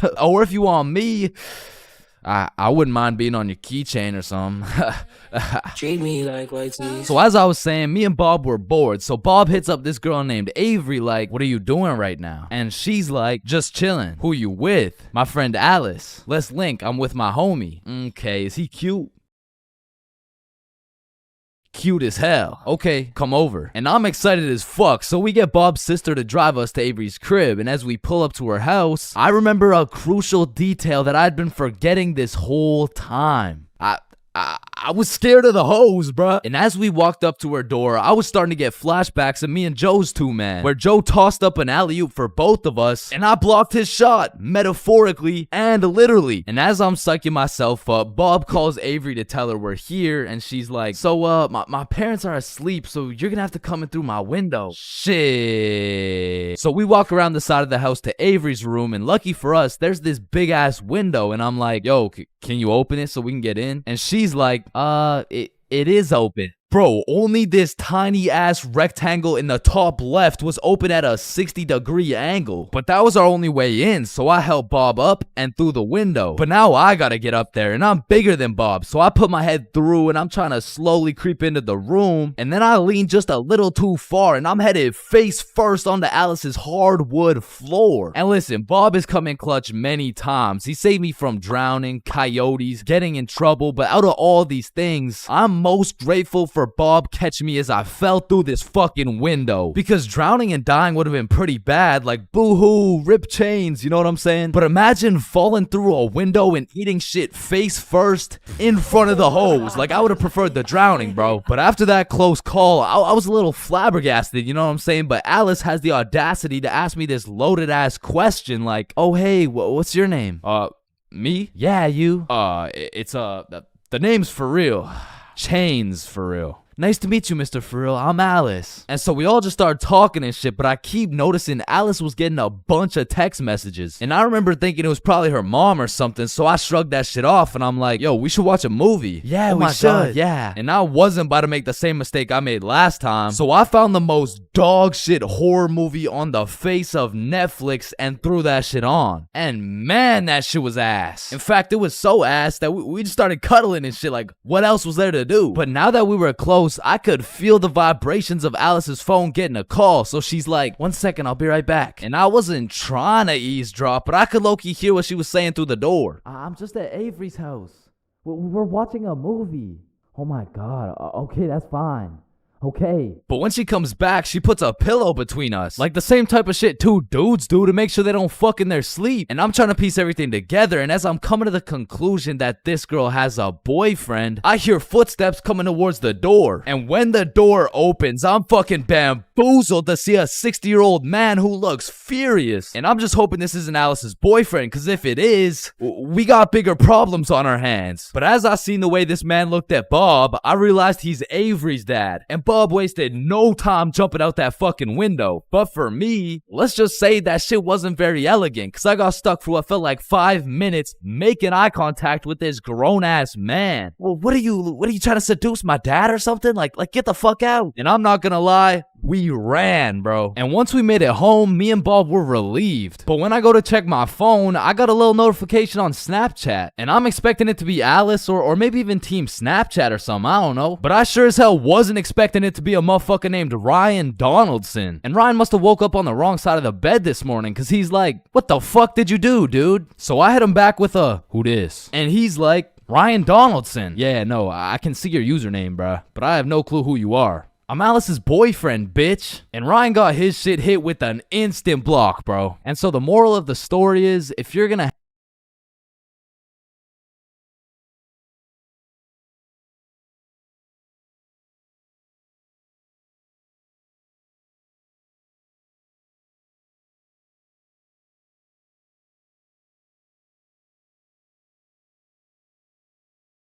Bro, when I was in middle school, every time I would walk by the high school, the freshmen deadass looked like adults to me, bro. The sophomores looked like tax-paying citizens. I saw juniors as grown men with a wife and kids, and seniors, bro. I couldn't tell the difference between a senior and a senior citizen, bro. And that's because in grade 7, I saw me and all my homies as fully developed, mature, and respectable humans, and that was simply cat. Because now when I look back at a picture of us in grade 7, I see a bunch of little babies, bro. Yada, yada, yada. What does this have to do with stealing a guy's vape? We stole a vape from a senior in high school, and we were in grade 7, bro. And when I say we, I mean Billy. Billy stole that shit, and me and Bob were accomplices. Now, if you ask me back in the day, ChainsFR, you're awfully small. Scrawny, weak, ugly, chopped. Yeah, okay, sir, what's the question? How do you expect to win this fight against such a bigger opponent? Listen, Joe Rogan, it's not about the size of the dog in the fight. It's about the size of the fight in the dog. Thank you very much. Thank you. And then I saw Jake Paul versus Anthony Joshua, bruh. Okay, guys, so I'm not doing this fight. I quit. I'm retiring. Because I don't care how many years of karate, taekwondo, pad thai, jujitsu, or teriyaki a kid takes. I can beat their ass easily. But I won't, because that's morally wrong and I have honor. Hey, everyone. I heard Chains talks to minors.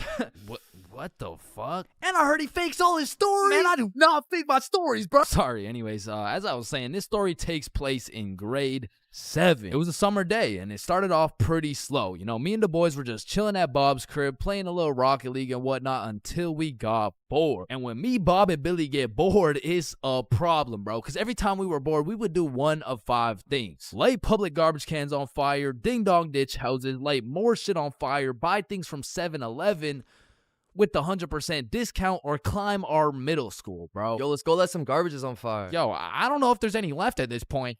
Alright, let's ding dong ditch. Man, I'm not really trying to do all that running right now. Shit, should we climb Stickman Middle?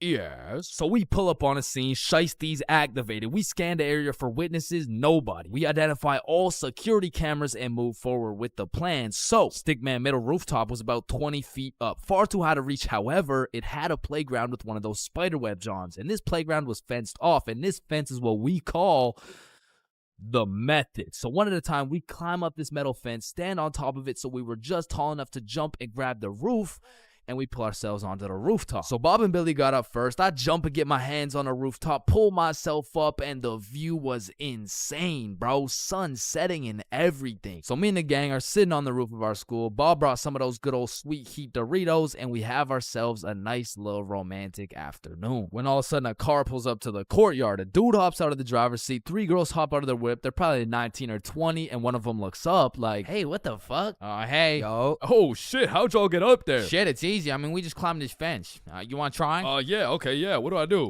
You just gotta stand on the right side of the fence. Okay. Which side's the right side? It's the opposite of left. Is this guy retarded? Oh, okay, yep, okay, I got it. All right. Okay, now what? Okay, yeah, just bring your feet up to the little crossbar, but be careful. Careful? This shit's easy, man. I know a ton of 12-year-old girls who could do this. Right, okay. Why does he know a ton of 12-year-old girls? Okay, what do you think I do from here? Dude, I don't think I know what to do. Oh, shit, man. I don't think I know what to do either. No, I'm saying I know. Like, damn, man. How is he so retarded? Ooh, I'm up, boys. Let's go. Sir. Yeah, let's go. Anyways, what's y'all's names? I'm Billy. That's Bob. And I'm Chains. BBC, is it?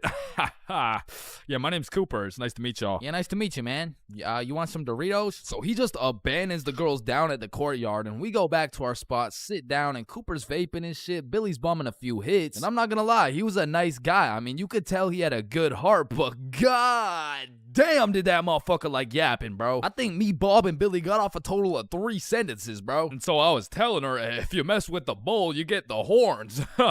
Damn, that's crazy. Bruh, for real? Dead ass. I mean, bro yapped the day away. The sun went down. It was getting cold, so Billy was like, Yo, y'all trying to head back? yeah, bro, it's getting cold. Yeah, yo, great conversation though, boys. Right. So we all climb down the roof, make it to the courtyard, and say our farewells. Peace out, Alright, see Cooper. you, bro. Yeah, y'all have a good one, man. We head back towards Bob's crib, and to get there, we gotta walk up this small path with a super steep uphill, and as soon as we get to the top of the hill, Billy stops. And he looks back. Yo, what's up? I should have taxed his vape, bro. What? Yeah, like I should have finessed his vape. That shit was nice. Bro, like, you're not doing that. Let's go back to Bob's crib. Say I won't do it right now. Bro, you won't. Bob, you know I would do that shit. Keep it a buck. Alright, watch this then. So Billy, completely alone, walks back down the hill to the courtyard and starts talking to the dude through the driver's window. Yo, Cooper, you think I can have one more hit for the road, bro? Damn, man, you really came all the way back? You're a fiend, huh?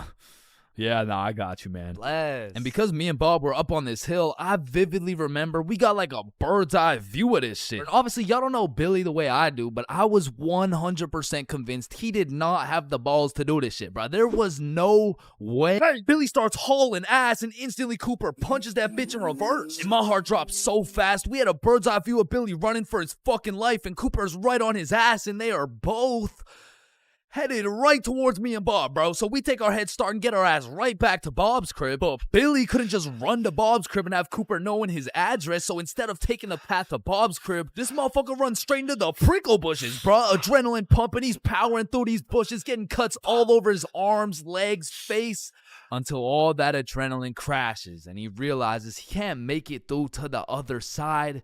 He was stuck.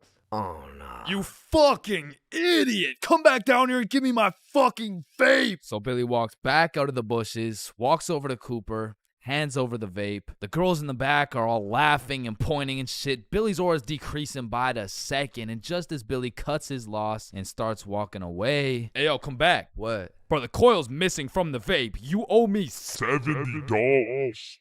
I know what school you go to, man. You got a week to pay me back.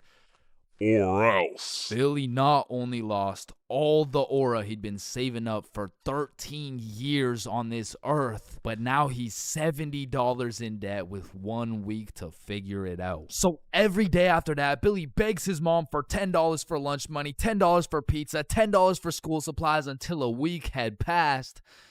And Billy had his 70 bones saved up. So as agreed upon, me, Bob, and Billy are posted up in the parking lot 1 week after the incident, and just as expected, Cooper pulls up. And this time he's got like 4 shorties in the car. Like, genuinely, how the fuck? So Billy hands over his life savings. Cooper pockets that shit, and with the most shit-eating grin I've ever witnessed, he mutters, "Hey, look, it looks like we got some pizza money for tonight, am I right?" Yes, look at this dumbass. Billy got scammed, bro. He got his shit rinsed. $70 could have bought this dude like 3 whole vapes, but I mean, truthfully, that's karma. And the moral of the story is don't steal from people, but more importantly, just don't vape, bro. Yo, Billy just posted his first YouTube video ever. Go check that shit out. Yes, sir. And I just posted a video of me and Chains talking about this story, the raw, uncut, unedited version. So click this link right here if y'all want to tap in.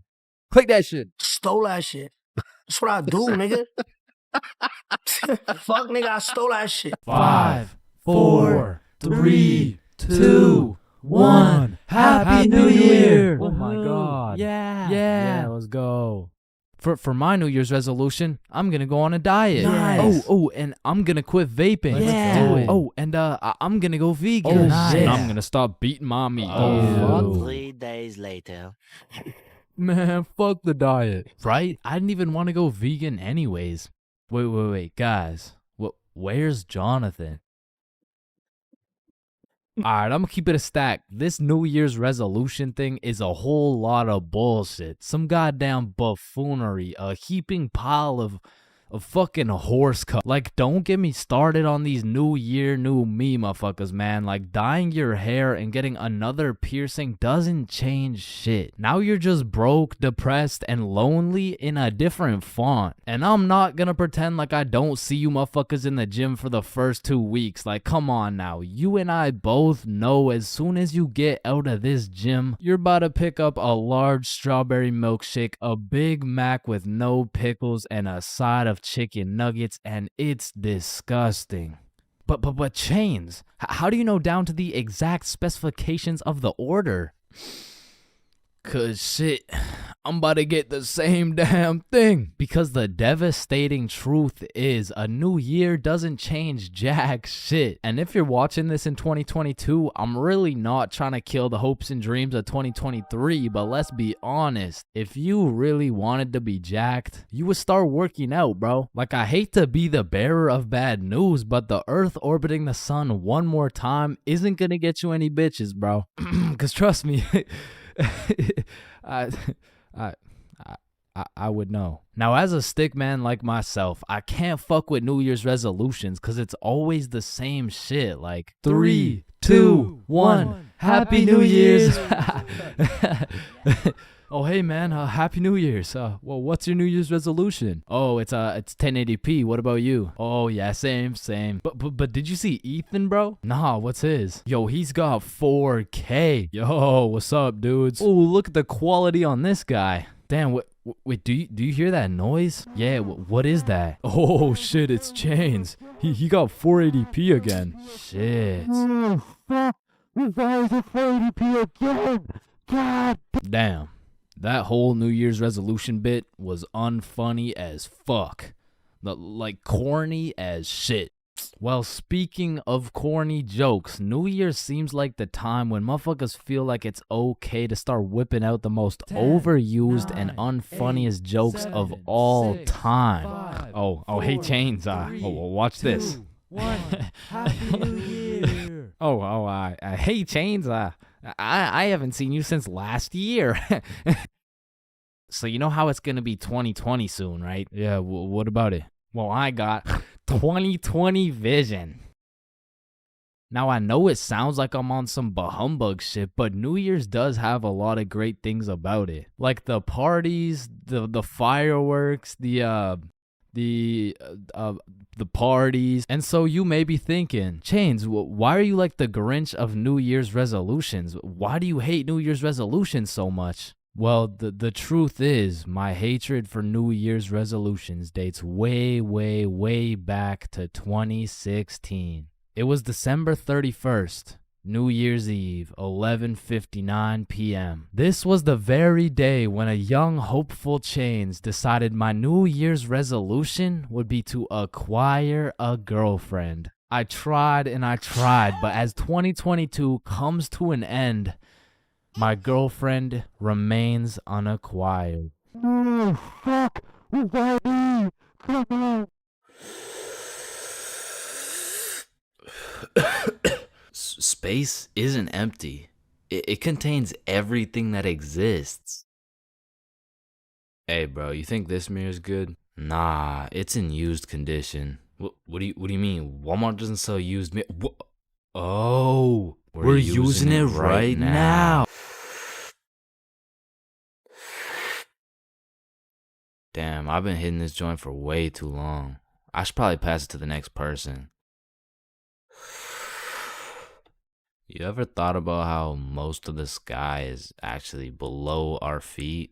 No, it's right up there. Holy shit. Okay, guys, I'm gonna be your waiter for tonight. Just give me a second and I'll be right with you guys. We are the waiters. Bro, what are you talking about? No, think about it. If we're waiting for the waiter, then we are the waiters. Hey, nice belly button, bro. Hey, thanks, man. Your belly button is really your old mouth, by the way. What the fuck? Yo, is your thumb even a finger? Fuck, man, I don't even know. It's kind of just a thumb. So if your thumb isn't a finger, then there is no middle finger. Hold up.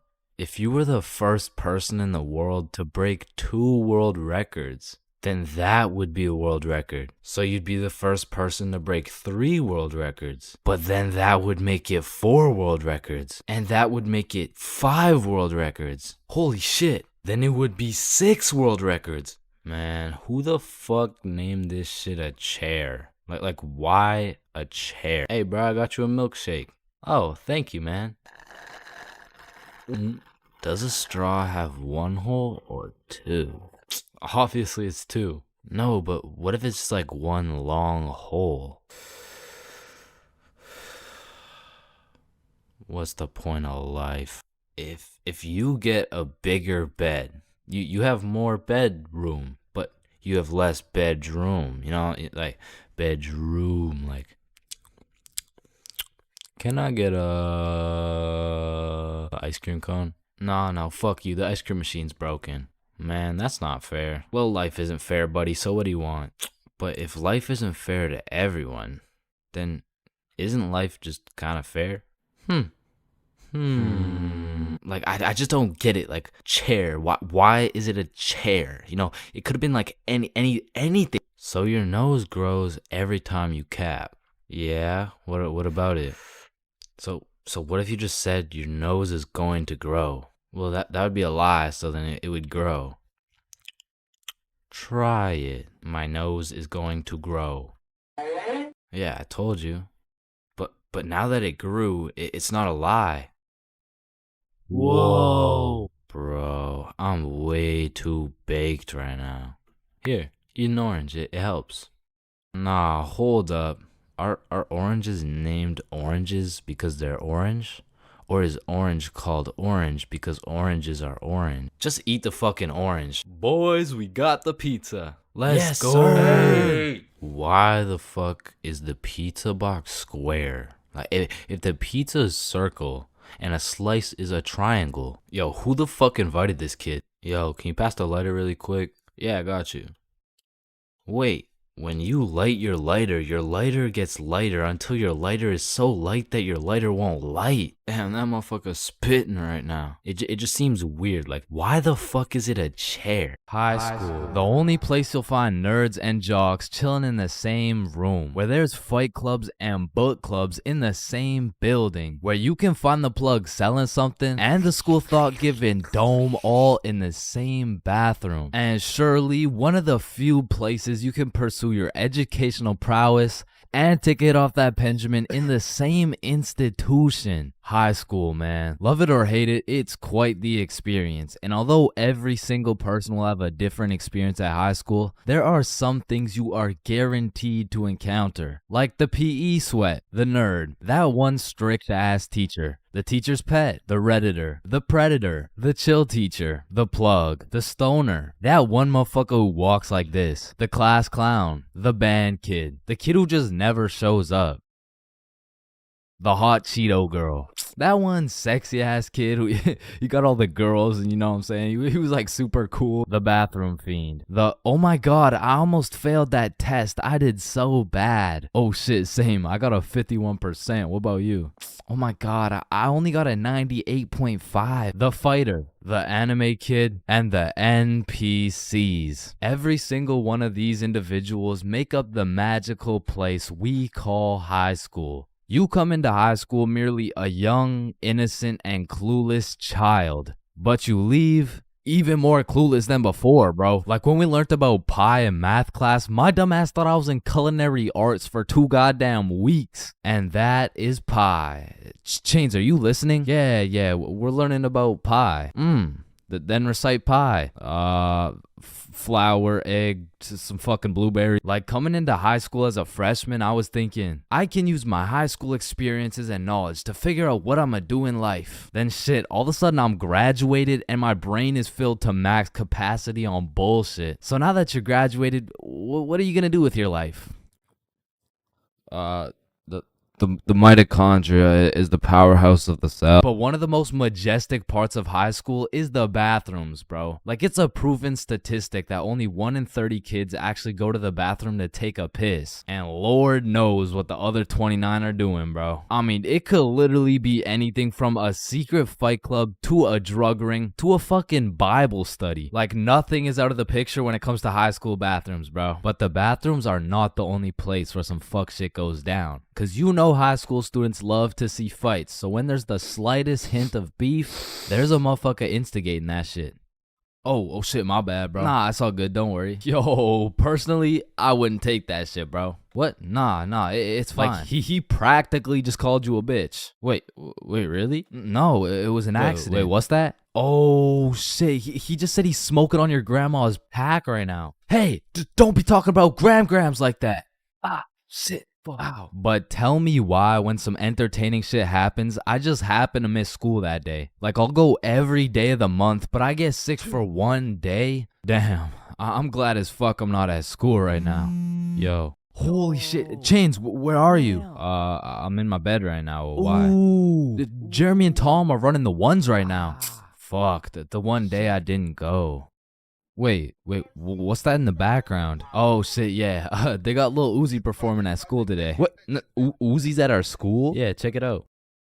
Yo. Oh, and they brought in Gordon Ramsay cooking up free lunch today as well. What? Oh, and I almost forgot. Elon's pulling up and giving everyone Teslas. So no. I'll see you later, man. But listen, high school is nothing like these movies paint it out to be. Like, all these movies portray the same shit, where Victoria and her goon squad make fun of Ruby, and where Chad and the football team shove Arthur in a locker. Like, I've only seen a motherfucker get shoved into a locker once in my life, and to be honest, I couldn't even see much of it. I mean, it was pretty fucking dark in that locker, bro. But for real, in high school, you don't have to worry about some big body taking your lunch money or some football kid slapping the books out of your hand. The worst thing you'll encounter on your average day at school is your local Redditor. I don't know how they do it, but somehow every joke they make is so unfunny that it just ruins my day, bro. Do you smell that? Yeah, Jeremy, that's what happens when you don't shower in 2 months. No, it smells like sussy baka, like Among Us. But not to confuse Redditors with Discord mods. I mean, they're pretty much the same thing, but Discord mods shower even less. To be honest, there is truly only one thing mustier than a Discord mod, and that's the cafeteria food, bro. I mean, this food is completely and utterly ass. Like, somehow these motherfuckers manage to get the food cold and the drinks warm. Like, how the fuck does that shit happen? And my high school would serve some daily specials, and to be honest, that shit was unidentifiable. Like, you'd see this pile of mysterious substance, and I'd ask the person who made it what it is. Like, what's the special today? You're holding it right now, dumbass. No, but like, what is it? Oh, I don't fucking know. And my school refused to pay people to make good food, so they had students making all the food. So you'd be eating a burger and look up at the person making them, and they'd just be casually scratching their ass. And even with all this free labor, tell me how these motherfuckers have the audacity to be charging $6 for 3 chicken strips, bro. That's $2 for one small soggy piece of some shit that's probably not even chicken. I mean, that shit is a robbery. And speaking of robbery, the high school change rooms are shockingly similar to Detroit. And we all know, you can't have shit in Detroit. Like, if you leave anything not locked up, it's gone, bro. Your iPhone, gone. $5, finessed. 2-week-old rotten sandwich.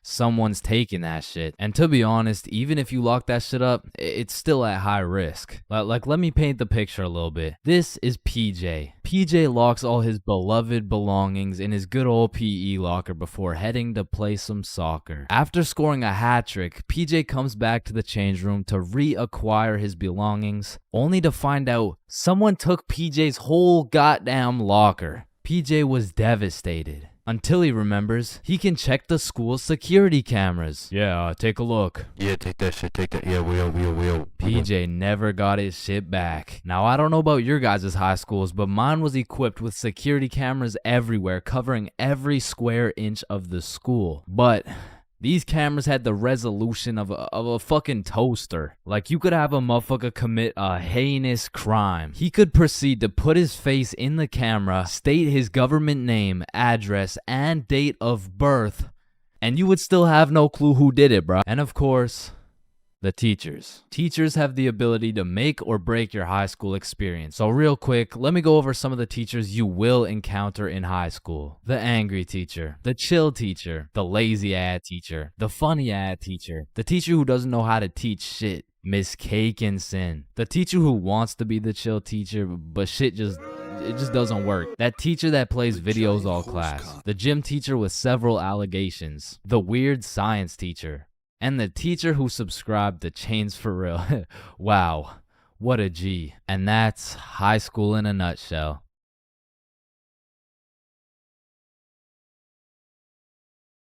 Oh shit. Ooh. Damn. That's why you don't mess with me. I'm Jordan Johnson. Mr. Johnson, why did you beat Kyle's ass? Mr. Principal, I never touched Kyle. In fact, I've never seen this kid my entire life. How do you presume he received a concussion, 2 broken ribs, a black eye, a broken nose, and a dislocated shoulder? I mean, he must have fallen down the stairs or something. Okay, Mr. Johnson, how do you explain this? That's why you don't mess with me. I'm Jordan Johnson. But I mean, you got the wrong Jordan Johnson. Then, what happened to your knuckles there? Shit, these ain't even my knuckles. Listen, I am not one to condone violence, but I'm not gonna lie. School fights are a major part of the high school experience. I mean, there's something about a good old school brawl that just boosts students' morale. Like, there is nothing that gets you through the rest of the day like some kid getting his ass beat in front of the entire school. And truthfully, it's just a community building experience because it gives everyone something to talk about. Yo, did you see the fight? Yeah, bro, Kyle got his shit rocked. Wait, are you guys talking about the fight? Yeah, bro. Man, Kyle got fucked up, dude. Overall, in school fights, everyone wins. Like, the fighter gets some respect and the crowd gets some entertainment. It's a win-win. What about me? But tell me why when a fight breaks out, the entire school will be recording, but not one person can get a good video. It's like when a fight breaks out, every motherfucker recording starts having severe hand spasms. I mean, as the person recording the fight, you literally have one job: to record the fight. Damn, I just missed it. What happened? Oh, well, lucky for you, I recorded the entire thing from start to finish on my brand new Samsung. Check it out.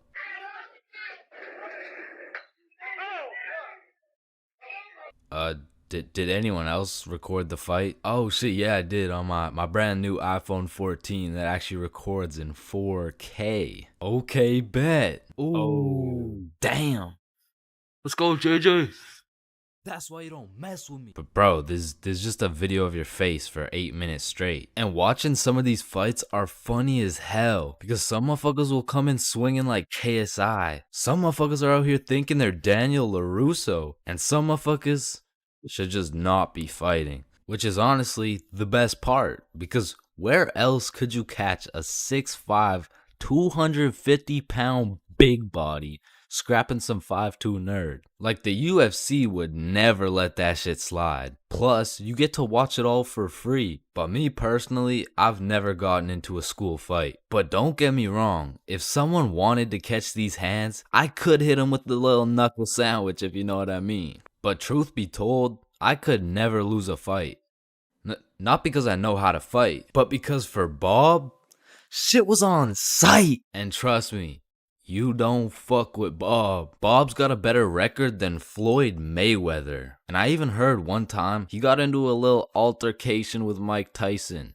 All I'ma say is, he dealt with him. But with that being said, we all know that one kid in school who was born to simply beat people's ass. Like, this dude's life purpose was to run people's fade. And of course, I had someone like this at my school. He was the type of dude who had nothing to lose, so he would instigate a fight wherever he could. We'll just call him Jordan. And honestly, he was holding a solid record. I mean, he was probably 12-0. But one day, Jordan picked on the wrong kid. Hey nerd, take off those stupid glasses. And Bob was a man of little words, so Jordan's buffoonery did not faze him. Hey nerd, I said take off those stupid glasses. Hey, stop ignoring me.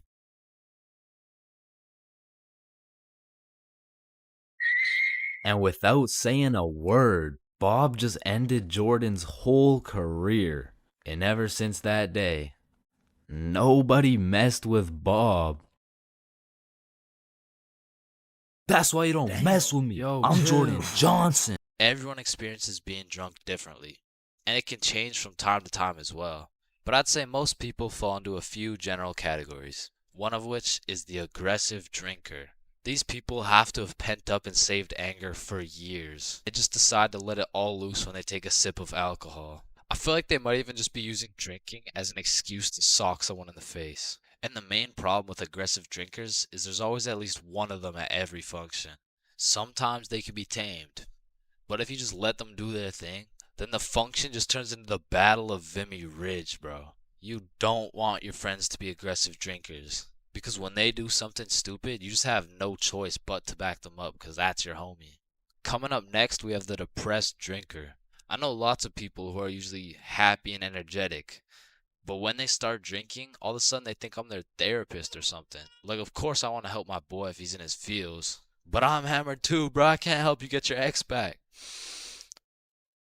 Now listen, I'm no scientist, but alcohol is a depressant, which means it means it makes you depressed, bro. I don't. Pretty much what I'm trying to say is, if alcohol makes you sad sometimes, don't worry, it's normal. Next up, we have the flirty drinker. Now these types of people are a common appearance at parties. They just kind of go stumble over to someone and just start spitting game. One thing I do respect about flirty drinkers is that they're perseverant, bro. When they get rejected by someone, they just take it like a champ and keep pushing to the next one. Usually flirty drinkers go rotate around the party and try for their first few contenders, but eventually at the end of the night, flirty drinkers will end up attracting other flirty drinkers, then boom, everyone's happy. And come on, everyone knows the I love you guy. Man, I love you, man. Nah, like, I don't think you understand. Like, I really love you, man. And whatever you need, I got you, bro. And I just really love you, man. Bro, who the fuck are you? And of course, we got the designated driver. Next, we got the loud one. Hey, bro, sometimes the alcohol just makes people talk way too loud. In some settings, it'll slide. But in other settings, at parties, these are usually the type of people to be in the mosh pits, because they're always super high energy, and sometimes they can be kind of annoying. Man, who would be this type of drunk, am I right? Alright, it's me. And if anyone else is this type of drinker, I know you can relate. When you wake up the next morning, not only you get hit with the hangover, but your voice is just completely gone. And I'm not even usually a loud person. But man, alcohol just works its magic and has me yelling like Kai Cenat. Hangovers being this type of drinker has to be one of the worst. I guess next to aggressive drinkers, you know what I'm saying? Anyways, we're moving on. You also might have encountered the philosopher.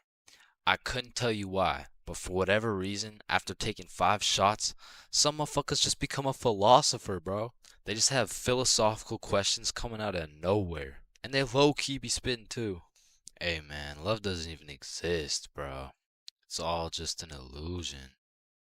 Love is just a chemical reaction that occurs in your brain that was programmed to make us inclined to reproduce. Next up, we have the OD, overdrunk. This is the 7th and final stage of being drunk. If you've seen the 7 stages of drunk video, you'll know exactly what I'm talking about. But some people are just prone to drinking way too much. And somehow, they always find themselves blackout drunk. But yeah, there's not much to say. They're pretty much just unconscious. And of course, we have the chill drinker. These people are just pretty neutral. They just be talking at a normal volume about normal stuff. And honestly, these people are just overall enjoyable to be around, especially when you're drunk. Let me know in the comments if I missed anything. And also let me know which type of drinker you are. Alright, listen, I'm creating something I like to call the internet. Yo, what does it do? On the internet, people are going to be able to search up literally any question they have. They're going to be able to watch videos for educational purposes. And the craziest achievement yet, you can communicate with literally anyone across the entire world. Bro, this is gonna change the world. Bro, I'm not gonna lie, the internet is 100% one of the greatest inventions of all time. Like, that shit's up there with the light bulb, the airplane, the Testacuzzi. Like, they're all groundbreaking inventions, but the internet just has to be number one, bro. Like, imagine telling a caveman you had a magical box where you could make anything pop up in 2 seconds. Yo, Caveman Dave, I got a magical box where you can make anything pop up in 2 seconds. Oh, shit, cool. Do you know her or something? No, Dave, get the fuck. Now, Caveman Dave absolutely dicking down the computer monitor seems stupid, barbaric, uncivilized, you know? Like, who's gonna tell, bro? They're just pixels on a screen, am I right? Facts. Yo, Caveman Dave is a dumbass. Facts. Yeah, no, let me see your search history. You know, we don't gotta do all that. You know, oh, okay. Monstrous KFC mukbang. I like KFC. Fat motherfuckers eating a lot of food. I was hungry. Yo, big butt booty Latina oiled up, shaking that diggity dump truck, dog. What are you searching? Okay, listen, like my finger slipped. Yeah, bro. 2025 is the weirdest time to have access to the internet, and that's just cause everybody has that shit. Like, I got it, you got it, my grandma's got it, Kanye's got it. Man, you and your grandma. Kanye still got it. And I fucking hate so every thing, and I'm done. Okay, yeah, well, not anymore, but I don't know if it's just me, but recently the internet has been getting more and more out of pocket, bro. Like, I'll be having a fantastic day, just chilling, until I pull up Instagram and see some shit talking about, imagine your card declines at the abortion clinic and the doctor start nutting in you. Yeah, this motherfucker's never getting a job, bro. Like, his digital footprint's up there with fucking Kanye, bro. Hell nah. Alright, this isn't yay bad, but imagine dude trying to apply to a university like, yes, sir, this has been a dream of mine since I was a little kid, and I've spent thousands of hours studying, and it would be an absolute pleasure to join your program. Wow, that's amazing. And it seems like your GPA is a perfect 4.0, and man, your volunteer work is nothing short of impressive. I mean, building an entire village in Africa with your bare hands, I mean, geez, that's good stuff. Yeah, thank you, sir. Yeah, now, I do just have one last question. Yeah, anything. What would happen if your car got declined at an abortion clinic? Oh, holy shit, is that Girthy Dishwasher 97? Yep. Yeah, that's me, bro. Yo, most relatable content on Instagram, I swear. Yo, actually, I really never get the credit that I deserve. Yeah, just put the fries in the bag. Oh, okay. And speaking of getting a job, you ever seen a kid under 7 years old post literally anything on Instagram? Yo, the comment section has a field day, bro. Like, the video will be of a kid who's just barely on the brink of gaining consciousness, and the comments are talking about, get a job, little motherfucker. Somebody get bro some fentanyl. I'm gonna touch you in places you ain't even know existed, little motherfucker. Like, bro, stop touching these 6-year-old kids and touch some grass, dickhead. Yeah, but I'm not gonna lie, as a motherfucker who draws stickman for 16 hours a day, I really gotta start taking some of my own advice, bro. Wait, what's your advice? Oh, I mean, stop touching these 6-year-old kids. You touch 6-year-old kids? I'm talking about Gurgi Force. Chains, you know the drill. God damn. Bro. Even these motherfuckers have the internet, bro. Like, what could you even possibly be posting? Oh, shit. Yeah, nah. We gotta start banning motherfuckers from the internet, bro. And I think we should all do a poll for the first person to go. You know, like, take your time. And, oh, shit. Okay, never mind. Votes are in. Looks like we're banning Jack Doherty. Why in the fuckity shit did you just ban Jack Doherty? You know what?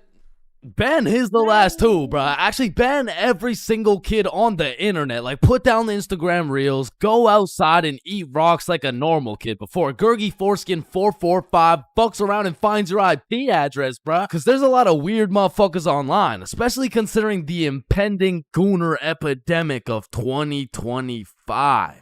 Now, if you're unaware of this widespread epidemic, well, fucking good for you, but there's been a recent spike in the amount of gooners seen online. Like the type of motherfucker who'll be scrolling and see a video of a Cheeto that's kind of built somewhat like a Kardashian, and next thing you know, bro's got a DIY screen protector, bro. And I swear these gooners have no clue it's a problem either. Like they probably show up to the doctor's office for a quick little checkup, and the doctor has to break the news to him like, Yeah, Mr. Gooningson? Yeah, I'm sorry, but you gotta stop masturbating. no, wait, what? No, wait, why? Because I'm trying to examine you, dumbass. Oh shit, like it's honestly mind-blowing how having access to the internet with all its power and infinite knowledge just makes us more stupid, bro. Like at any given moment, we have the resources to learn quantum physics or learn how we can watch Skibbity Toilet. What? No. Why the fuck would we watch Skibbity Toilet? Shit, man, this stuff's good. Just take a watch. No, I'm not watching that shit. Just real quick.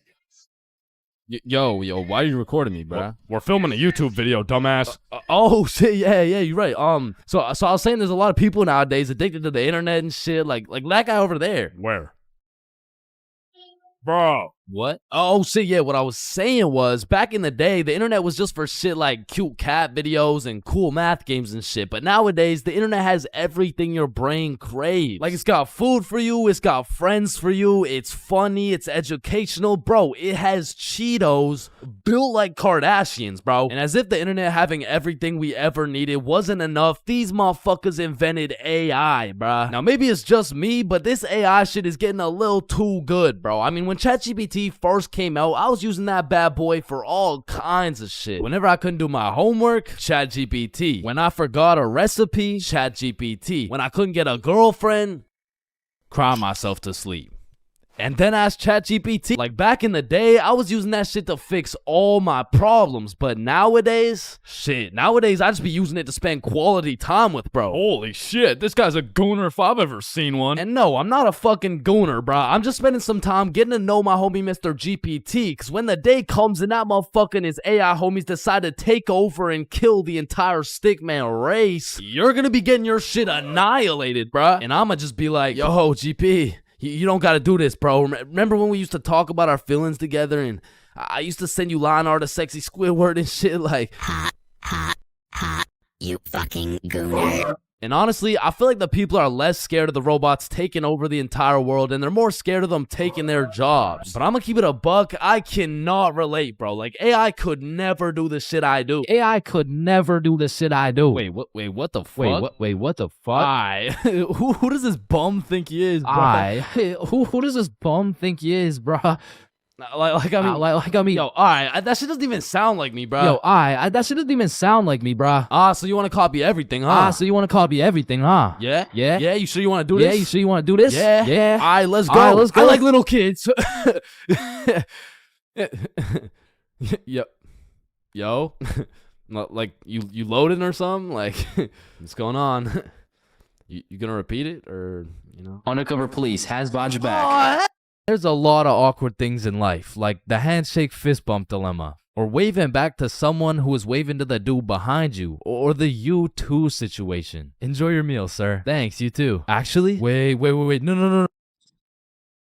But on this long list of things that will keep you up at night, I feel like school dances lands itself in the top 3, bro. Cause it's like, is it a party or is it a school event? Are we hitting a Dougie or are we just standing awkwardly in the corner? There's just too many questions, bro. Like another question. Who the fuck hired this guy to be the DJ? Like, I don't know how much they pay this dude, but it can't be anything over $50. I remember at my first middle school dance, I seen the DJ walk in with all his gear and shit, and I thought, damn, look at those big ass speakers. This dude knows what he's doing for sure. Hey, Stickman Middle, are we ready to turn up? Yeah, let's go. 1, 2, 1, 2, 3, let's go.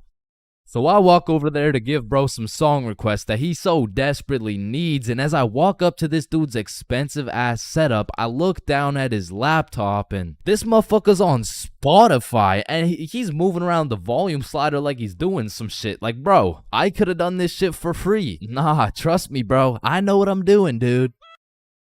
Want a break from the ads? Now, to be honest, it was really the middle school dances that had me fucked up. Like, you took a bunch of self-conscious, prepubescent little kids and threw on some music and told them to dance with each other. Like, shit, of course they're gonna start hitting those Fortnite emotes, bro. That's all they know how to do. Like, these grade 6s are fresh out of elementary school. There's no way you'll catch one of these youngins asking a girl to dance. Like, they're still scared of catching cooties, bro. Or what about the grade 7s? These kids were straight menaces. Like, I remember at my grade 7 dance, there was a duo. We'll call them Greg and Roderick. Greg and Roderick would run up on some unsuspecting students, and Greg would slide behind him on his hands and knees, and Roderick would casually strike up a conversation. And just when the poor guy was expecting it least, Roderick would shove his ass, causing the unsuspecting victim to trip and eat shit. And they went around to damn near everyone pulling this shit, until one time they messed with the wrong dude. Hey bro, it's just a prank. Now, grade 8s. These boys are damn near in high school. They don't dance. It'll ruin their street cred, bruh. Instead, they prefer mosh pits, rap, EDM, fucking smooth jazz. It doesn't matter what song. These grade 8s will be relentlessly jumping up and down for no apparent reason. And soon, these grade 8s will turn into freshmen. All that street cred they once had, gone. If you push one of these freshmen into the middle of a dance circle, he'll stress so hard he'll start malfunctioning and hit those fucking Fortnite dances again. Now, grade 10s. Most of these grade 10s are a little self-conscious, but if you throw one of them into the dance circles, let's go, Michael. Let's see it, yeah, let's go. Guys, what? I don't know how to dance. Fucking Michael, let's go, Michael. Well, I guess I can bust out a few dance moves. All of a sudden, dude's got moves like Jagger. Come to find out, bro's been practicing for this moment in his room for months. So once these grade 10s soon become sophomores, those YouTube tutorials start paying off for real. And if they're lucky, they might even catch some cooties, bro. And these seniors just simply don't give a fuck. Bro, watch this. I'm about to hit the worm. What? You know how to hit the worm? No. Damn. And I'm not done flaming this fucking DJ. Like, this dude be leaving my balls more blue than Squidward. Pause.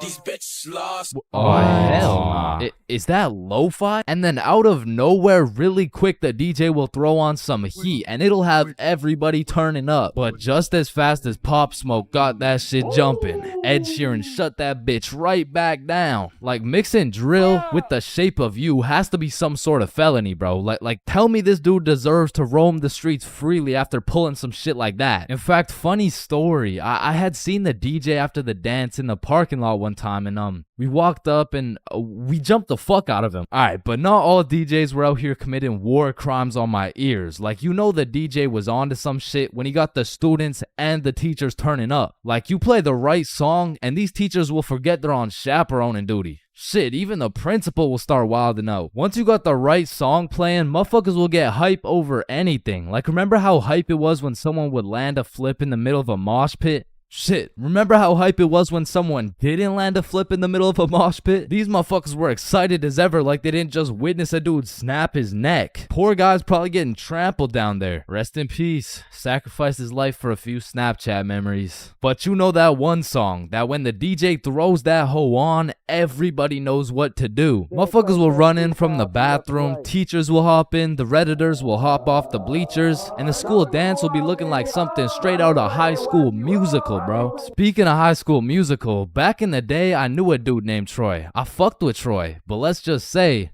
he had a little bit of a lean gut. He was built like T Grizzly.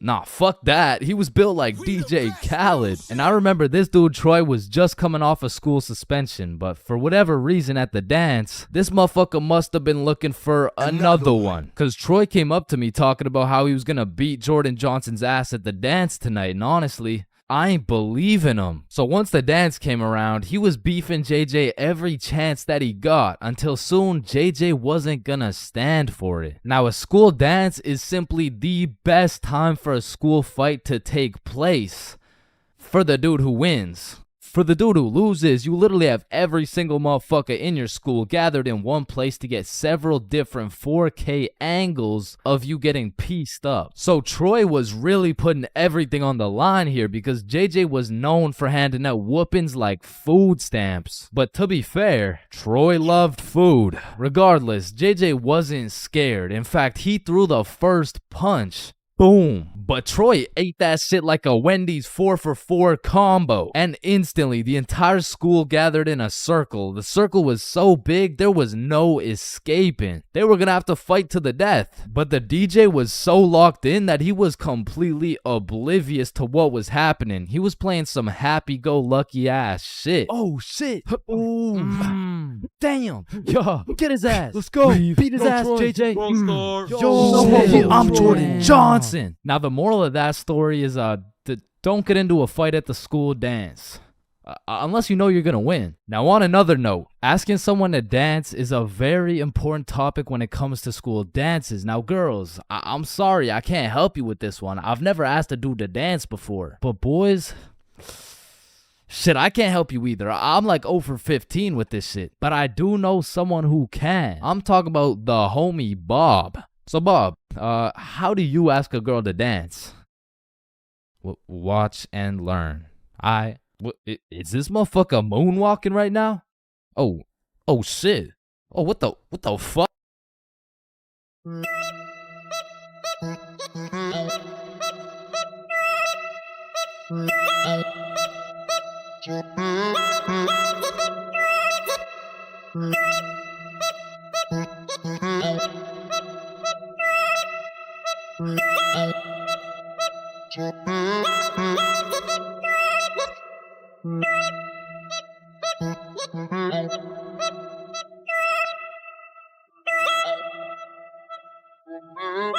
Imagine putting in hard work, time, and dedication into saving up for some new shoes. You go to Foot Locker and find the perfect pair. You try them on, you check them out, and you cop them.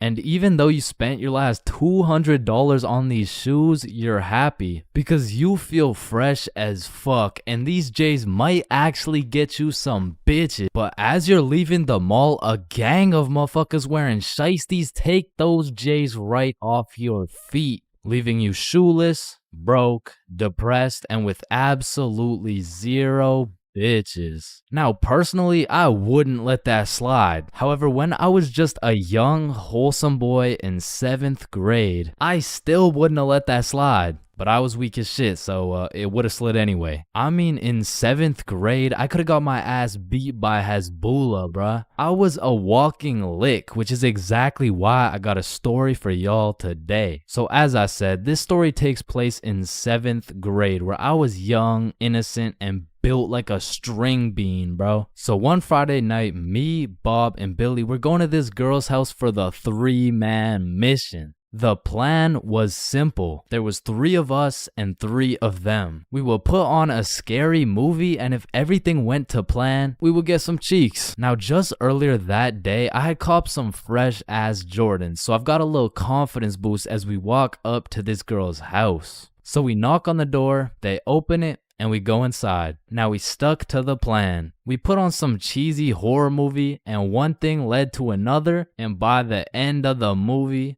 Bob had all 3 girls, bro, and me and Billy were in the corner playing Bloons Tower Defense. Don't ask me how this shit happened, I don't want to talk about it. So after hours of me and Billy straight fumbling, we all decided to go home. And although I was a little disappointed in my performance tonight, I put on my brand new uncreased Jordans and I remembered, damn, even Curry airballs sometimes. Now the bus route back to Bob's crib took 2 buses. So we hop on the first bus, it takes us to the next stop, and as we're getting off, we see the second bus we need drive right by us. Fuck, is that our bus? Damn, yeah it is. Wait, check when the next one comes. Yeah, it shouldn't be long. Damn, bro, the next bus comes in an hour. So we have no choice but to wait at the bus stop for an hour. So we wait, and at this point, it's already getting late. I checked the time, and it's already 11 p.m. As we were sitting there, bored as hell, waiting for this bus to come, one of the other buses stops in front of us to let someone off. The person gets off, and as the bus starts leaving, we hear this loud thud come from the bus. What the hell? What was that? Oh shit,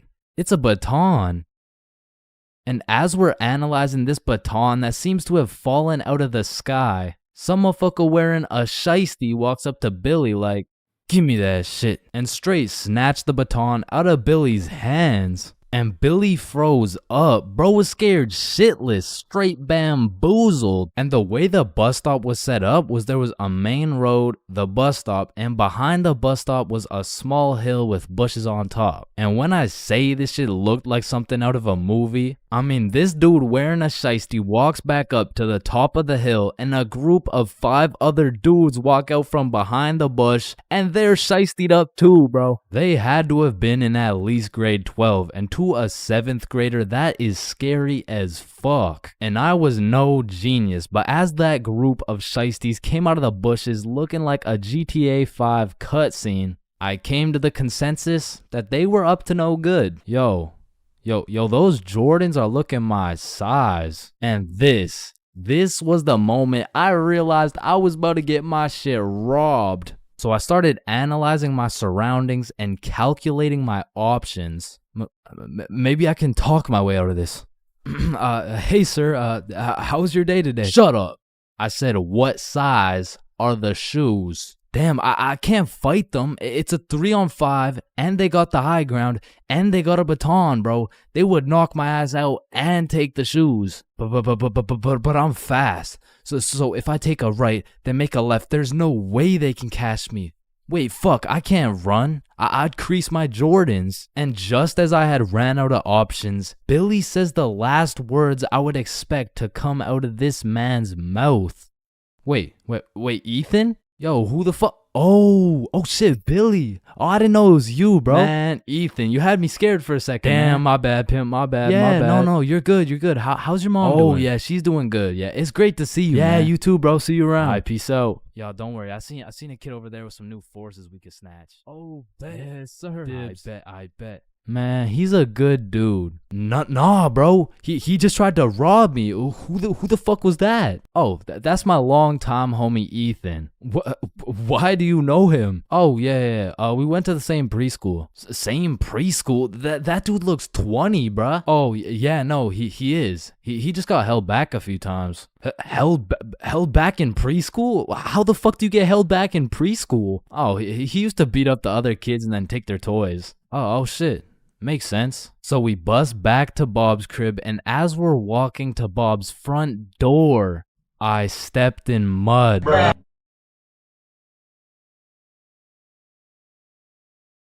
Listen, bro, in this world, there's levels to clout. You could get yourself some Instagram followers. You could stack up a few bands. You could even be famous, but there's only one spot in life that is superior to the rest. A spot so glorious and sought after that they are idolized like no other. It's me. I've got the infinite money glitch. Come on, Jimmy. You know it's me. I need a max win. Man, shut the fuck up, Drizzy. I'm literally Kanye West. Nah, but I'm the top G. All right, little bro, let's go band for band then. It's me. But I'm the fastest kid in my school. Bro, I don't know who decided speed would be the deciding factor for who's the king of the school, but all I'ma say is that motherfucker's the GOAT, bro, because I was the fastest kid in my school. I was clapping everyone in races. I was breaking track records, and I had all the 9-year-old baddies, man. I wish I could still pull like that.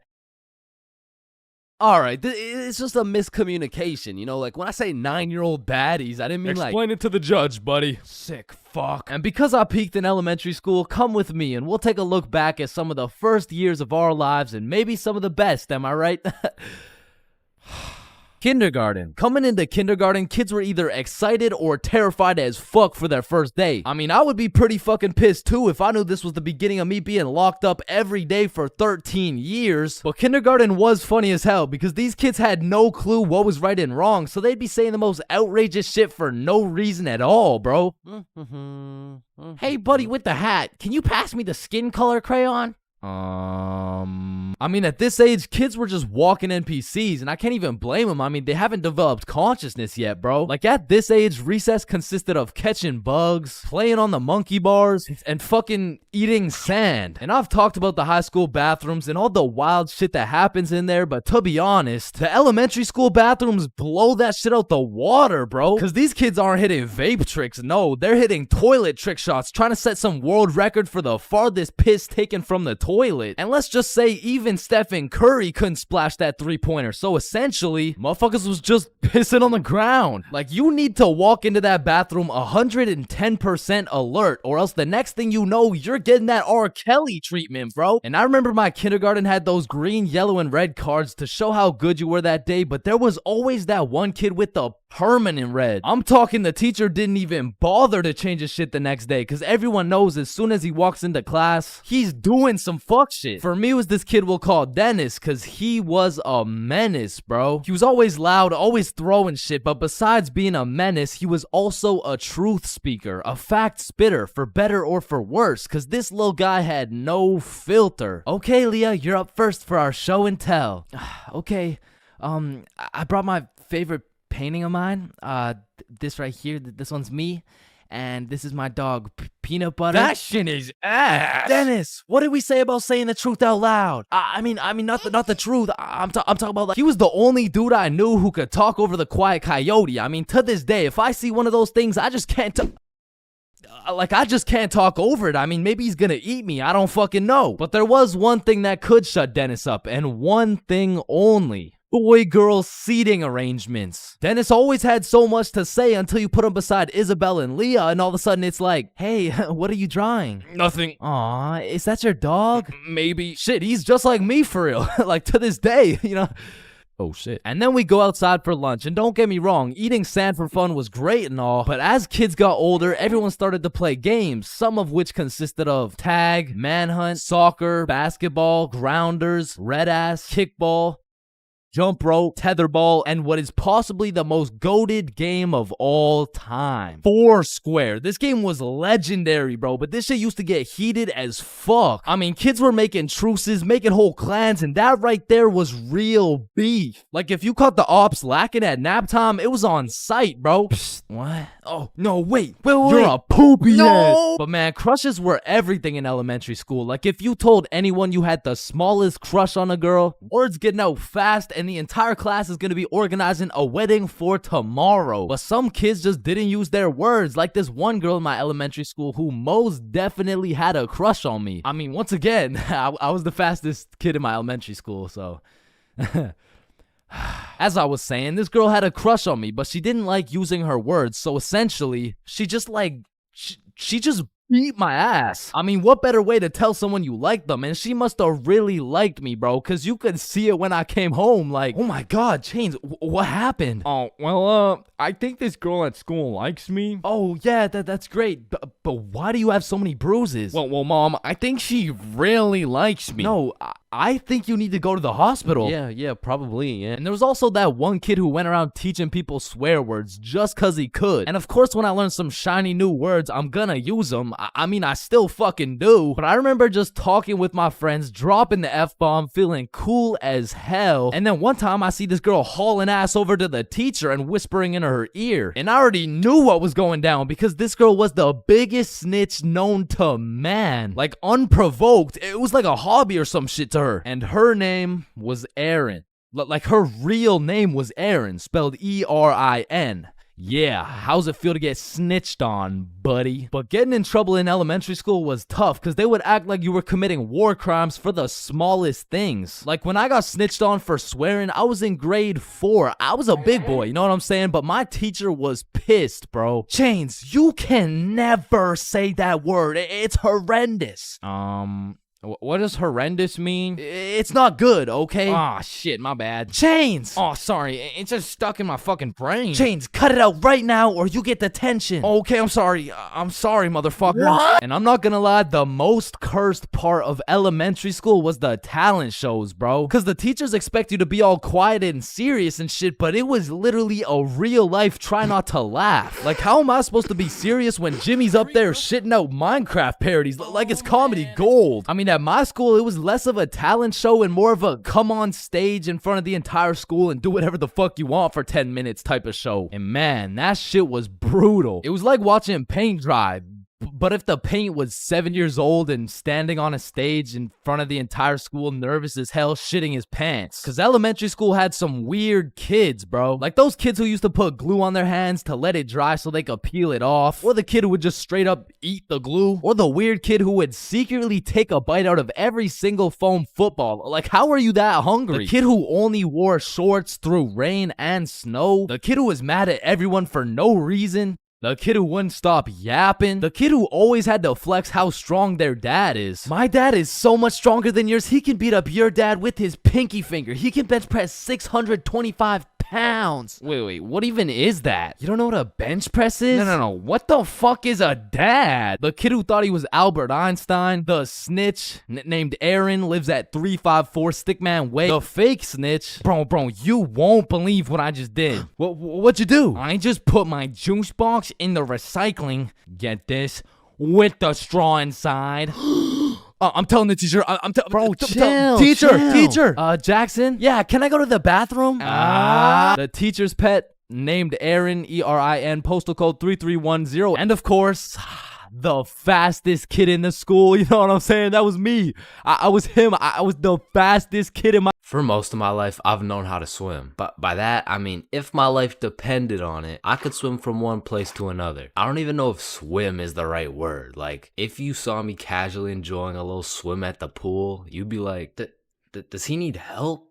Like, is he drowning? I mean, like, I did take swimming lessons, but I quit at level alligator, bro. I never even made it to level 1. With that being said, this incident dates way back to when I was in grade 4. We were going on a field trip, and of course, it's to the pool. But I'm not stressing. I know I safely passed level penguin, so I should be chilling. My whole class and I walk into the entrance of the pool, but before anyone was allowed in the pool, they asked everyone if they knew how to swim. And I thought, we're in grade 4. There is no way somebody still doesn't know how to swim. And just as I presumed, nobody needed a life jacket. So me and the gang are swimming around, you know, jumping off the diving boards. Fun stuff for a grade 4 field trip. But after about an hour, my friends and I are just chilling in the deep end. And that's when I see a kid in my class named Ben on some floaty things coming in our direction. A little backstory about Ben. For as long as I can remember, this dude has been on my nuts. So when I saw this dude coming in my direction, I assumed he just wanted to say hi or something. But as he made his way towards me, I could tell he was struggling. So I swim over to help him out. Oh, hey, Ben.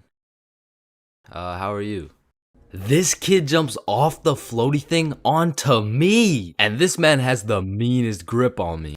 Pause. Well, this shit had to be some sort of attempted murder, bro, because he had me in a chokehold and his legs were wrapped around my arms. But they did not prepare me for this shit in level alligator. So instantly I start sinking and hit the bottom of the pool. Keep in mind, Ben is chilling on top of me with his head out of the water this whole time. So I jump off the bottom of the pool just enough to get my head out of the water for a few seconds. Ben, get off me. And when I look up, I see this dude Ben with the straightest face in the world. Like this motherfucker has no clue I'm out here fighting for my life. And he says in the most monotone voice, "I can't swim."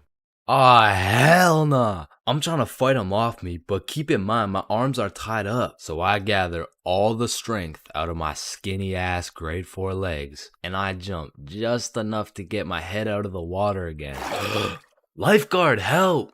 Oh, you guys, stop playing around in the pool. That's it. I'm fucked. I'm dead. And out of sheer anger, I decide, fuck it. If I'm dying, you're dying with me. I duck as far as I can under the water so both me and Ben can't breathe. But I'm running out of air. I start to get lightheaded. Man, that's crazy. This is really how I die, huh? And just as I had lost hope, my main man, Bob, comes in on some Superman shit, pulls Ben off me, and swims me over to the shallow end. I cough up some water, but eventually I catch my breath. So that's the story of how I almost died. And it's also the story of why I owe my life to Bob. Yo, Chains, I'll pay you $5 if you pull that fire alarm right there. Oh, Run. Chains, do you know why I've called you into my office today? No. You see, that little stunt you pulled has led you to a 1-week suspension. God damn it. What does suspension mean? It means for the next week you are prohibited from coming to school. Fuck. What does prohibited mean? Chains, you can't come to school for the next week. Hold up, so you're telling me because I pulled the fire alarm, I don't have to go to school for a week? Yes, it's a suspension. You are... Man, I got a love-hate relationship when it comes to getting suspended from school. Like on one hand, shit, you just don't have to go to school. But on the other hand... Suspended? Oh, I'm about to suspend that ass. Ah, fuck. Ow. Shit. Alright, I don't recommend getting suspended. That shit is not worth it. But how do I know? This story dates way, way, way back to grade 7. It was a cold winter day at Stickman Middle School. In fact, it was freezing cold, and this gave Billy a great idea. Yo, the pond behind the school is frozen. Let's go fuck around on it. Oh, I'm down. Okay, bet. So after school, we got a group of 5 homies, and we headed over to the frozen pond. Now, to paint the picture, behind Stickman Middle School was Stickman Elementary School, and behind Stickman Elementary School was this frozen pond, meaning we had to walk through Stickman Elementary School to get to this pond. But nonetheless, we walk up to the pond and instantly I see this big red sign that says, "Hazard, do not step on ice." Guys, the sign says do not step on ice. Man, fuck the sign. Watch this. Oh shit, look, it's sturdy as fuck. Yo, fuck. And even though Billy's dumbass fell in, the ice was actually pretty sturdy. So you know, we're gliding around, eating shit, hitting the meanest ballerina spins you've ever seen, and eating shit. And we were having some good old harmless fun. In fact, our grade 7 selves were having the time of our lives on this frozen water. That is until... Oh, what do you guys think you're doing? We were just walking on the ice. Did you guys not see the sign? What sign? I could have swore I put a sign right here. Nope, no sign at all. There was no sign. I have no clue what you're talking about. Okay, but you guys have to get off the ice. Well, why? Nobody's getting hurt. Yeah, we're safe. Okay, it's your choice. You're gonna regret this. So we continued with our ice skating antics for approximately 10 more minutes. Until the same lady came back up to the pond, but this time she was equipped with a Sony Alpha A7 mirrorless digital camera with the extendo lens. In other words, she was quite literally about to catch us in 4K. But at least she doesn't know what school we go to. Hey, what school do you guys go to? Not Stickman Middle School. Absolutely not. No, definitely not. Fuck, she knows. We had to think quick. How are we gonna smoothly get out of this situation without getting in trouble? So we called a boys emergency meeting. We huddled up and discussed our best plans to get out of this situation. And after combining all of our genius grade 7 brains, we made the ultimate plan. If we started mooning the camera, it would then be illegal for her to take pictures of our middle school cheeks. I don't know how this became our best option, but regardless, we put the plan in motion. I mean, me personally, I got a little shy and kept my pants up, but some of the boys were out there going crazy, looking more caked up than Summer Rae. And after a little while, the lady must have decided it wasn't a great look to have a camera pointed at some 12-year-old cheeks, and she left, which means the plan had worked flawlessly. Now, the next day at school, I had completely forgot about it, to be honest. But strangely enough, while I was sitting in math class, I hear the little class phone start ringing. Hello? Oh, yes, he's here. Oh, okay. Yeah, I'll send him your way. Thank you. Chains, Mr. Principal wants to talk to you. And at this point, I should have picked up on why I was being called to the office, but I had complete faith in our foolproof plan of mooning this stranger that the thought of being in trouble didn't even cross my mind. That was until I walked into the office to see every single one of the boys sitting in Mr. Principal's office. But mama didn't raise a snitch, so we started capping our asses off. So, what did you guys do after school yesterday? Nothing. I played Fortnite. I was doing a homework. Don't play stupid with me. I got a call from Mrs. Principal over at Stickman Elementary. So tell me, what were you doing on the pond yesterday? I wasn't there. It wasn't us. I don't know what you're talking about. I don't even know what a pond is. I see. Well, I've got evidence. And as he shows us this undeniable evidence, you can see this dude Billy's cheeks in the corner of one of the pictures. So I slowly look over at Billy, and he looks over at me.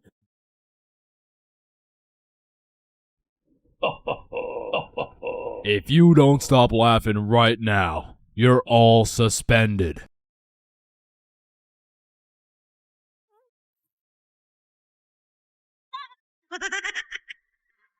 That's it. You're all suspended. And as I explained the situation to my mom, let's just say Mama Chains was not happy.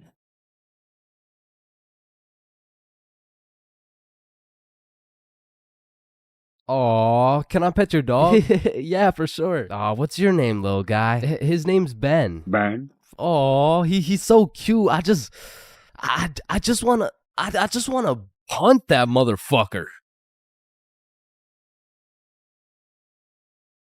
Man, these intrusive thoughts I be having make me wonder whether I belong in maximum security prison or not. Like, I don't even mean to, but the thoughts that pop into my head are so menacing that I can't even say this shit on YouTube, or this video will get taken down. Then I'll be canceled. Then my whole channel will get deleted. Then I'll be thrown into a psych ward, and then I'll be put on the fucking death penalty. Like, these thoughts that pop into my head are so alarming that they make me want to beat my own ass, bro. Hey, man, why'd you just sock yourself in the face? Oh, well, you see, I was about to push that unsuspecting toddler into the deep end for no apparent reason, so... Yo, this guy's about to assault a minor. Hey, you can't do that. Cool, dude. But it's not like every single intrusive thought I have is bad enough to get me convicted. Like, whenever I'm walking across a bridge, I have to use every cell in my body to fight the urge of just tossing my phone into the water. Like, there is literally no benefit from doing that shit, but there's just something inside of me that would feel so much satisfaction with just seeing my phone dissipate into the water. You know, maybe you get that urge because it would just be satisfying to do some shit that's out of the box. Some shit that nobody else would do just to break the simulation a little bit. Cause I could be having the best day of my life. I could wake up, get the meanest pump in, hop in the shower, eat the most fire breakfast, and draw the most pristine stickmen I've ever drawn. But as I'm casually walking beside a bunch of cars that are going 65 miles an hour,